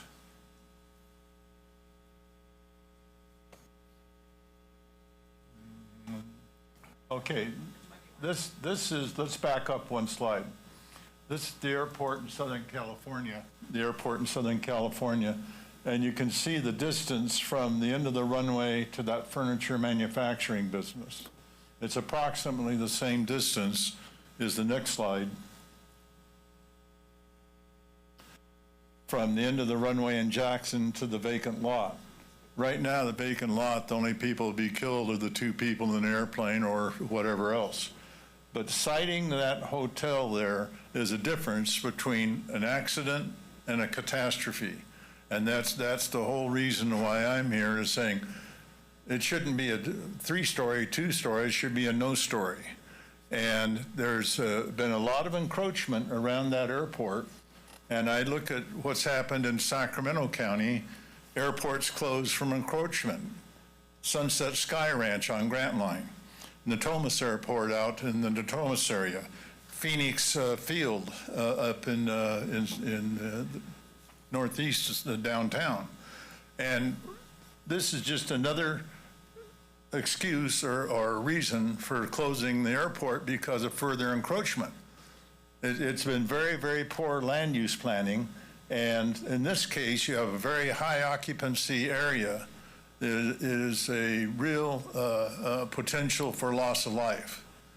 And if you approve this project, you need to do a hydraulic analysis of the fire sprinklers so that if it takes out the top floor, you don't lose the sprinklers on the other floors. There has to be isolation systems and isolation valves. And as an engineer that's very familiar with hydraulics and aircraft, I can look at a very simple hotel and make some recommendations to you. I'd be happy to talk to the fire department people about that. That's all I have. I think it's a very nice project, but it's a very bad location. And I'd like to see that move to where it's would be out of off the end of the runway. The airport has a approved GPS LPV type approach, which is down to 1/2 mile and 200 feet visibility. It's in that area, maybe off a little bit, but it is an approved instrument approach. Let me explain something. On instrument approach, you're coming down at a 3-degree angle, so you're carrying power, and you have a power loss or whatever. You have about breaking out. You have about 5 seconds to change the heading of the aircraft, maybe 5 degrees left, 5 degrees right, and you don't have very many options. So it's a bad location for a good project. Thank you for the opportunity to comment. Any questions? Well, the only question, I mean, not that I had a question myself, is that, as you know, as I'm Air Force, part of my job was also crash recovery. And so aircraft can go down anywhere. Yep. Well, and that's the only problem. The C-5 out of Dover that went down, it was 1.5 miles from the runway. So it's as a former Lockheed engineer, that's a very good airplane.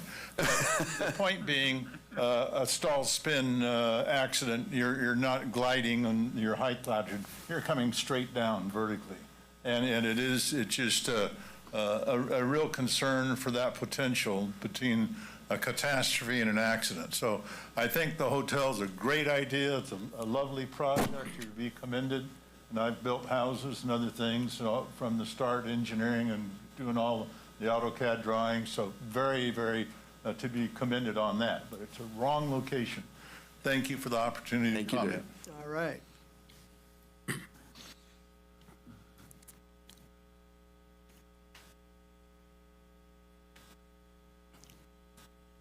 You were closer. Good afternoon, Board of Supervisors. I'd like to support the project. I thought it was a excellent presentation, informative. I think I heard that the developer will work with the architect and the stakeholders in maybe reducing the parapet. As far as the last speaker's comments were, is that he's thinking that the density is it's too high there. If the project is in the allowable uses, I think that the project developer can build given his property rights. But I think I've known the Reagans. I'm part of the Jackson Hills Assisted Living project that we have purchased from the developer here, and they're fine people. Your name, sir, please. It's Bill Jordan. And I think that they will certainly work with the neighbors and in working out the design that's going to be, maybe it won't be 15 feet too high. Maybe it's going to be maybe 11 feet or, a little bit less than what the maximum they're asking. Thank you so much. All right.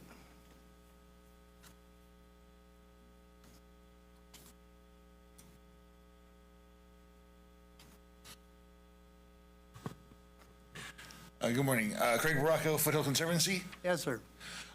First off, I'd like to commend the developer team for developing some additions and changes in terms of the facade and how the building appears. This was one of our the Conservancy's principal objections at the Planning Commission level. The site is along our most traveled commercial corridor. It's an extremely high-profile location in Martell. Pretty much the whole county filters through there to one degree or another.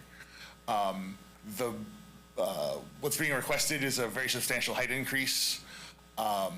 What we could only basically go off of the design included in the application pack, as Mr. Reagan describes it, a placeholder with the final design to come. If the developer intends to to improve the design, to make it more compatible with existing styles found in Amador County, reflects native plants and landscaping, various other concessions. If the supervisors intend to override the Planning Commission and approve the height increase, our suggestion would be that condition of approval be included in that approval of the height increase.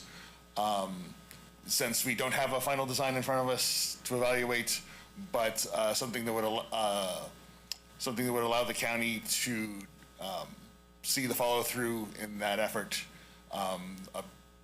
The building as the new design as described can be incorporated as a condition of approval. That is something that we can look at, that the county planning can look at. If they meet that commitment?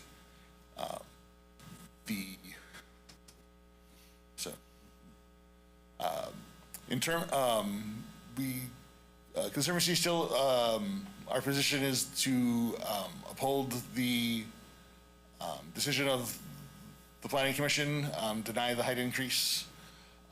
It's a very substantial height increase. While the slope of the area does put other buildings above it, at that intersection, at the scale of driving or walking, a 60-foot building would loom over the rest of that intersection, the rest of that area. It would be something out of scale, generally speaking, with what's already there.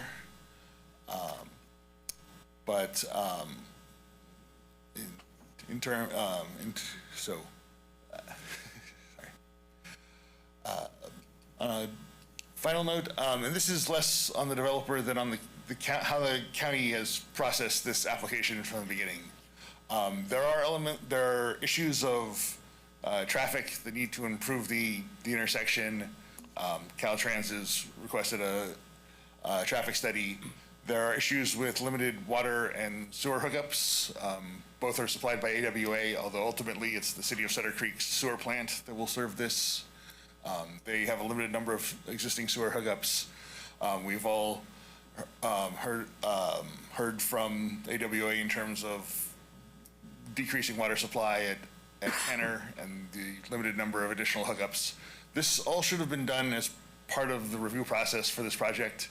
The height increase shouldn't have been considered by itself, but rather the whole project subject to CEQA and the initial study and all of those issues worked out.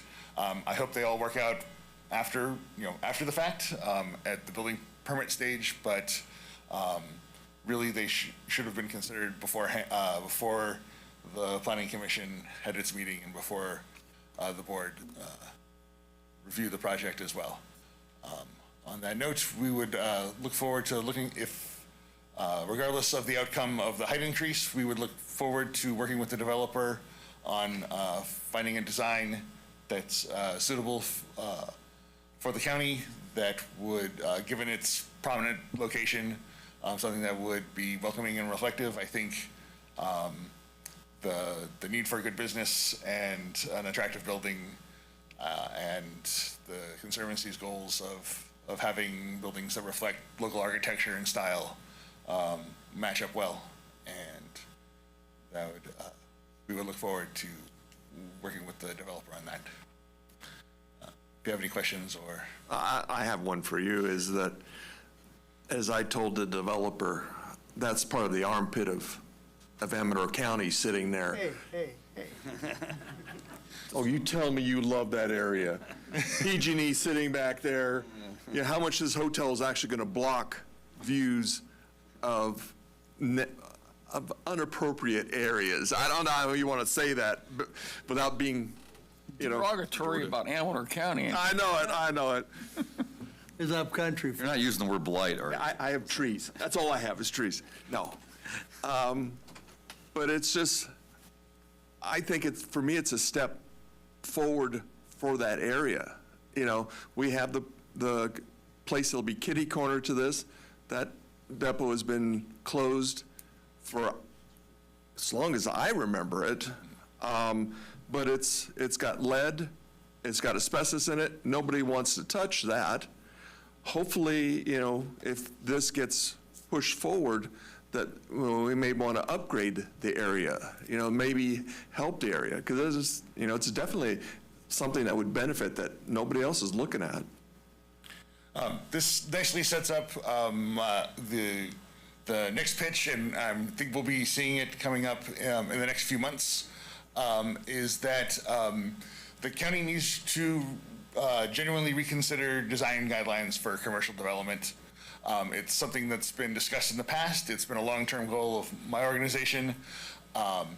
The time to have the county approve design guidelines in the best case scenario would have been 30 years ago, before a long list of commercial developments have happened. And I appreciate this comment, but the one thing I want to push back on this is in his district, the Bank of Stockton. Beautiful building. I think it's one of the most beautiful buildings in the county right now. Yep. You know, in its design and everything else. Except who's the resident there?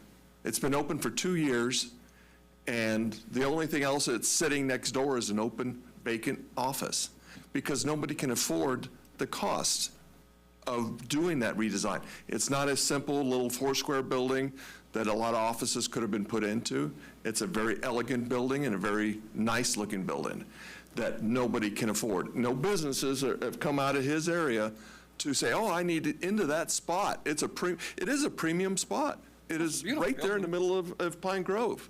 But has any buildings come into it? No, because the cost of that redesign, you know, from what it was to what it is now, because there was 5 businesses in there before Bank of Stockton took it over. So how does that happen? You have a beautiful building, but nobody can afford it. Right.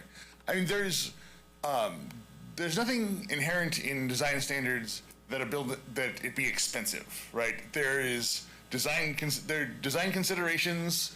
A building can be, you know, cheaply constructed or economical. Essentially, every new building is, in a lot of ways, is going to be more expensive than old buildings. That's just sort of inherent to, you know, the process. But it's no reason to abandon standards or settle for buildings that aren't architecturally compatible. If for the intersection we're talking about with this application, when eventually someday, you know, design funding is secured and the county corner building can finally be replaced and the lead and asbestos mitigated, there should be, the county should have a say in reviewing what that building, what replaces it looks like. And that can be done to minimal additional cost. There's no, one style of architecture or one style of facade isn't inherently more expensive than... As far as we're looking as I'm going to change hats here to the Board of Directors of Amador Fire, yes, it is. You know, we're planning to put a fire station there in Pine Grove. Right. And so a steel building sitting there that we can now allow more apparatus and equipment, then you go into Folsom and look at some of their fire stations. $20 million sitting there for a fire station. Can Amador County afford that? No. So that's where the design standard is a problem. You know, how you go with that. How you go with how you can be, you know, we want a fire station to be operational. We want 4 bays. We want to have a conference center in there. But the outside of it, that's operational. It's going to be hidden from the public for a little bit because it's sitting behind a Dollar General, and the Dollar General is not the fanciest looking building. But there is a problem with design standards as cost. I mean, this is the good illustration of it. If you could have made the Dollar General better, more compatible with Amador County design and appearance, wouldn't it be worth it to have design guidelines on the books? It's a nice thing, but who pays for that? The customers that sit there and buy the equipment the material inside that, they have to offset that cost that we're doing to our own constituents. But they have to offset that cost that that building, that different looking building, that, better looking, however you want to say that. We drive down to Walmart, it's just a square box. It's a simple little, box that people go in there and they can afford the material inside there. So that's, there is give and take in this. I understand what you're saying, but it's just, what's the better way for us to go for the county? And I'm looking forward to further discussions of this. My final note would be that collectively, we benefit from a better designed, more architecturally consistent community. We're a county for residents, but we're also a tourism and visitor-based economy. And every new building that serves that is more attractive, that doesn't look like Bakersfield or Roseville, that creates a place that people want to visit, benefits the overall economy. And if we have to require a bit of our developers and architects locally to improve that local economy, I would say that that's a cost worth imposing. I disagree, but we'll go with it. Craig, I would say to you, too, that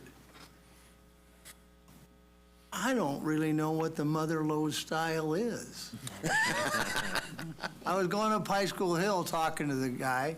There's a tin building with a commercial building next to a Victorian, 3 bungalows, and a adobe. On the other side's a brick house, 2 clapboard house, and one with the garage in the front. Right. You see it from the road. So who is going to be the arbiter of these design standards? It will be the county, and and it's not to say that there's only one, you can go into certain communities and it is entirely, say, red brick Spanish with stucco and there's no variations. Yeah. I think our community is much broader than that. Sausalito in the Sierra. Right. That some more draconian things where everything in Tahoe wants to be a log cabin or something, Yeah. And certainly I'm not advocating for a uniformity of design, turning the county into one big homeowners association where whether you have like 3 colors, you can paint everything and that sort of thing. But in a broader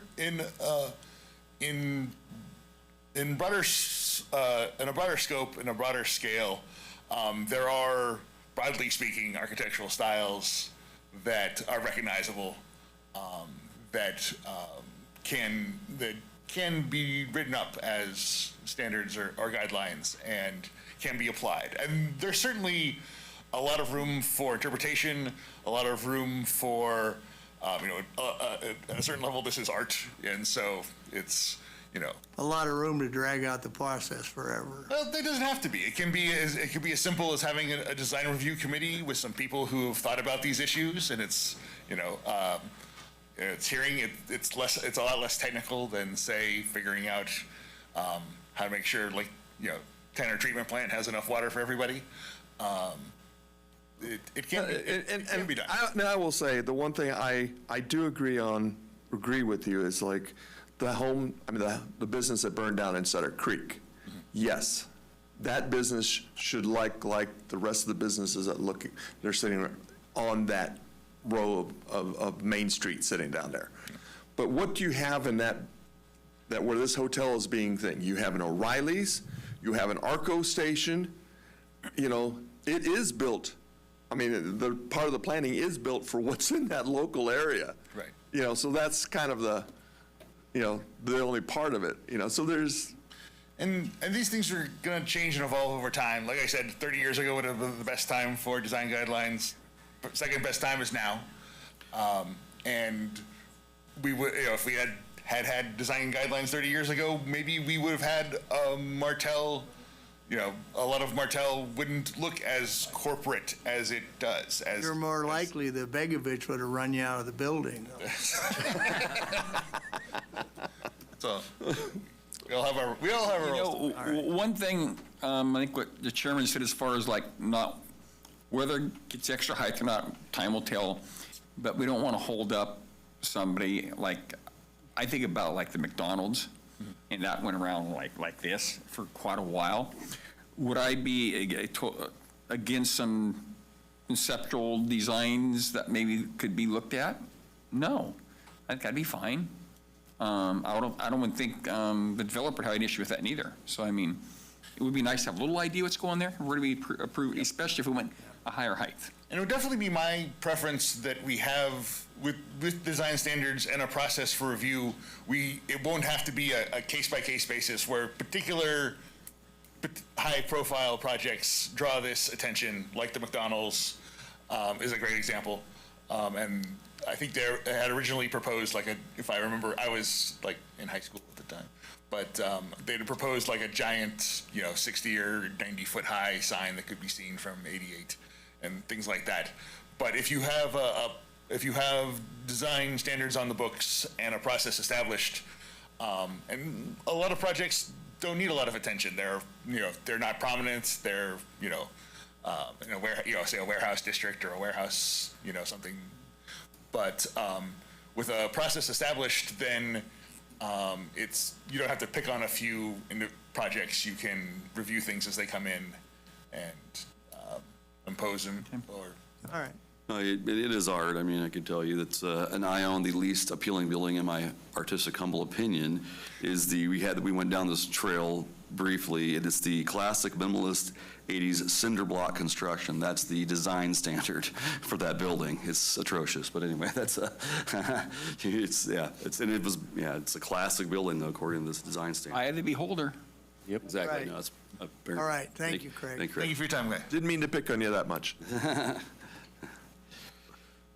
We got back off that rabbit trail. There we go. Wayne Vinciguerra. Good afternoon. Wayne Vinciguerra, Vinciguerra Real Estate Investments. We're the proper easterly to this location. I want to speak in favor of the project. It's time. This location needs to have something done with it. I know the developer has been struggling with this for nearly 20 years. I hope this is not Ron's final erection, but he wants to get it as big as he can get it, just in case. But I think that and I'm in favor of the property rights of a developer. If they build something that doesn't work, they fail. And the next owner's gonna have to come in and remodel this, maybe make it look a little more improving. But I think that all of the hotels that were shown there, of the Wyndham, were all very nice properties. I've stayed in those in several locations, most recently in Nashville. And 4 of the hotels that were on that, I think it was 4, was Santa Cruz, San Luis Obispo, and Paso Robles. Those were all 3 stories. And I think that by their own discussions there, the difference between 91 and 96 rooms at the 3-story versus the 4-story is hardly a crisis. No, wait. There's a bigger difference between 3-story and a 4-story than 91 and 96. I think it's a discrepancy in their engineering. Did I misstate that? You're only gaining 3 rooms, or wait, 5. Not 5 rooms on going up one more story. Is that correct? You can go up to get five more rooms, but it also is significantly more economical on conduit, piping, water. Could you come? We're recording the meeting. Again, the difference going out means more concrete, more land. That's additional. Okay, so and then all the cost of an LEED building, which we would want to be for energy efficiency and stuff. You have, more conduit, more cable, more piping. No, okay, I get you. I was thinking the footprint of a 3-story versus 4-story. Yeah, the footprint will drag. So you're just making a bigger footprint so you don't lose many rooms. Yes. Okay. I thought the footprint was supposed to be the same, but you only gain 5 rooms. Just the problem with that footprint, we're just limited that we can't put 96 because then we wouldn't have room for parking. So we would. Yeah, look, your site plan, it looked pretty full. We would basically encroach on our other potential thing, which is the medical center. So the parking and all the other requirements would be impacted, and the aprons and entrances to get in. So the 91 unit site plan you have, that's basically the 3-story one. The 91. It's pretty. That was the one you did. Ron did the design. Is that the 3-story? 91 unit. This one right here was before it was a 4-story. That's 3-story then.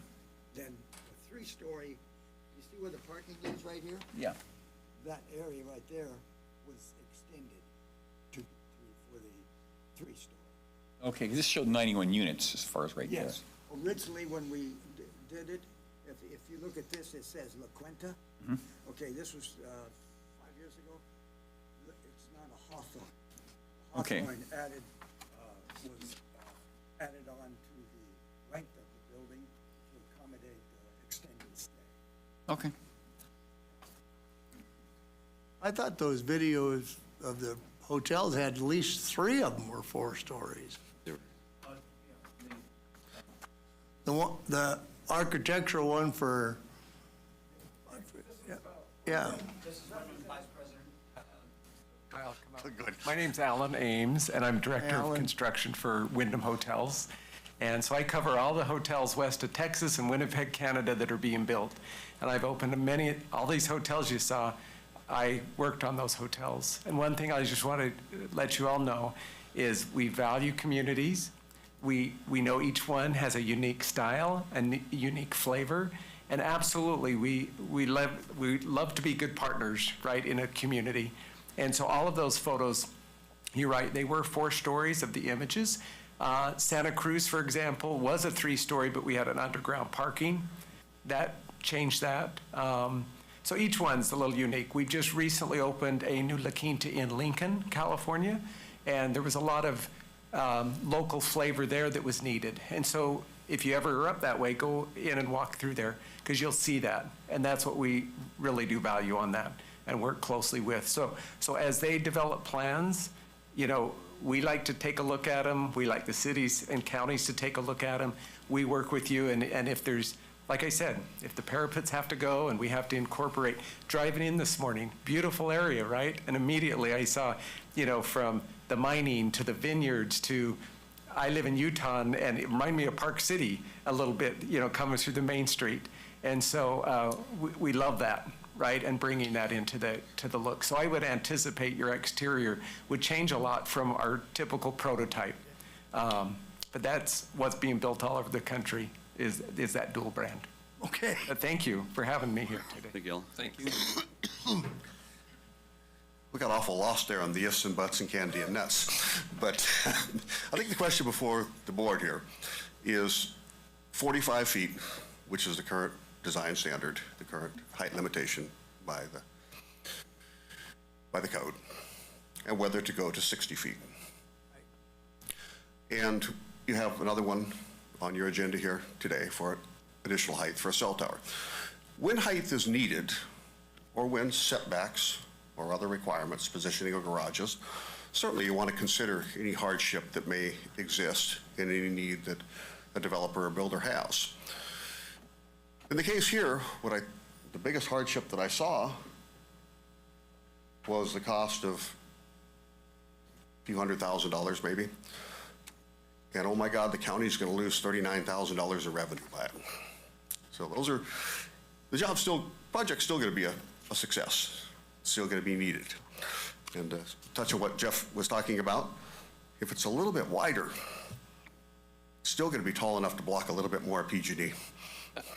And I think the developer misstated in the long-term hotels is he forgot the 10 rooms of Sundance Hotel. You could probably rent by the hour or by the day or by the month. Thank you. Yeah, still going, by the way, I understand. All right. Cindy?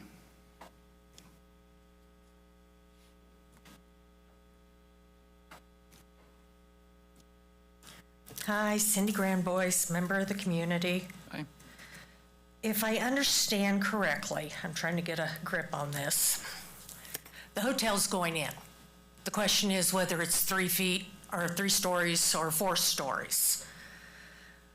I was kind of looking here, and this looks to be about maybe 15 feet. I'm just not seeing it as that big of a deal. I think you ought to give them the 15 feet. Yes, it's only 5 more rooms, but I promise you, during the Butte fire, the Caldor fire, when people were on evictions looking for rooms and having to go to Sacramento, those extra 5 rooms would have greatly been appreciated. A lot of talk about the design of the place. I intentionally drove through that area with a critical eye, trying to make up my own mind on what I thought. I didn't see one single picture that they displayed that wouldn't make that area look 100% better. So I don't really know what they're talking about.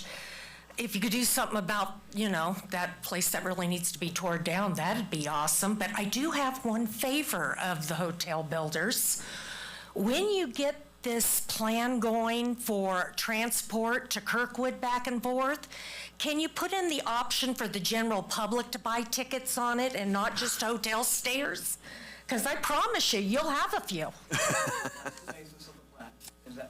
That's why we want to work together. So that is the whole objective, and that's why I'm working with Patricia of Amador Transit, and that's why I said 6 months to plan. We have enough area we could be a bus stop and support Mace Meadows, Kirkwood, Jackson, Sutter Creek, the wineries. And they're not working on the weekends right now. Well, there is a need for weekends except for the Dial Ride and Blue Mountain. This is an opportunity we think that would allow people to park and do that. And especially if anybody saw the picture of Mills last week, the Teslas were lined up all the way to the old Mills, all the way down 49. So we're gonna put some EV stations in to try to keep those little things off the road. So, thank you. Community support here. Please give them the 15 feet. All right, thank you. Anyone else? Any Zoomers? All right. Move to close public hearing? Second. All right, we had a motion and a second to close the public hearing. All in favor? Aye. Aye. Aye. Motion carries 5-0. Back to the supervisors.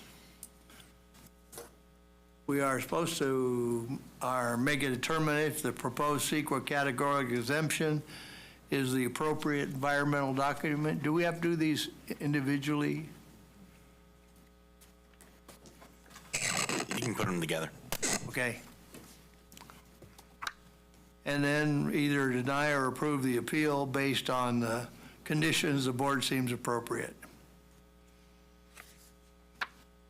You know, one thing, just, I would say, Mr. Wardall brought up he didn't think it was a good place for a hotel, but one thing I'd say, right or wrong, it is zoned for it.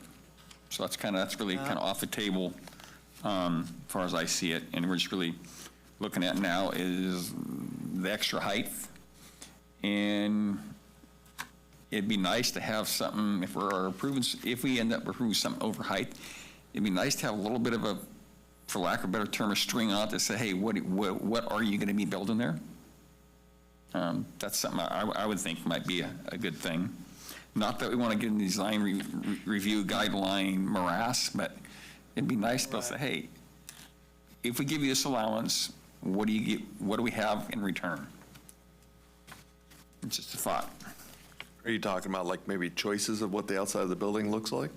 If they could do, yeah, give us, here's some concepts we have, where they go before planning department, the board, planning commission, I don't know. Yeah. That's the dilemma, who do they go before? It's always a dilemma.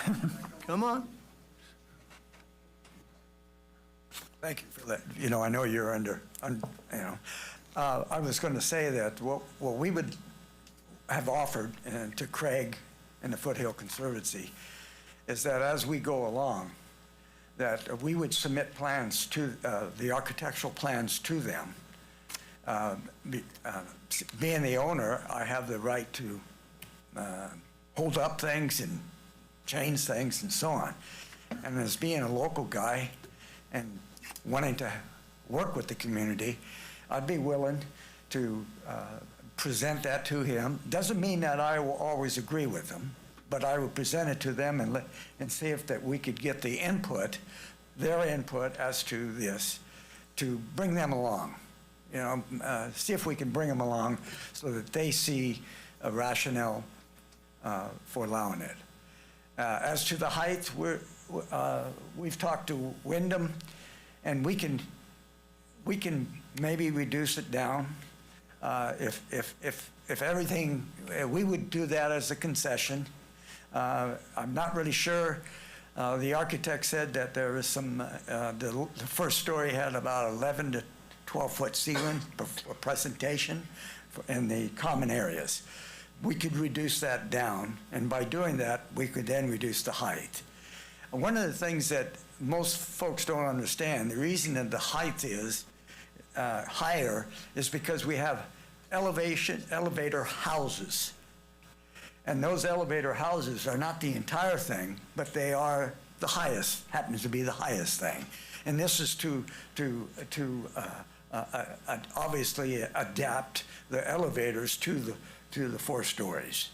So for that reason, I wanted to let you know that we are open to making concessions, but it's to our advantage, obviously, to have a 4-story. So thank you. All right.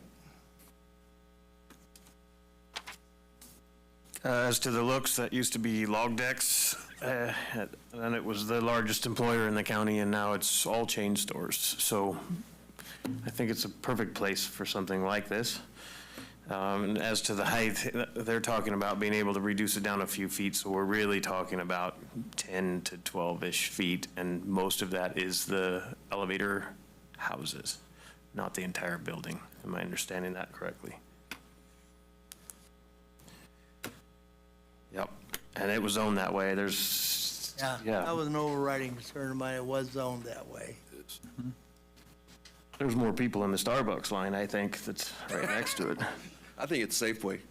Yeah, You know, I guess to the rhetorical question, so pretty much by right, they could build a 45-foot facility, hotel. And so they're saying they'd like to have a little bit higher, get a 4-story, which I understand that. And maybe if they say, hey, and it sounds like they maybe haven't committed in writing, but verbally to work with the county, which would include everybody here. And I know the Foothill Conservancy had a request, and they're part of the county too. I could see that may be a reasonable deal. Like Mr. Vince Square said, it would be a pretty tall building, but you look, there's other tall buildings in the county. There's National Hotel, Krabenhof. Go down to Sacramento, you got skyscrapers. I mean, I don't think it'd be the end of the world to have a hotel there, and you could build a 45-footer by right anyway. So that's kind of some of my thoughts. So a question for council. So if we choose to grant the appeal, what would be the concession? How would we handle that? Would that be, I don't think we have maybe legal authority over that, or we would just ask them to keep us informed, or how would you prefer that to be termed? The issue about the design? Yes, sir. It's really up to you how strict you want to make it, or, you know, sort of just for them to consult, or do you want, I mean, it's not sort of, I assume you don't want to make it like keep the decision open, so you're going to grant the appeal. Correct, and have yes, that's some, right. It's not going to be like, well, if we don't like the design, we're not going to approve it. Correct. So it's sort of, I mean, whatever the board wants. Well, we How could strict you ask wanna as make a favor for him to bring like 2 or 3 designs back to the board, just to inform the public. I mean, if but as a request, not as a not Well, the board could command. the board could say, do 3 or 4 designs and appoint an ad hoc that reviews them and Yeah, I provides don't their want to input. request. I like to have some, I don't want to be onerous neither, but where it has a little bit of a hold on that. Yeah, the board could say, you know, related to the design, provide some options, and then, you know, I mean, it could come back to the whole board, but then you'd have to schedule it around a meeting, or if you were comfortable doing an ad hoc where there's a committee of the board that got to weigh in. Well, I think there's enough public interest into this project that the public would want to see it, not just as an ad hoc meeting, but actually come before the board. There goes July 2026. One thing I will say is this building here, I don't know if I had to guess, it's probably, 30-some feet tall? It's kind of hard, unless you have unlimited funds, it's kind of hard to make a beautiful, big building that's cost-efficient to build, maintain. So, I mean, it's kind of like, I guess when you build a building that's big, cost-efficient, it is what it is to a certain degree.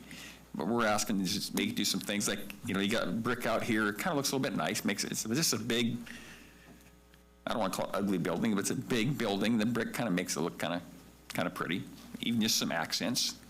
And sometimes maybe some of the colors. And I think the question is, I don't want to run this up forever like the McDonald's building. That's my fear. And I think Pat has the same fear. Yeah. I remember that. So, but I also don't want them to come in and say, hey, we got 2 concepts. Here you go. Goodbye. I'm not looking for that neither. I prefer just one good concept, but that's me. So then, well, we proceed, I guess. I guess I want to ask you too, so time frame, is this going to impede any of that? I mean, I don't want this to drag anything out. I want the building to get up and you guys to be in business. That's kind of my main goal, get some jobs going. Any thoughts on that as far as time frame? Sorry, come on down, I guess. Yeah, I'm asking. As I said, we've sort of had to slip a little bit, but our design builders here, and we think with these, some of these reductions and stuff, we can maybe recover some more schedule. Right now, we're being conservative in saying we're going to start groundwork before. We've got to do the improvement on Jackson Gate. We've got to improve the intersection. We've got to widen it. We're going to have the second shortest bike lane in the state of California, from Depot Road to Jackson Gate. We can honor that. The big one on the drain, we have to connect that 24-inch. We've got the Caltrans design. I just need to get the study, and this helps me finalize the study. So based on that, if we can do it in 12 months and our contractor feels he can pull in, we have a potential of pulling it back in, and that's what we're trying to do. So yes, this is very critical for us because it also, I'd like to get the retail center. There are people who are interested, and that's an additional benefit. Very good. I just want to hold your project up. I guess that's my... On that drainage, the Kirkpatrick's told me they have water right to that spring. I'd have to defer on the water right to Ron. He don't. Just make sure they want to make sure they're protected in the... Kilpatrick has a right to the water as it comes down through the Amador County storm drain systems. Him and I have had conversations about this, and Kazaza, the prior owner that we bought it from, when Garamendi developed the property, Woolen and Sons did the work and so on it, and there's an adit up there, and in that adit is basically a horizontal tunnel underneath the airport that produces water all the time.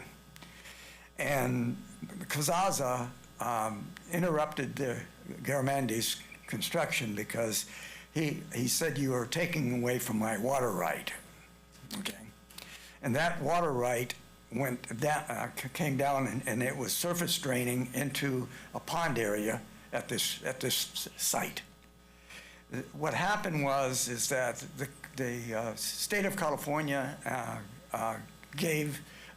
made an agreement. They had a settlement, and Garamendi put in a 3-inch water line from the adit all the way down to Depot Road, and it crossed Depot Road into Kazaza's property, and they put a valve on it and so on.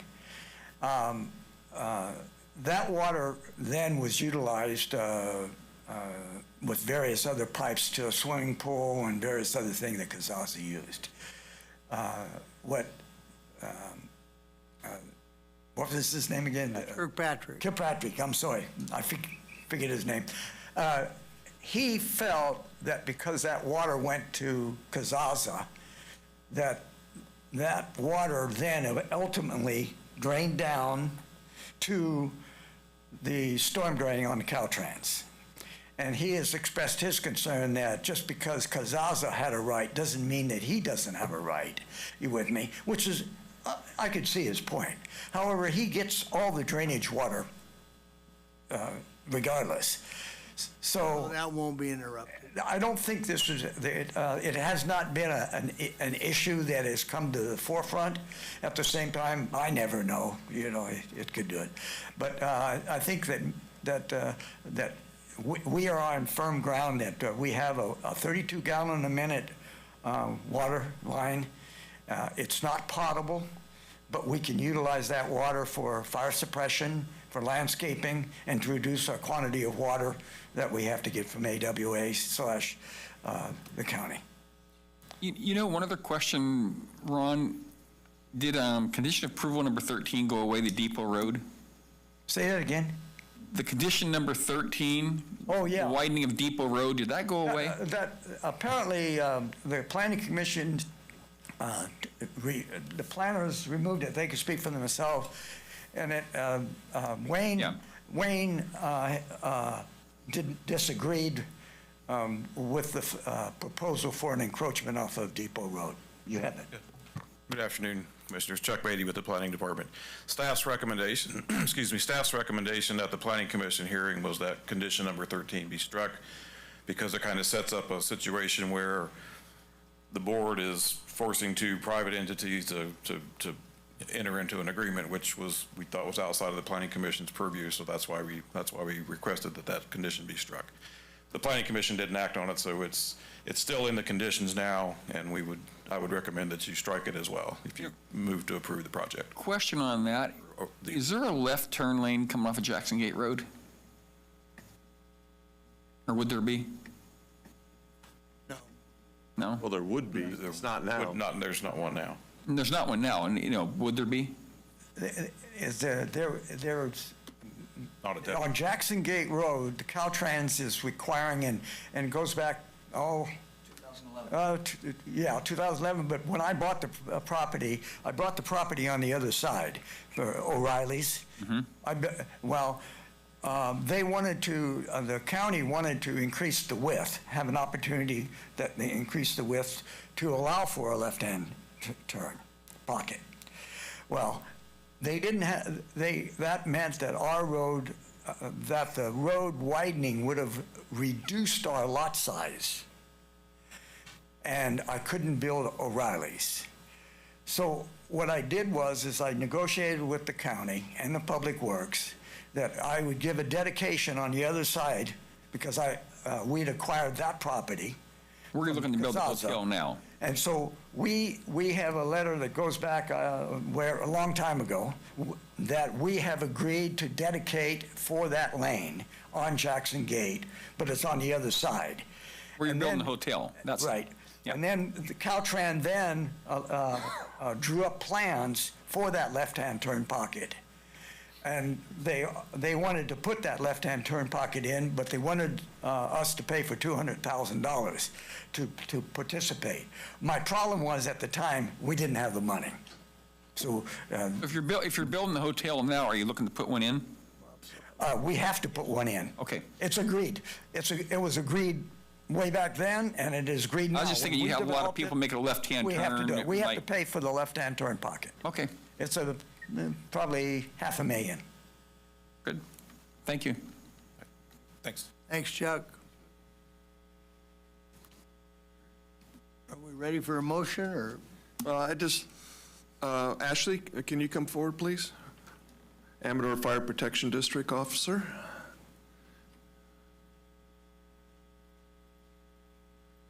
So you don't have any problems with the 60-foot as AFPD entity? Excuse me. That's all right. When it comes to access for the 60-foot, we don't have any concerns. We do have a ladder truck that you all well know is being built, and we expect to be in service by the time the hotel is operational, as well as the surrounding jurisdictions being able to have mutual aid and whatnot. We don't foresee any issues with the height. Okay, thank you very much. No problem. So the Jackson truck is available, Ashley? Yes. So the Jackson truck would be available? To my knowledge, their truck is in service. I don't believe it's their first out, but it is an option. Right. Our ladder truck will be staffed with its own truck company on a 24-hour basis. And based at 116 in Rancheria? Yes, sir. Okay. Well, down Ridge Road, that might be as quick as... It shouldn't take long, and I mean, that's all part of training and planning and making sure Okay. that our crews know what to do. But yeah, we will make it happen. Okay. All right, thank you. Thank you.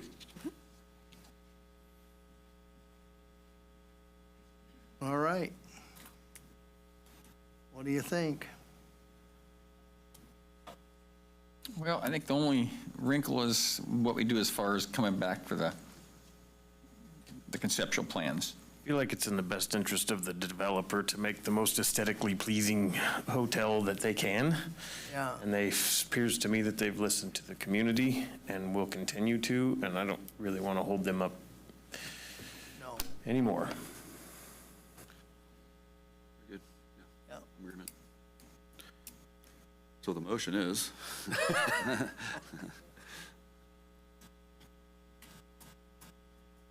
I was thinking about that. I get what you're saying, and I think maybe I'm losing in that, but I'd like to have just,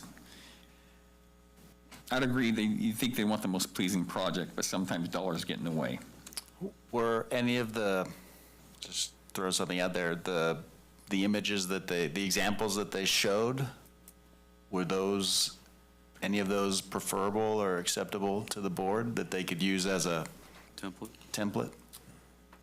Use stuff on the screen, I mean, that probably, I mean, I saw one of them look really fancy and probably too pricey and probably too hard to maintain. If it was him, I'd say, I don't want to do that, unless you had unlimited funds in a real ritzy area, which I don't think that would support it here. Well, Supervisor, We look at them? It comes back to design standards. Ever since I've been on the board, we've kicked that around. It's true. It's just so hard to do, and the one thing I disagree with the other side's hypothesis is that in the design part, your costs stay the same whether you make it Amador style or the cookie cutter style. And if that was the case, there would be no cookie cutter homes. True. Yeah, so I think we just have to have some trust. I mean, yeah, those are hotels anywhere USA. Yeah. Just on the elements, right? All those design features that we look at, all these hotels from stucco to rock to brick to large format tiles to, you'll see all those different elements, and that's where it fits in the community. And when we have their architects present that to us as well, that's what we're looking for too. Because at the end of the day, we want a beautiful structure that you pull into. But all these different styles, they're the same footprint, but just depending on the community, they've required different things. So. Okay. Go back to the other slide. I mean, if you have like a little bit of rock or brick mixed in, it doesn't have to be the whole thing, but it helps. It's not a plain stucco building, right? If you actually look at the original facades, you will actually see that they have rock and stone in it. We know there are numerous things like the signage we discussed in Lincoln. We're not going to have these big gaudy signs. We're working on a discussion about incorporating a miniature of the tailing wheel. We're looking at incorporating our aesthetically a representation of the Kennedy instead of trees, using grapevines, trying to blend in, and the community has been supportive of that and type of design. And Yeah, like a lot of people here. San Luis Obispo really wouldn't fit, I don't believe. No, it was an example of saying, It's see Santa the Cruz will. flexibility that Wyndham gives us with their architects. That, Paso Robles we couldn't do because it's an L. Santa Cruz, as I said, underground parking, but it just shows that we have a variety, and they gave us different facades, and they're supportive. And by embracing the local items, I've spent the past, I probably have to say thank you to being rejected, because I've done more marketing in the past 16 days than I did in the past, because of trying to basically sell and getting people's feedback. I've hit 26 wineries and 70-something businesses, and sat at BG's, Oko Sushi, and numerous other bars, just having a drink and talking with people. They watch me sit there and work on this presentation while I'm eating lunch. So people are, I think, Brian, it's a good point. We've committed to this. On working with the community. And that's why we reached out to Craig last week, and as we discussed with all of you. So I guess I'll go along with that, and hope I'm not sorry about it later. But Not I'm moving back to Moscow. Was that a motion? sure, if you want, not in my district, I guess I'll make the motion. I'd make a motion, we go ahead and approve the appeal, and that we also make findings 1 through 4. And strike condition 13. What's that? Strike condition 13. Yeah, I guess it was, can you put that in there, Greg, striking condition number 13? Yes. Okay, yeah, condition number 13 is struck too. And approve the categorical exemption for CEQA. That's part of the 1 through 4 findings. Oh, okay. I could read them all, but. No, you don't. I'll second. All right. We had a motion by Supervisor Neto and a second by Supervisor Brown to approve the appeal. All in favor signify by saying aye. Aye. Aye. Aye. Opposed? Motion carries 5-0. Thank you very much. Mr. Chair, the one thing I'm wondering we should give some direction to staff is to take a look at that ordinance. We've appealed it here, but maybe down the road we can look at that ordinance. Since fire can handle to a certain height now, then maybe we should change that ordinance. Because of our having the truck? Yes. So I'm wondering if. That was the original intent of the ordinance, correct? Was we weren't as far as I know, it was, yeah, because we couldn't, we didn't have the capability. Well, here's a guy who can tell us. Yeah. We're in the process of reviewing the entirety of the zoning ordinance and looking at things that either don't fit or antiquated or just don't make sense. Okay. We found a lot of those. And we'll be bringing a package of those through the Planning Commission and the board this year. So this would be on there? That's one thing that it probably needs to And be. am I correct that it was probably fire that has kept buildings? That would be my guess, that was limited based on what was accessible and could be handled for fire suppression at the time that ordinance was written. Okay. Thank you. You're welcome. All right. Thank everybody for their input on that. We want to thank you and for everybody for taking the time to review this, and we obviously appreciate the vote. I do have one thing to say is that we're going to open up our LLC for investors. We would like to bring in local investors that would like to be in it. We have set up for a fund, so that it's not by me, but if anybody would be interested, we will have that available on our website. So that way, maybe we will bring in more people. Thank you. All right. Thank you. All right. 6D is discussion and possible action relative to a presentation by the CAO of the mid-year status of the current fiscal year budget, projections and direction for said budget as that process begins. So I give them another minute to clear the room, maybe, Chuck. Yeah, our undivided attention.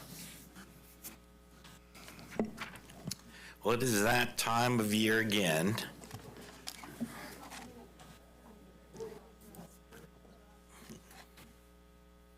Who's left? I've been working all week on this and everybody just left. You'd think they'd stick around to hear about the budget, maybe. Yeah, You'd hope. Oh, well. no way. That screaming and hollering comes in later. Yeah. I will try and make this short, but this is never a short presentation.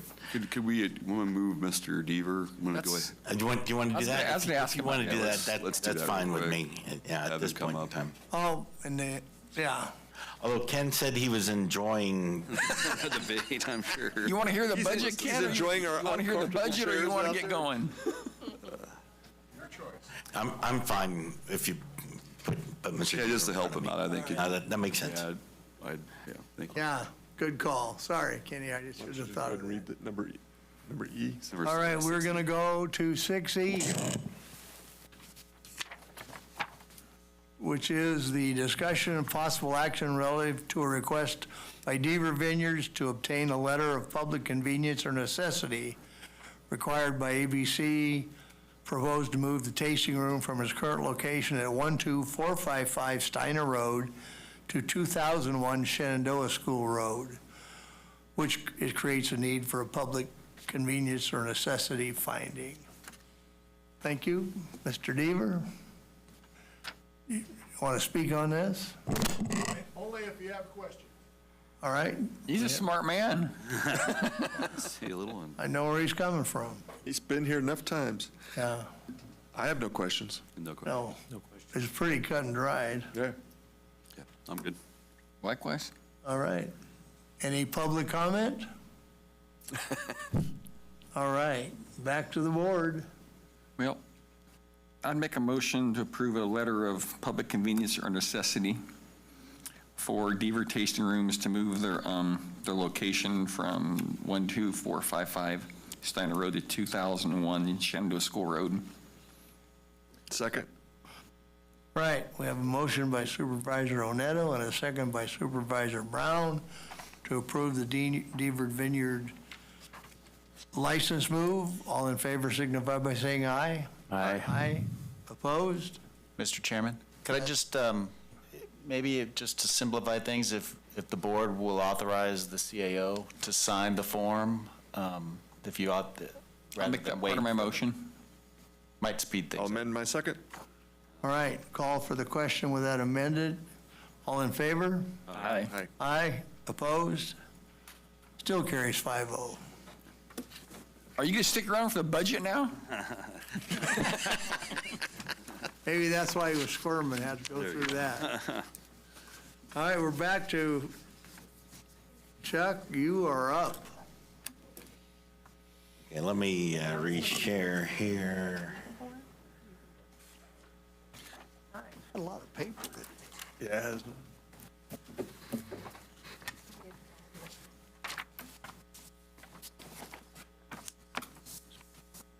Do it. There we go. Okay. So there's the cover page again. The general fund, just a quick recap of what we did last year for the 24-25 budget. We had $53.35 million in additional financing, total financing sources of $58.04 million. That's the total budget. That's general fund only. It doesn't include all the other funds. In this, I will focus mostly on the general fund because that is what does the most heavy lifting. You'll see there will be some other references to the other funds in here. Just a quick revenue history of where we are, have historically been at this point, which is as of the end of the calendar year, 6 months into the fiscal year, so we should be at 50% of the budget. Typically, we are a little bit shy of that revenue-wise. This year, we are above 50%, which is good. Our revenues are coming in strong. Expenditures are also coming in strong. So there's a number of reasons for that. There are a number of things that have shifted where we've paid larger amounts in the first 6 months of this year. We are tracking all of this. It's not a cause for concern. All the other funds, you can see where they stand as of the mid-year as well. The ARPA fund that we created to spend the American Rescue Plan Act funds, that had to be spent. It'd be spent or I think reserved. So those are at 100%. That's why that's there.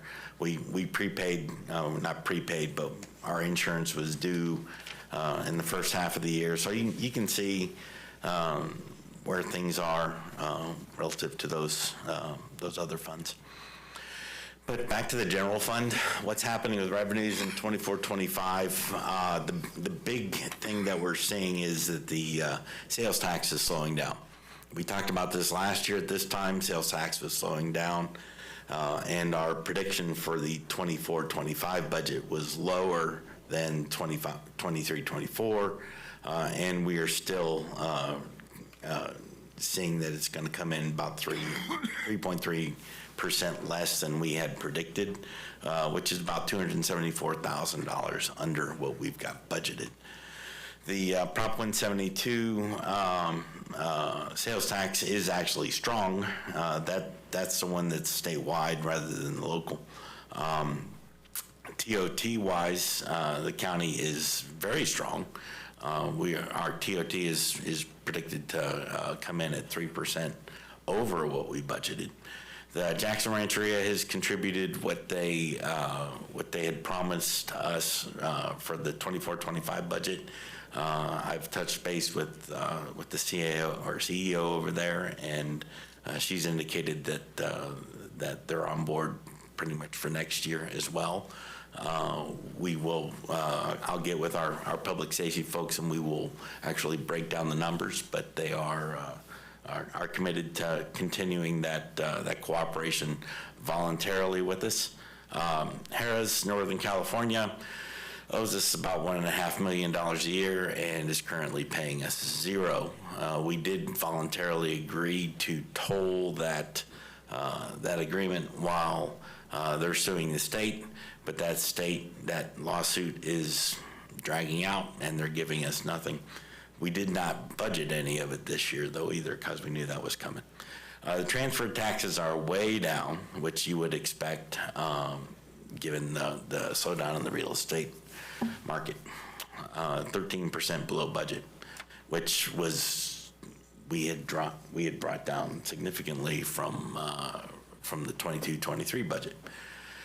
So you can see property taxes continue to climb. It is a bit of a it is slowing down. It doesn't really look like it from that one, but we are for 24-25. We are predicting what did we say, 3%, which is down from our high of over 5. Bradley Burns 1% sales tax. You can see where that is. We are now trending down. And then quarter by quarter, the sales tax is all over the place, but you can see that if you put a trend line through there, it's going down.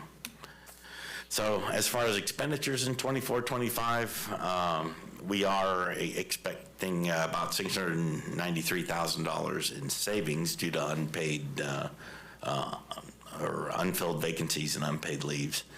We did prepay our PERS funds for everything except for one unit, which saved us $162,000. And as of December 31st, we still had $1.36 million in our contingencies. The changes to GASB 87 made us treat leases differently than we have been in the past, which sticks leases into the A87. You're going to hear me talking about the A87 a lot here shortly. It is a problem.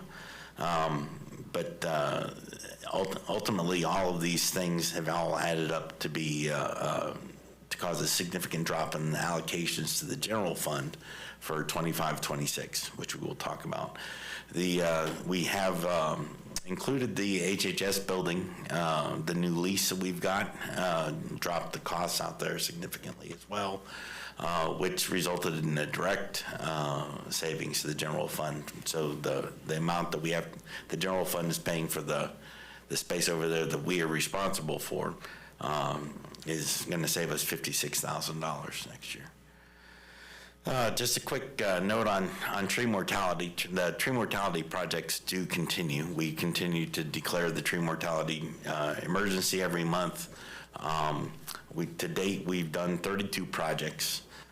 We have a considerable amount of unreimbursed or pending reimbursement out there waiting to come back in. Right now, there's still work being done out there in Forest Service land for county facilities. So the U.S. Forest Service is covering the county's share of the match for the state. So that portion does not require any county participation. So we are continuing on those. But the part that does require county participation is costing us 17.5% for every project we do, and it's something that the board might want to consider whether or not we want to continue completing those projects. The ones that are 100% covered, you're never going to hear me argue against anything that's 100% covered. So we do have that good neighbor agreement, which is what gets us 100% covered. And those are the tree mortality projects. You can see down there we've still got 4 projects that are where our reimbursement is pending. If you put those two together, it's almost $600,000 we're waiting for reimbursement from. One thing I will say, as far as just really quick in the tree mortality, it's like I was over in Calaveras one time, and wherever you go, it's like if you have a tree fall down, you gotta mobilize people, gotta go out and get it. It's an expensive endeavor. And also, I think you also got the public safety thing too. Trees are they're gonna fall. They fall on the roads. We gotta clean them off or they hit people. 17.5 is more than it was cost-wise. So. Yeah, so it's 17.5% is still cheap. You know, if we get $100,000 worth of work done for $17,000, it's a good bargain. But the question. I understand where you're going looking at the budget, saying, "Hey, where's money?" I get that. Yeah, and it's I'm not advocating for ending it, but it's an option that we need to think. And we'll be talking about lots of options here shortly. So heading into the 25-26 budget, we're estimating our carry forward to be at $2.25 million. That, of course, is more of an art than a science, but right now we're pretty comfortable. That is $2 million down from where it was last year. Now, just to kind of repaint the picture for everybody. There's been a lot of money that was thrown around during the COVID years, and that is coming to an end. But that's why our carryovers were high, and as we refine our budgeting again, we will see that those will come down. So $2.25 million is good. That's where it should be. That means we're not over budgeting. Property taxes were estimated to increase by 3%, which will increase will result in an increase of $670,000 to the general fund. The state sometimes restricts Prop 13 increases to an amount below 2%. I don't think that they will do that this year. The property taxes in lieu of VLF will yield us another $121,000 increase. The Bradley Burns sales tax, we are predicting a reduction of $206,000 over the current fiscal year. So 25-26 will be $200,000 less. We are still having an issue with animal control. We're not getting anything from the cities, and we are not budgeting anything from the cities. None of the cities? None of the cities have signed on. We are, we're still trying to deal with that. And we will take another shot at it. But anyway, there's a lot of reasons for that, but we're in that's the way it is right now. So, and right now we're not showing any excess tax loss reserves transfers, the teeter funds.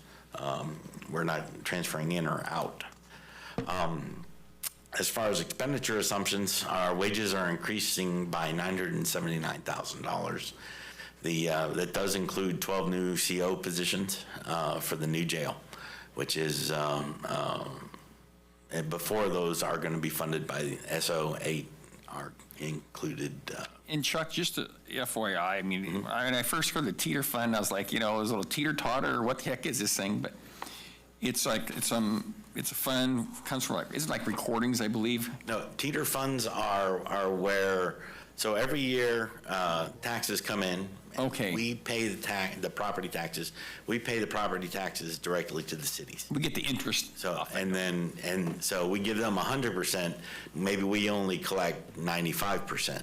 So the 5% we continue to collect, and ultimately we keep the late fees and keep the any other costs, any other charges for those. And so that's a fund. It benefits the cities in that they know they're getting 100% of their taxes immediately, and we get to collect, to keep the extra revenue from the late fees. And it's available?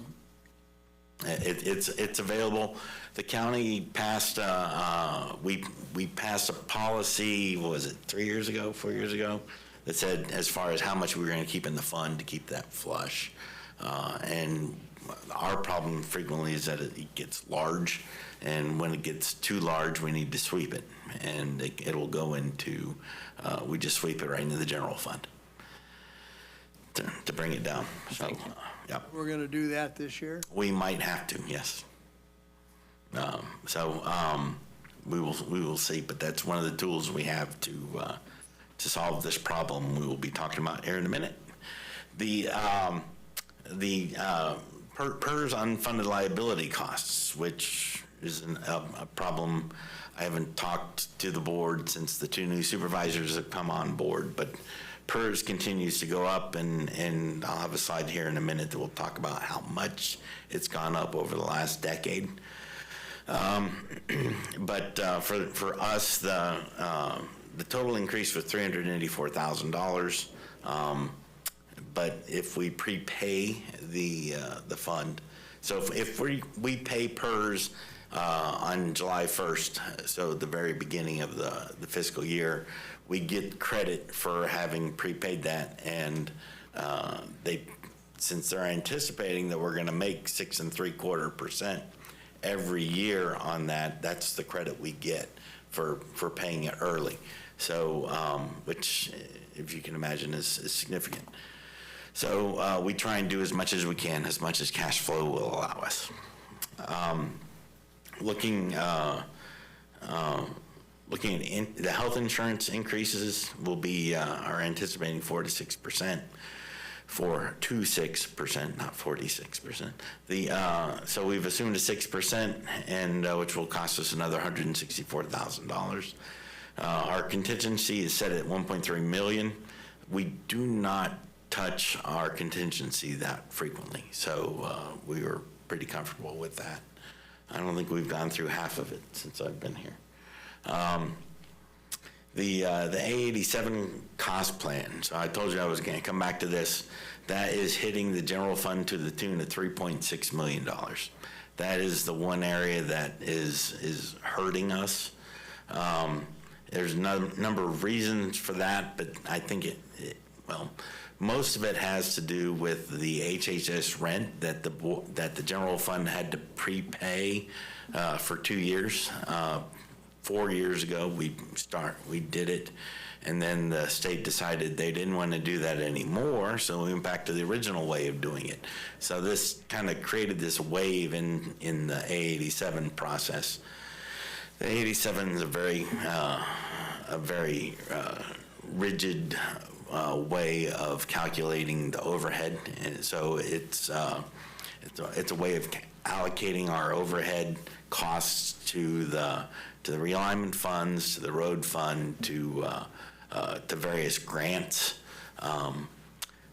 So by using that, we were able to do that. But this year and for next year, we will see the 87, that what we are able to shift out has reduced significantly. And that is hitting us hard. And really the root of all of our problems, the $3.6 million shift right there. I'll get back to that a little bit in a minute. And then the last big hit we're taking is the county's risk pool. Total between all insurance, our insurance is going up by $1.16 million. So that's liability, workers' comp, unemployment, everything. So $1.16 million in the general fund.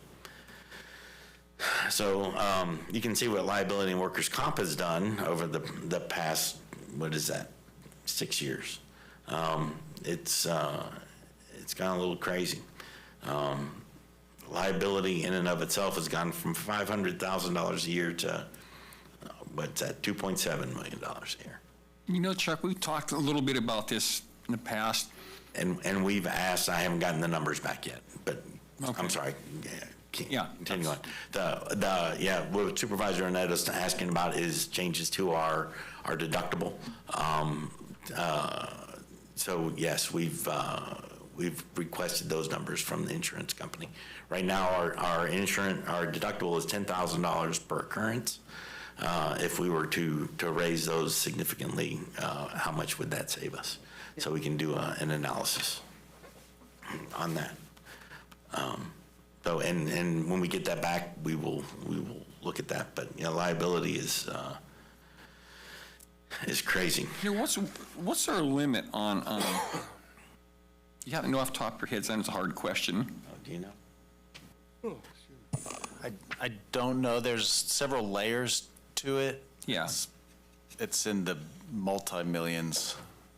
I'd like to know that at some point. As far as the general liability type insurance.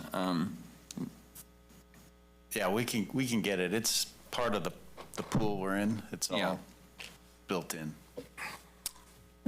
So here are the normal cost rates. These are actual percentage rates.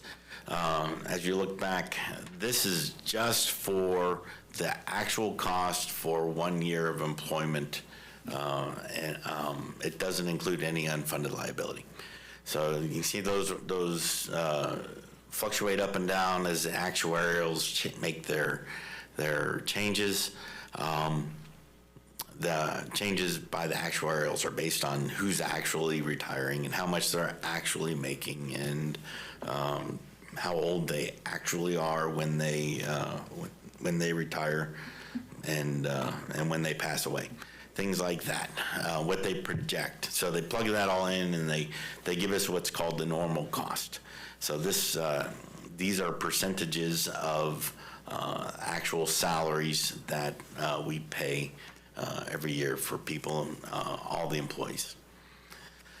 So then on top of that is the unfunded liability. So the unfunded liability is what's generated when CalPERS fails to make the amount they're supposed to make on a return annually on the investment. So they get $100,000, they invest it however they invest it, and they only get 2%. Well, there's the actuarial expect them to get 6.75%. So there's 4.75% that they didn't get, and that has to be made up somehow. They have a formula. They hand us this, and this is what we have to pay. So you can see all the different tiers here, actual, the 25, 26 numbers actually that we're looking at. Total, we will be paying $8.3 million in unfunded liability for PERS. So that is, that's all funds though, correct? That is all funds, which will also include some of realignment, or all the realignment funds, the road funds, all of those, and those will all get allocated out. But you can see how much it's costing us. Does that mean that they missed their projected estimate by 8-point-something million? Historically, yeah, not just 1 year, but yes. Yeah, they had a really good couple years, and they gave it all out instead of reinvesting it, and that really it exacerbated a difficult situation. I think also their investments failed. Yeah. Right. Yeah. You can look back, if you look through that backwards, 23, 24, where the annual increase is actually negative. Yeah. That's because they actually had a good year, and they made more than the 6.75. So then that gets blended in, and the amount we have to pay in unfunded liability actually goes down. But it was, 15, 18 years ago that the fund was super funded. I guess that was 20 years ago. And the unfunded liability was zero. So it's, since then, they've run up that much money in unfunded liability. So this year it's going up $384,000. Next year it's also projected to go up another $384,000. Now it's total, all funds, but the general funds share will be, a couple $100,000 of that. So, but putting it all together right now, we're looking at a base budget. Our estimate is a $3 million deficit. So that's throwing everything in, changes the GSA cost allocation, all the other matrices, all the employees' step increases, longevity increases, all the wage increases. The sheriff, DA, and the probation are covering their increases for this year as well. The agreement that we made when we did that was that they would cover those wage increases for 2 years. This is year 2, so that means next year we will not have that. That those increases will be hitting the general fund. You got any good news? No. $3 million. Freedom's just another word for, that's good. Nothing left to lose? So here's the explanation of what caused our deficit here. We were prepared. We have, I think, all of the board, the department heads, everybody's done a good job of not going crazy with spending. We had a lot of money during the COVID years that came in that we did not just go and spend just because we could. I know we have neighbors who have issued a 15% across the board cut, and I don't think we are in there. If the state hadn't mandated that we start paying the HHS rent, that I don't think we would have seen most of that reallocation from the A87, and I think this deficit would probably be in the order of $1 million, $1.5 million, which is a different animal. We knew that the new jail was coming. We knew PERS was going up. We knew that sales tax was going to slow down. We even knew the HHS rent repayment was going to stop. We had all that covered, but we didn't. The A87 shift, that caught us. So here we are. the other thing that's hitting us in the A87 besides the HHS rent and the way that's all calculated in is the fact that there's been a lot of shift in the liability insurance costs to the general fund. That has to do more with the way the A87 looks at distribution of liability insurance costs. Those costs are coming back to hit the general fund, and we're seeing that there. This spike should be a 2-year spike. It's not going to go up next year, but it's not going to come back down next year. I think the year after that it will come back down to a more manageable level. So we need to get through these 2 years. And is that something that the reserves can kind of help fill in that hole? I don't think we want to hit reserves, but there are some other pots of money we can hit, and talk about that right there. Right now, our budgets, I want to send them to the department head with a status quo budget, so with a strict no new positions allocation. Yes, sir. And where I want to be is, I really don't want to be dipping reserves to cover this hole. I mean, that's last resort. I don't think we need to. I don't think we need to go there. Yeah. So I don't want to go there if we can help it. Yeah. I don't think we need to go there, and I don't think we need to go to layoffs. But I think we need to trim, and as positions come available, I think we need to keep taking a hard look at anything that may not need to be refilled. Yeah. So to that end, the directions to department heads would be a status quo, no new positions, and review of any vacancies. Our salary increases and other mandated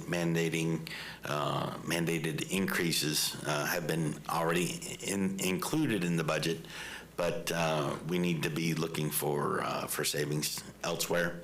Our general reserve remains at 7.7. We've got a payroll reserve fund of 3.08 million, and the jail reserve is at 2.1 million. We also have an outstanding loan to capital improvement for jail expansion of 3.4. If the board wants to issue targeted cuts, now is the time to do that.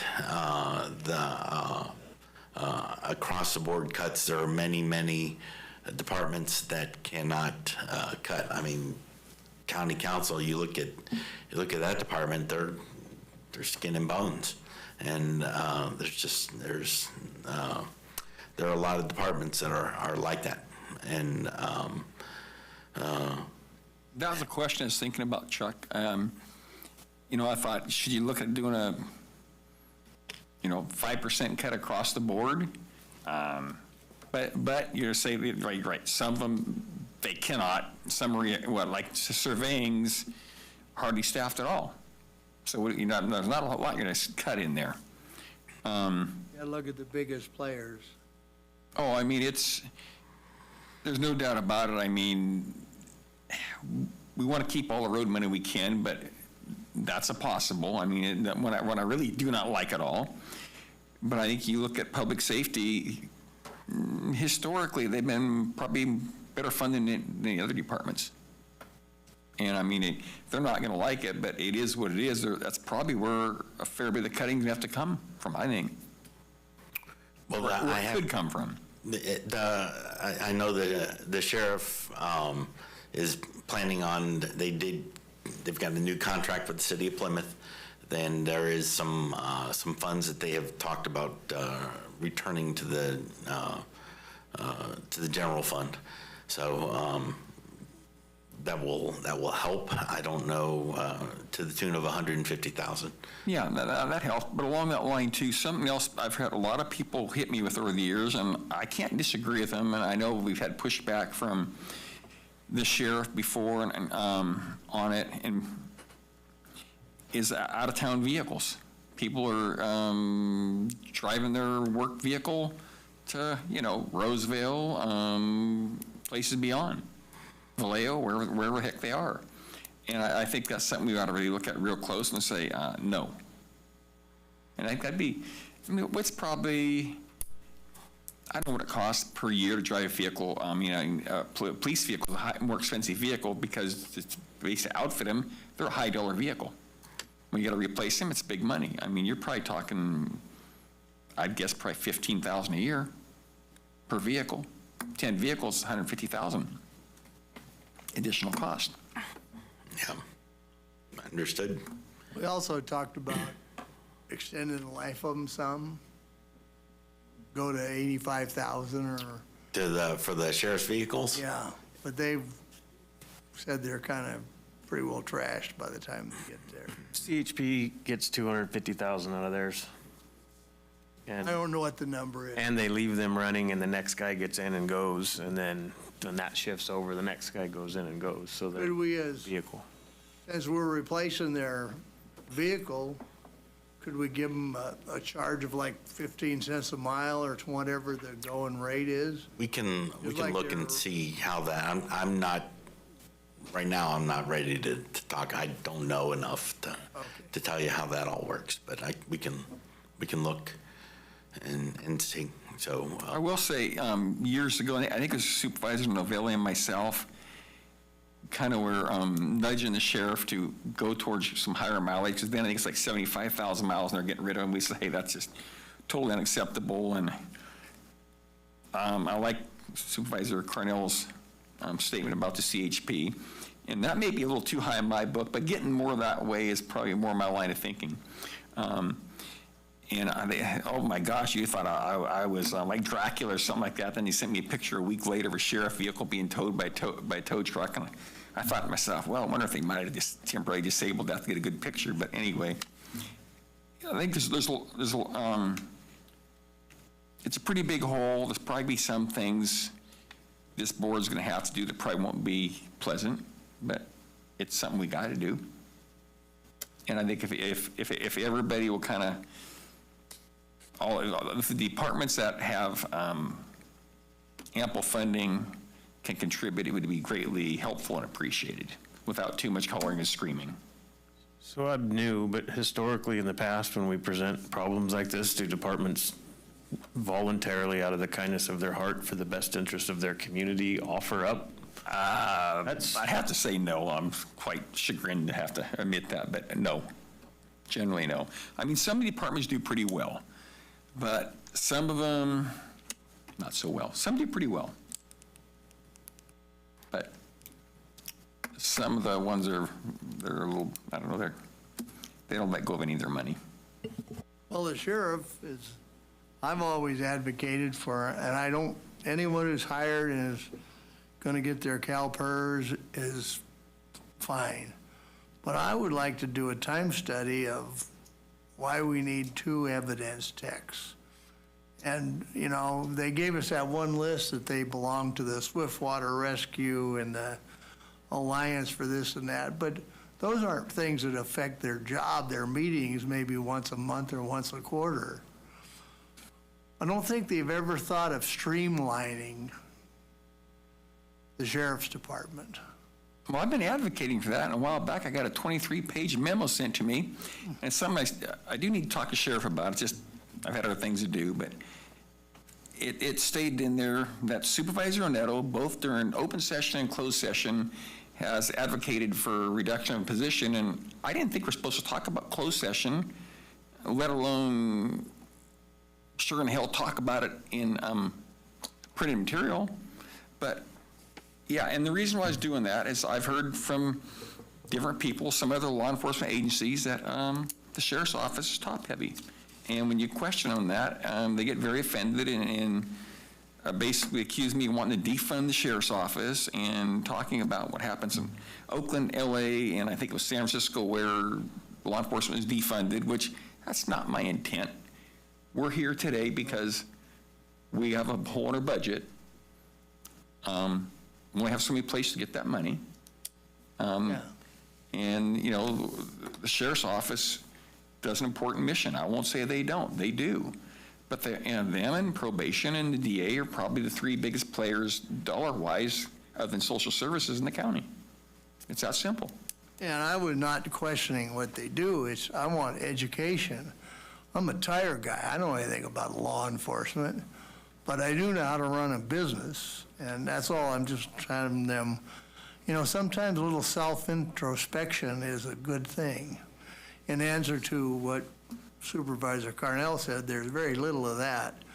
Our, you know, every one department, I think, the head, ours is so important.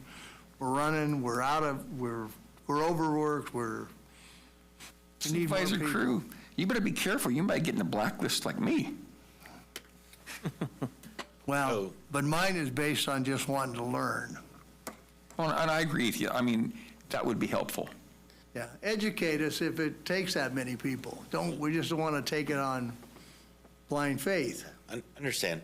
So to that extent, the last item there on this page is the establishment of a budget committee, which is something we haven't ever done before.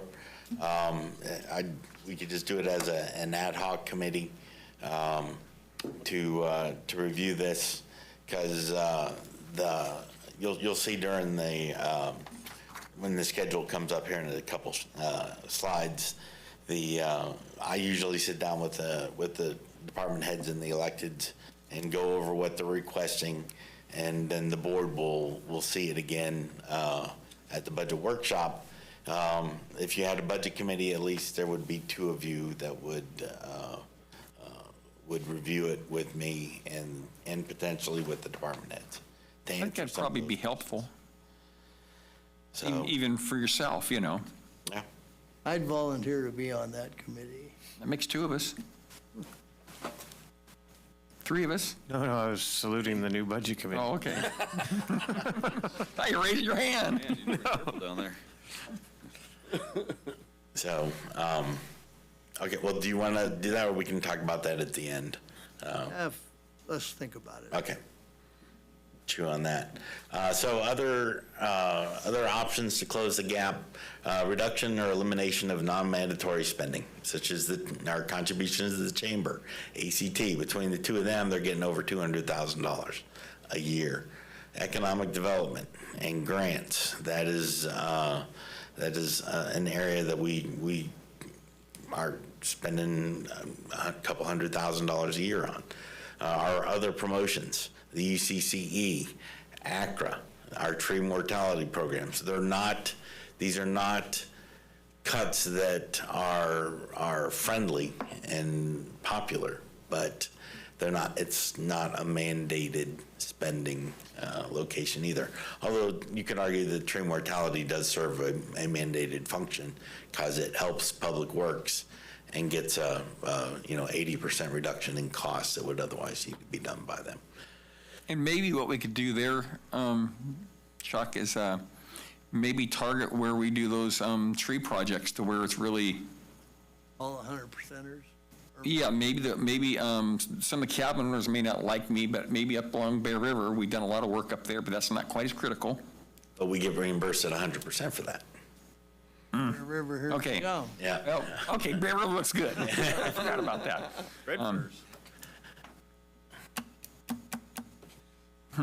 Okay. Like you've put ACRA on there, but there would be a cost to the county still, because we'd still have to take care of the properties. Correct. Yes. And we would, because we'd lose ACRA as a county agency. Right. So that'd be kind of interesting. Yeah. Or reduction, maybe not elimination, maybe reduction. Yeah. There are no. They're running skin and bones right now. So.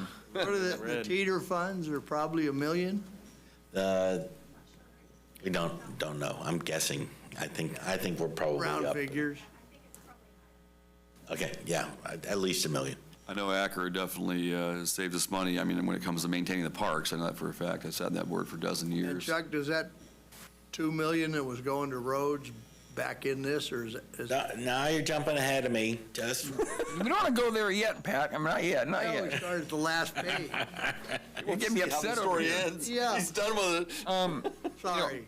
I can see, I've been talking to some people chamber and maybe some other people ACT, and I've been kind of telling them, hey, I think we got a budget problem, and I hate to tell you this, but you have a budget problem too. And they I don't think they like that, but I think they kind of understand it.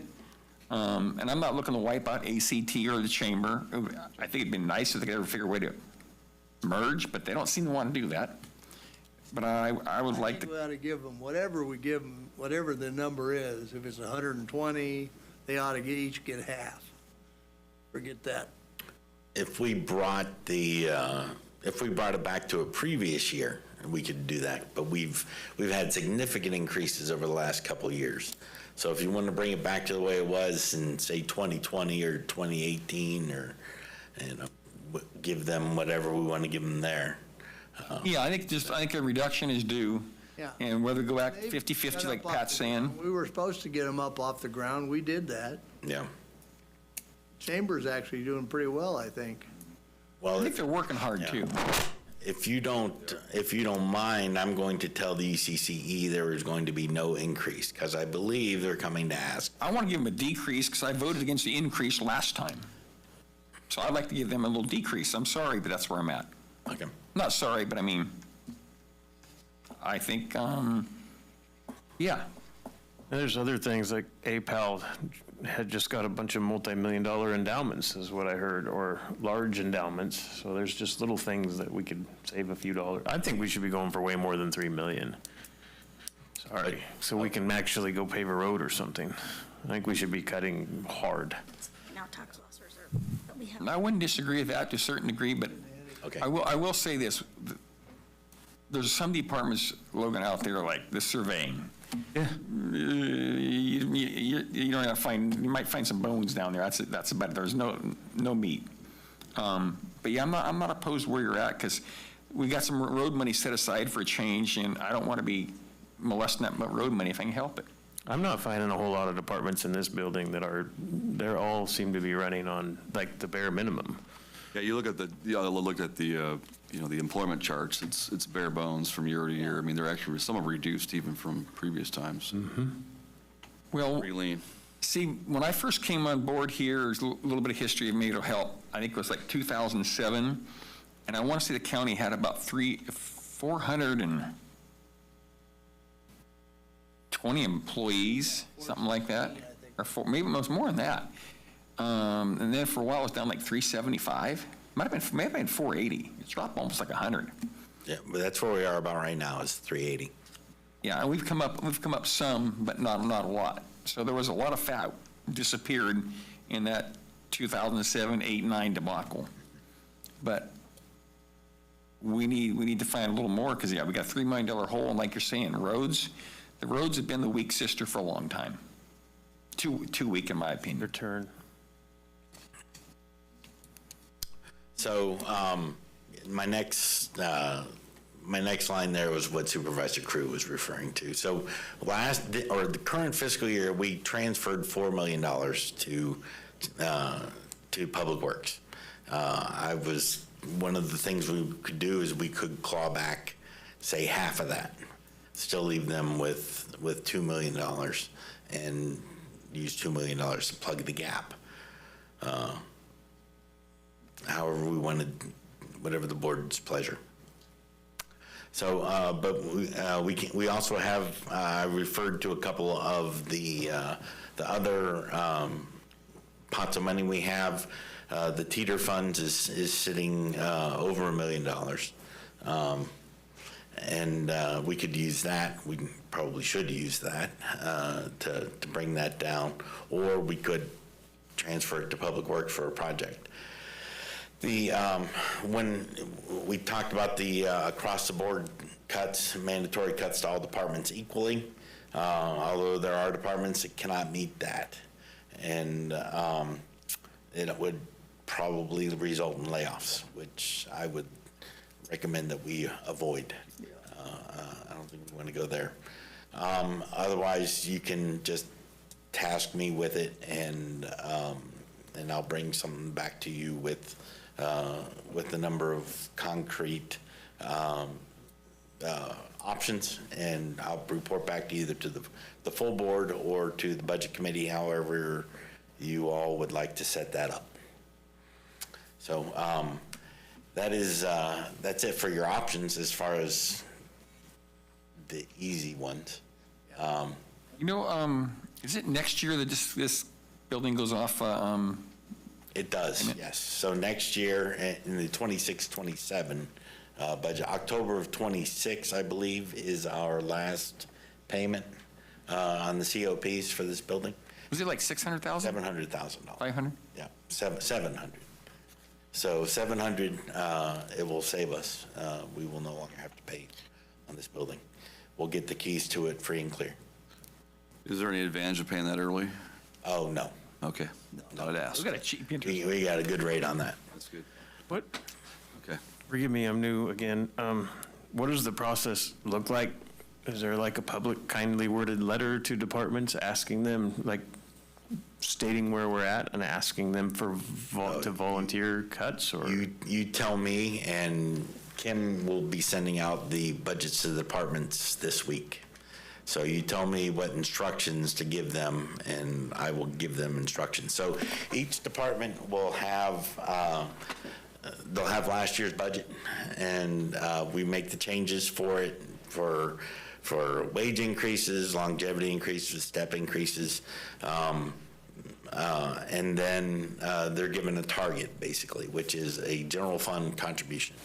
And that says that, you know, last year you got this much, this year we're covering the increases due to whatever, and you keep your general fund contribution to X.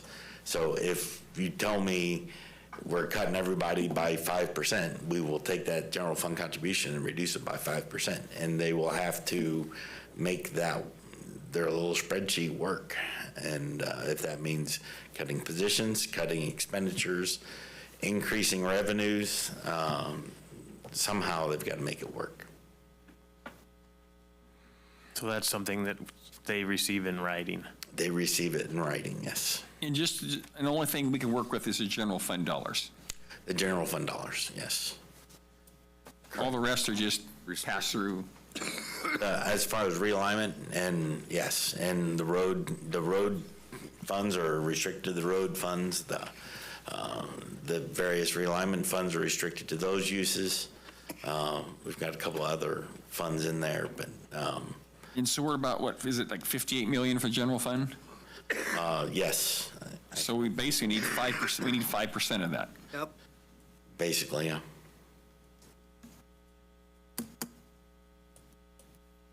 The problem is some departments can probably give up realistically minimal, if not zero. Maybe a few dollars, but they're not that big a department. They don't have much money to begin with. So the ones that do have money, you're looking at, if you went all that route, you're looking at a pretty big hit to them. So I think as far as like the UCCE, the chamber, ACT, stuff like that, we're gonna take there's some money there, but it's not big money. But it still needs to come out. That all adds up. Yeah. Well, UCCE gets $180,000 a year out of us. Yeah. Yeah. So it's not a small amount. I don't see taking it all from them. You know, I mean, you got 4-H there, which we'd all probably get drawn and quartered and hung off a tree if he killed the 4-H program, I think, and maybe rightfully so. And UCC always pulls it up as, as a bargaining chip. Right. But I think there could be a reduction in UCCE for sure. And probably ACT, chamber.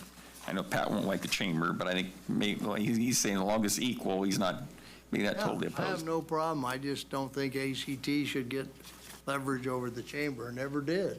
Yeah, they've been pretty clear about that. Yeah, very clear. Hasn't done me any good, but.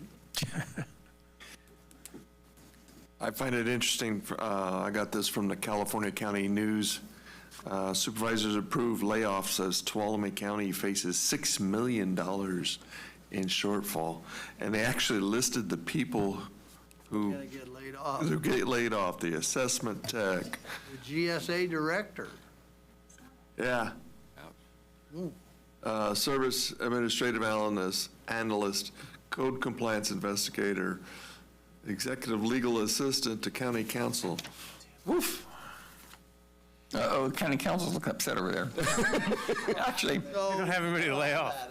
the county council's pretty shy, shortened people already. Yeah, so for the new guys and first blush, I think we go along and let Chuck, you've got a relationship with all of they all know you're tight-fisted and that they've done great over the last, at least 4 or 5 years of coming in with pretty much your recommendation. Right. They have. And Right. I will say that, yeah, the department heads and the electeds are all very good at hitting the budgets. That they're cooperative and, everybody understands that there are needs and it's not easy. Cutting is very, very difficult. It's tough to do.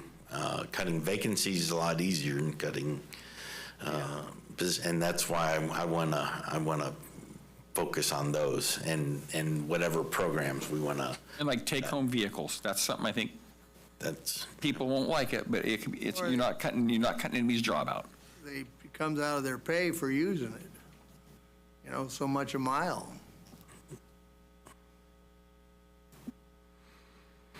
Something to look at. And if you need help, you could call for the budget committee. I'm sorry, say that again? If you needed help. Oh, yeah, we'll bring that, we can bring the department heads in and have that conversation with them. We can start having a longer conversation then. Yeah. The problem when we do the budget workshop is that we're doing every page we've got in that budget all in one day. Yeah. And it's tough really to get, when I do my meetings with them, I'm meeting with them each for a half hour and it takes a week. And I have to compress that down to 5 minutes so that they can be in here in front of you. And it's tough to go. So if the budget committee wants to do that with me, that would be, I think, a good exposure for you. Yeah, I'd be fine with that. Me too. And when you want to work on those numbers, I guess, for like some places where we're giving out money, I mean, probably come back before the board or now, or probably be later. What do you mean? As far as like when you want to figure those, maybe during the budget hearing, as far as like the UCCE, ACT, chamber. That's probably the time to address those cuts. I think it'd almost be nice to give some of those people. Unless you want to bring the ACC or ACT and the chamber in for a knockdown drag out at a board meeting. Silence is deafening. However, wherever, I mean, it's something that's got to be done. If it's got to be a knockdown drag out, so be it. I think it's something that's may not be fun or friendly, but it's correct. The chamber already knows they're. Yeah, the chamber's aware. Yeah, they're not unaware. They're not, have their head in the sand. We probably gave them a year more support than we probably should have at the amount they got. I think they're aware of that too. Yeah, they are. Okay. Someone's pointed that out to them. So moving to the budget calendar, like I said, Kim will be sending the budgets out to the departments this week, and she's doing budget orientation with anybody any fiscal related staff who's not been through this before, specifically how to deal with fund accounting and how our budgets work. Ultimately, the departments have to get their budgets back to her on March 31st. In the first 2 weeks of April, I'll be having meetings with the department heads, and then leading to the budget workshop on May 8th, which you all have on your schedule, starting at 8:30 in this room. Anybody who's listening who wants to attend can certainly do so. Then on June 10th, we would have the board's adoption of the recommended budget which has to be approved by the end of June. So if for some reason it slips past June 10th, it could go to June 27th. Or a special meeting within there. But we were required by law to approve it by the end of June so that it can be in effect by July 1st. Then following that, after the fiscal year closes out and our carryover is known down to the final dollar, we bring back a final budget for adoption in September. So we're aiming for September 9th. So that is the budget calendar and how that will work out. And that is it for this year's mid-year budget review. Do you want to fine-tune any of the direction we kind of mold as we talked about it here? You know, I just have an observation. It's like a lot of times, I understand inflation has been nasty on everybody, and I feel it myself. But it's always like, hey, look what Tuolumne County is paying, look what Calaveras County is paying. We want to be at par, equity at par with them. And so it's a reasonable argument. Now you look back, Tuolumne's upside down, and I don't know if Calaveras is upside down, and Amador's upside down. That almost never seems to enter in the darn equation, it seems like, but just not throwing rocks at anybody. The 10 layoffs or whatever. It's just the nature of the beast. Blind leading the blind, is that what you're saying? Well, something along that line. Walking in the ditch or something? All right. I think we're doing better than them. You got your figure out? Is that all right, Chuck? I think so. Do we know where we're going?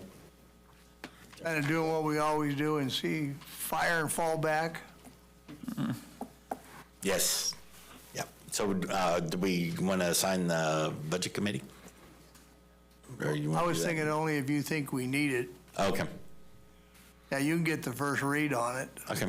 We can do that. Everybody starts you giving have you a certain finger. You've been doing it that way, and the department heads have respected that lean and mean. So don't rock the boat, just see what happens. Understood.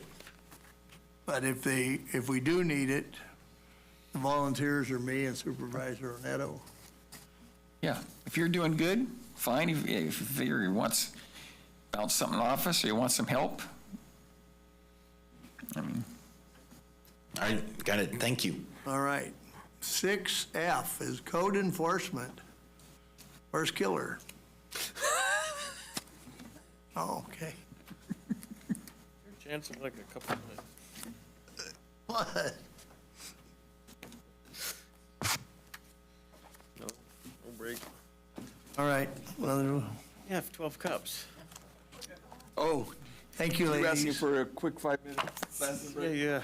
Okay. Quick. We got another break? All right. While we're waiting for Code enforcement.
6F is code enforcement.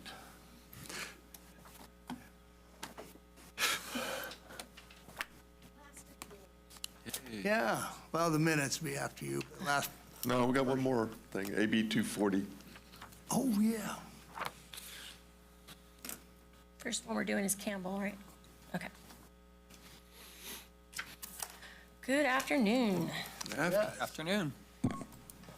Okay, so the first one we're doing is in regarding to 19074 Pine Drive, Pioneer Campbell. So the background of that one is starting back in August of 2024. Property owners Stephen and Yolanda Campbell received numerous notices directing them to remove the abandoned recreational trailers, vehicle parts, unsafe structure, junk debris, refuge, and wholesale garbage from the property. The property owners failed to do so. Upon the receipt of the Abatement Hearing Board's recommendation, the Board of Supervisors on August 13, 2024, found the property to be in violation and issued an order for the property to be in compliance within 30 days. The property owners failed to bring the property into compliance after the proper notice. On December 17, 2024, the Board of Supervisors issued an order for administrative abatement of the code violations at the owner's expense. On January 6, 2025, the property owners had still not abated the nuisance, and the county obtained an inspection and abatement warrant from the Amador County Superior Court to enforce the administrative abatement order. On January 8th and 9th of 2025, the nuisance abatement was conducted on the property. The abatement consists of the removal of a very large accumulation of junk, debris, household garbage, 2 large recreational trailers, and a partially unsafe structure from the property. So the recommendation is that the recommended action is for the board to approve the resolution placing the $16,526.35 in abatement cost on the fiscal year 2025-2026 and to authorize the recording of an abatement lien. Okay, We good? I read it. Looks, yeah. it's ready to go. There's no public, no Zoomers, so. I'll make a motion to approve the resolution as stated. Second. All right, we have a motion and a second for APN number 023-380-017-190074. All in favor signify by saying aye. Aye. Opposed? Motion carries 5-0. Perfect. The second one is for 25252 Merlin Drive in Pioneer, Sainer. Background is starting back in November 2022, the property owner, Heather Sainer, received numerous violation notices directing her to remove the vehicle, junk, debris, refuge, and household garbage from the property. Property owner failed to do so. Upon receipt of the Abatement Hearing Board's recommendation, the Board of Supervisors on August 13, 2024, found the property to be in violation and issued an order for the property to be in compliance within 30 days. Over the course of the 2 years, code enforcement worked with the property owner until the owner stopped all communications and failed to bring the property into compliance after numerous attempts to contact via email and mail. On December 17, 2024, Board of Supervisors issued an order for administrative abatement of code violations at the owner's expense. On January 10, 2025, property owner had still not abated the nuisance, and the county obtained an inspection and abatement warrant from the Amador Superior Court to enforce the administrative abatement order. On January 15th and 16th of 2025, the nuisance abatement was conducted on the property. Abatement consists of the removal of a very large accumulation of junk, debris, household garbage, a strip Jeep, and 2 motorhomes from the property. Recommendation is the action is for the board to approve the resolution placing the $19,451.87 in abatement cost on the fiscal year 2025-2026 and to authorize the recordings of an abatement lien. Any questions from supervisors? Works pretty thorough. Entertain a motion. Yeah, public comment. It's noted. Public comment. See. None. Seeing none, hearing none.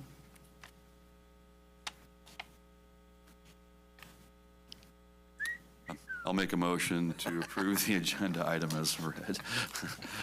Second. Right.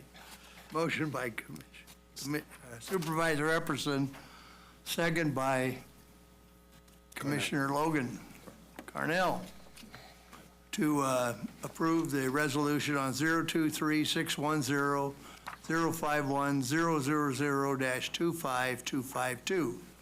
All in favor signify by saying aye. Aye. Aye. Opposed? Motion carries 5-0.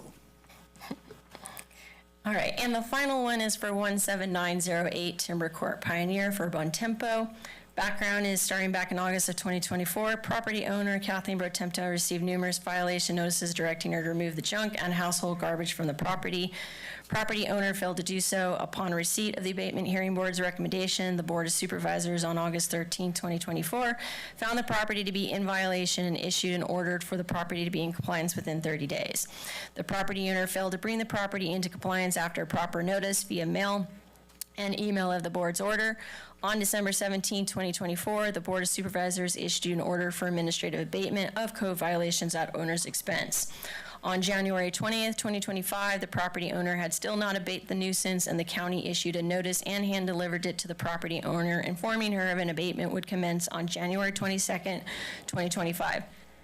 The administrative abatement was conducted pursuant to a signed certification of ownership and consent for inspection abatement of real property letters signed by the property owner on December 23rd, 2024 for the cleanup and removal of all household trash and junk which constitutes public nuisance per Amador County Code 9.08355 and 19.08.36. Recommendation action is for the board to approve the resolution placing the $4,389.62 in abatement costs on fiscal year 2025-2026 and to authorize the recording of an abatement lien. All right, any public comment on this? Seeing none, hearing none, we'll come back to the board. So move. Second. All right, we had a motion by Supervisor Brown and a second by Supervisor Epperson to approve the resolution on parcel number 033-200-015-17980. All in favor signify by saying aye. Aye. Aye. Opposed? Motion carries 5-0. And the neighbor beside that thanks you profusely. Yes, he did the day of. All right, thank you. Enjoy lunch.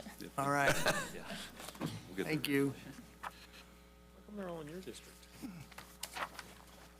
All right, what do we got? 6F1. Are we down to the minutes? No, we have an addendum. Oh, I got it right here, yeah. We have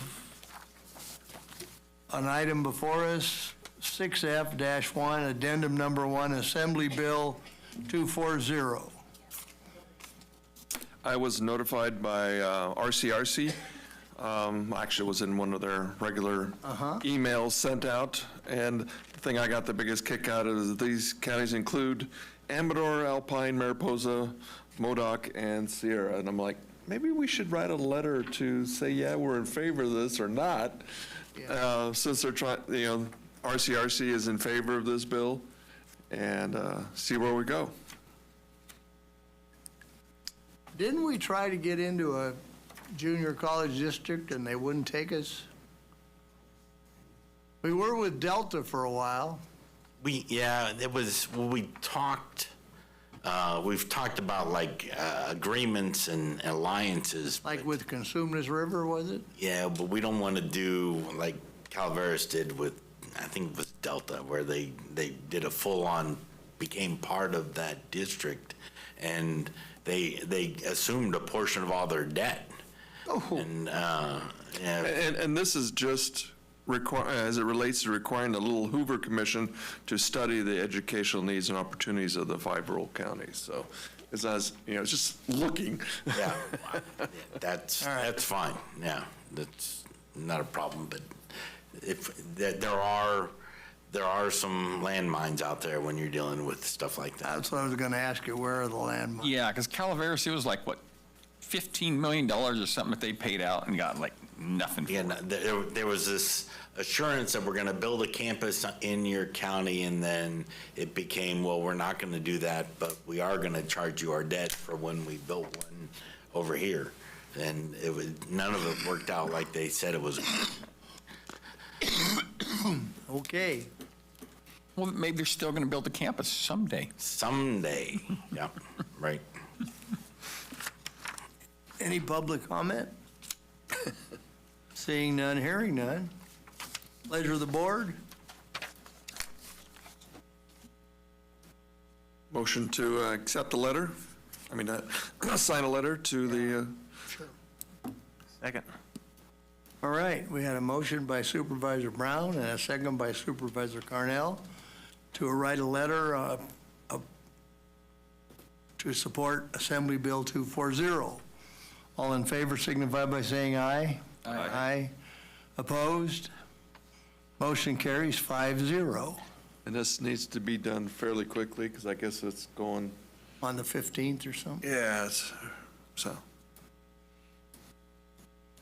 I remember where. Didn't they send us a template letter? Yes. Yeah. So Jennifer has a template. Whip one out there, Jennifer, and I'll sign it for you. All right. With that, this meeting is adjourned. We're going to go back into closed session. Oh, minutes. Oh, the minutes. Any corrections? Move to approve the minutes. Second. All right, we had a motion by Supervisor Brown, a second by Supervisor Epperson to approve the minutes as presented. All in favor signify by saying aye. Aye. Aye. Opposed? Motion carries 5-0.